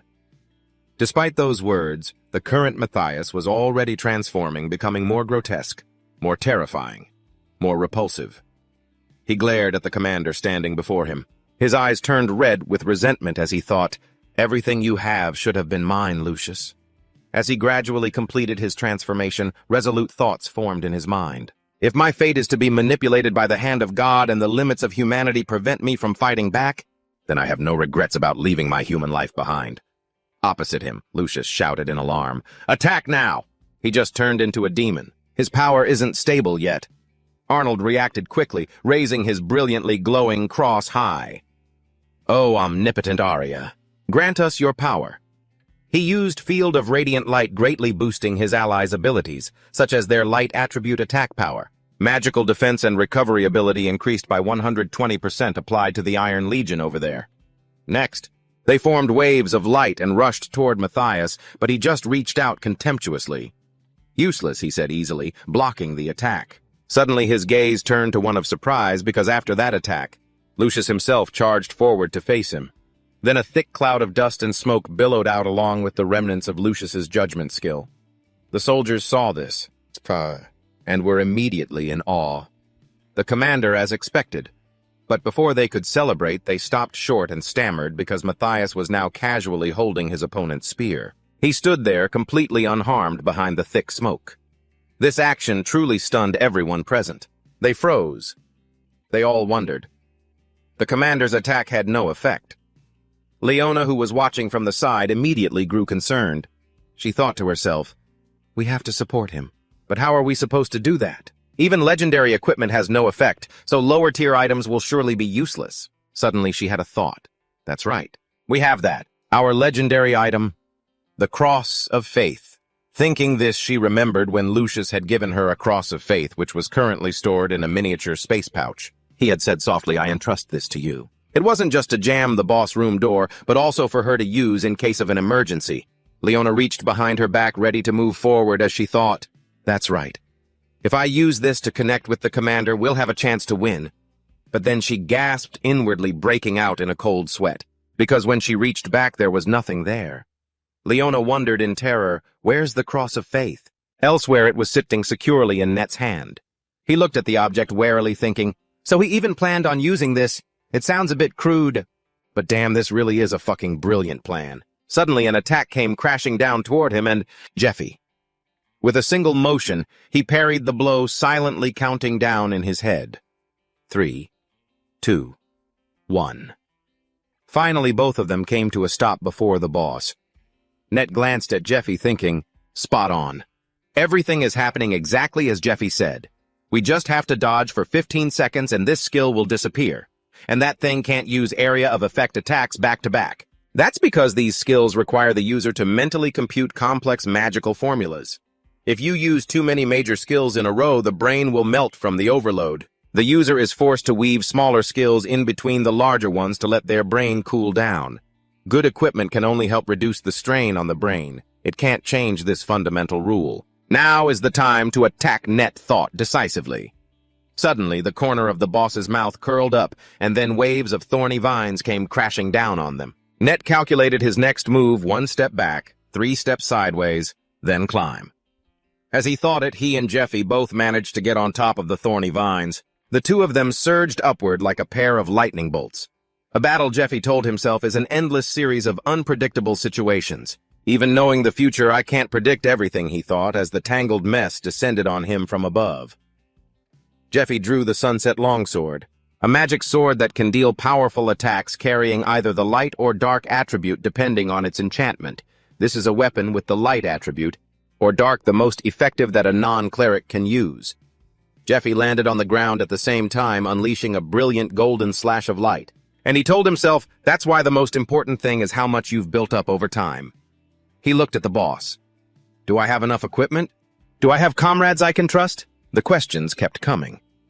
Do I have the unwavering will to face adversity? Best to overcome any sudden disadvantageous situation that might arise? Jeffy thought.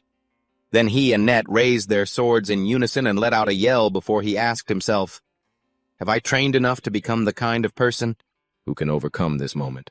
This battle, Jeffy unleashed the Dragon King's secret art Ascending Cloud Dragon. At the same time, Net also landed a finishing blow and sliced clean through the boss's head. He then landed safely, but of course the severed part began to convulse, and right from that spot, it grew a new head. It's not over yet. The thought instantly flashed through both their minds. It's changing its form, they thought, watching the grotesque transformation before them. But then the corner of Jeffy's mouth curled into a slight smile. He dropped into a stance facing it. I've been waiting for this moment. With that thought, he shouted to the person beside him, Net! His partner quickly yelled back, I know, and immediately took off. Net leaped up and in the blink of an eye was facing the regenerating Eurydica. He recalled what Jeffy had told him before, that even if they used the Dragon King's secret art, it would be impossible to destroy that monster. Once its head is destroyed, it will shift to its second form and become even stronger.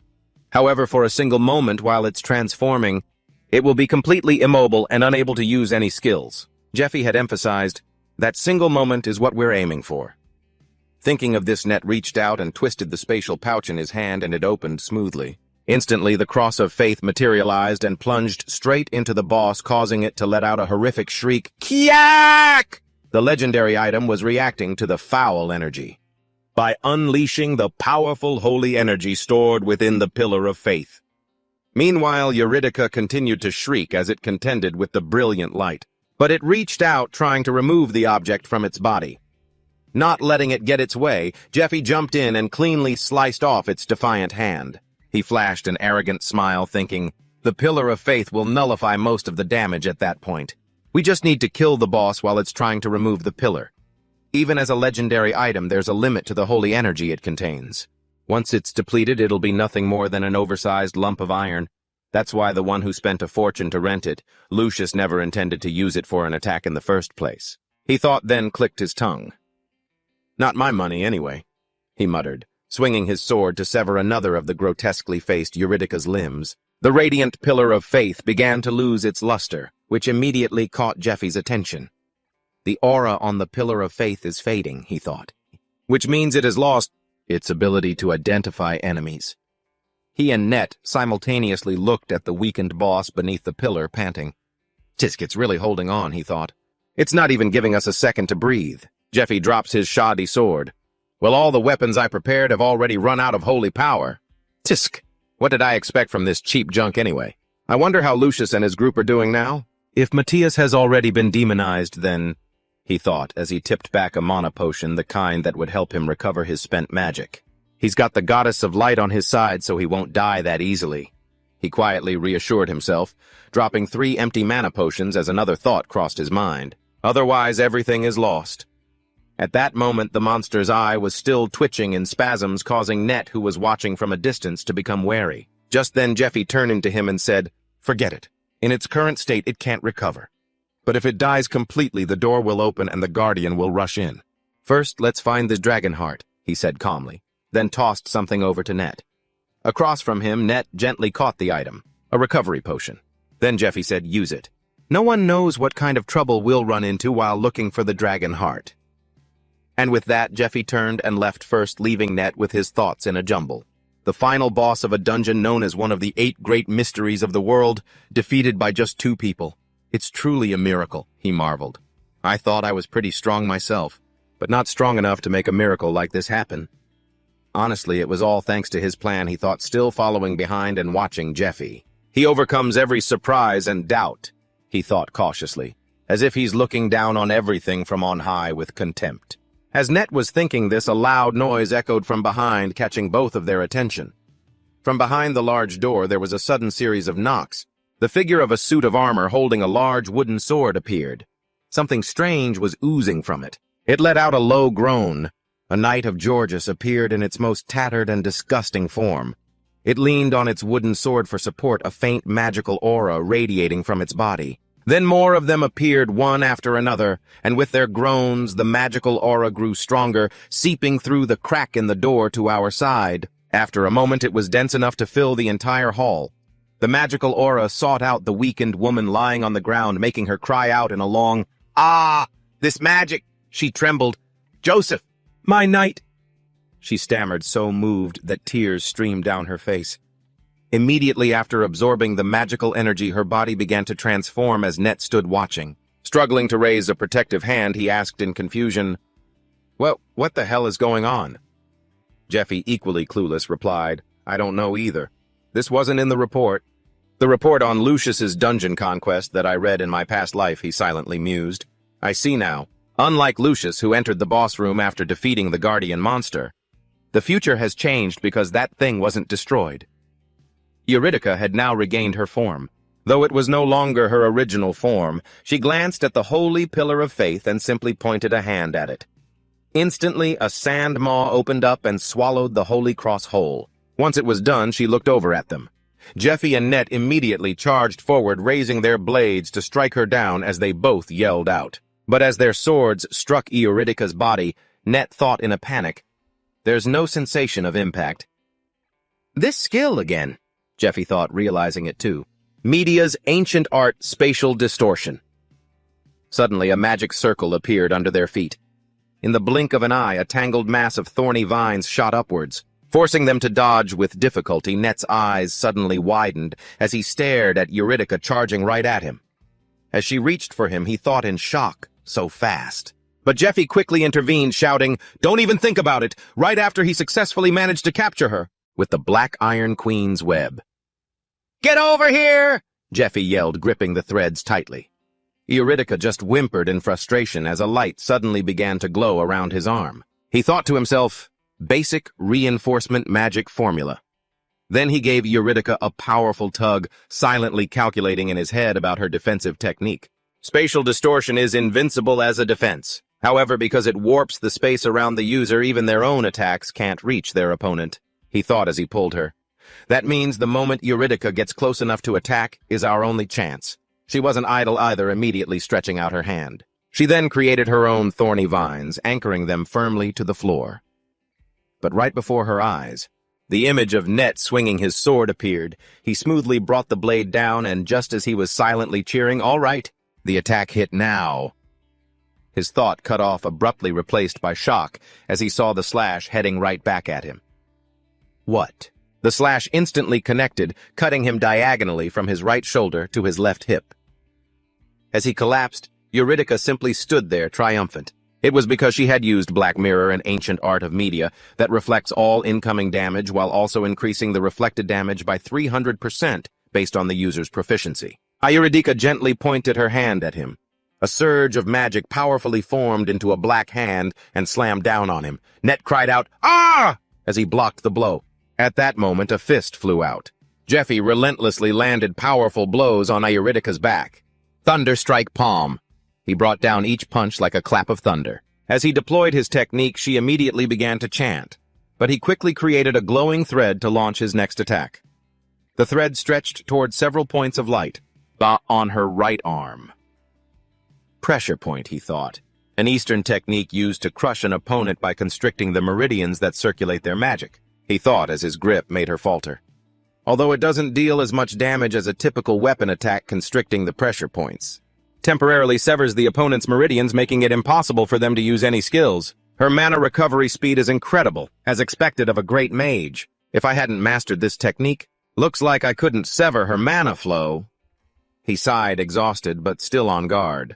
To think I'd actually be using the things I trained with Auntie for like this. Seizing the chance, Eurydica jumped back, growling in fury, but he wasn't about to let her get away that easily.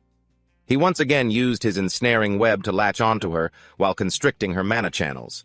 "I'll work together with these threads," he thought, forcefully pulling Eurydica closer.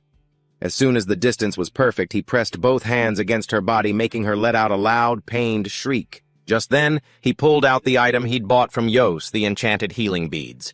It was a rosary with Buddhist techniques carved into each wooden bead. Even a non-monk could use this rosary. The skill enchanted in the beads disappears after a single use.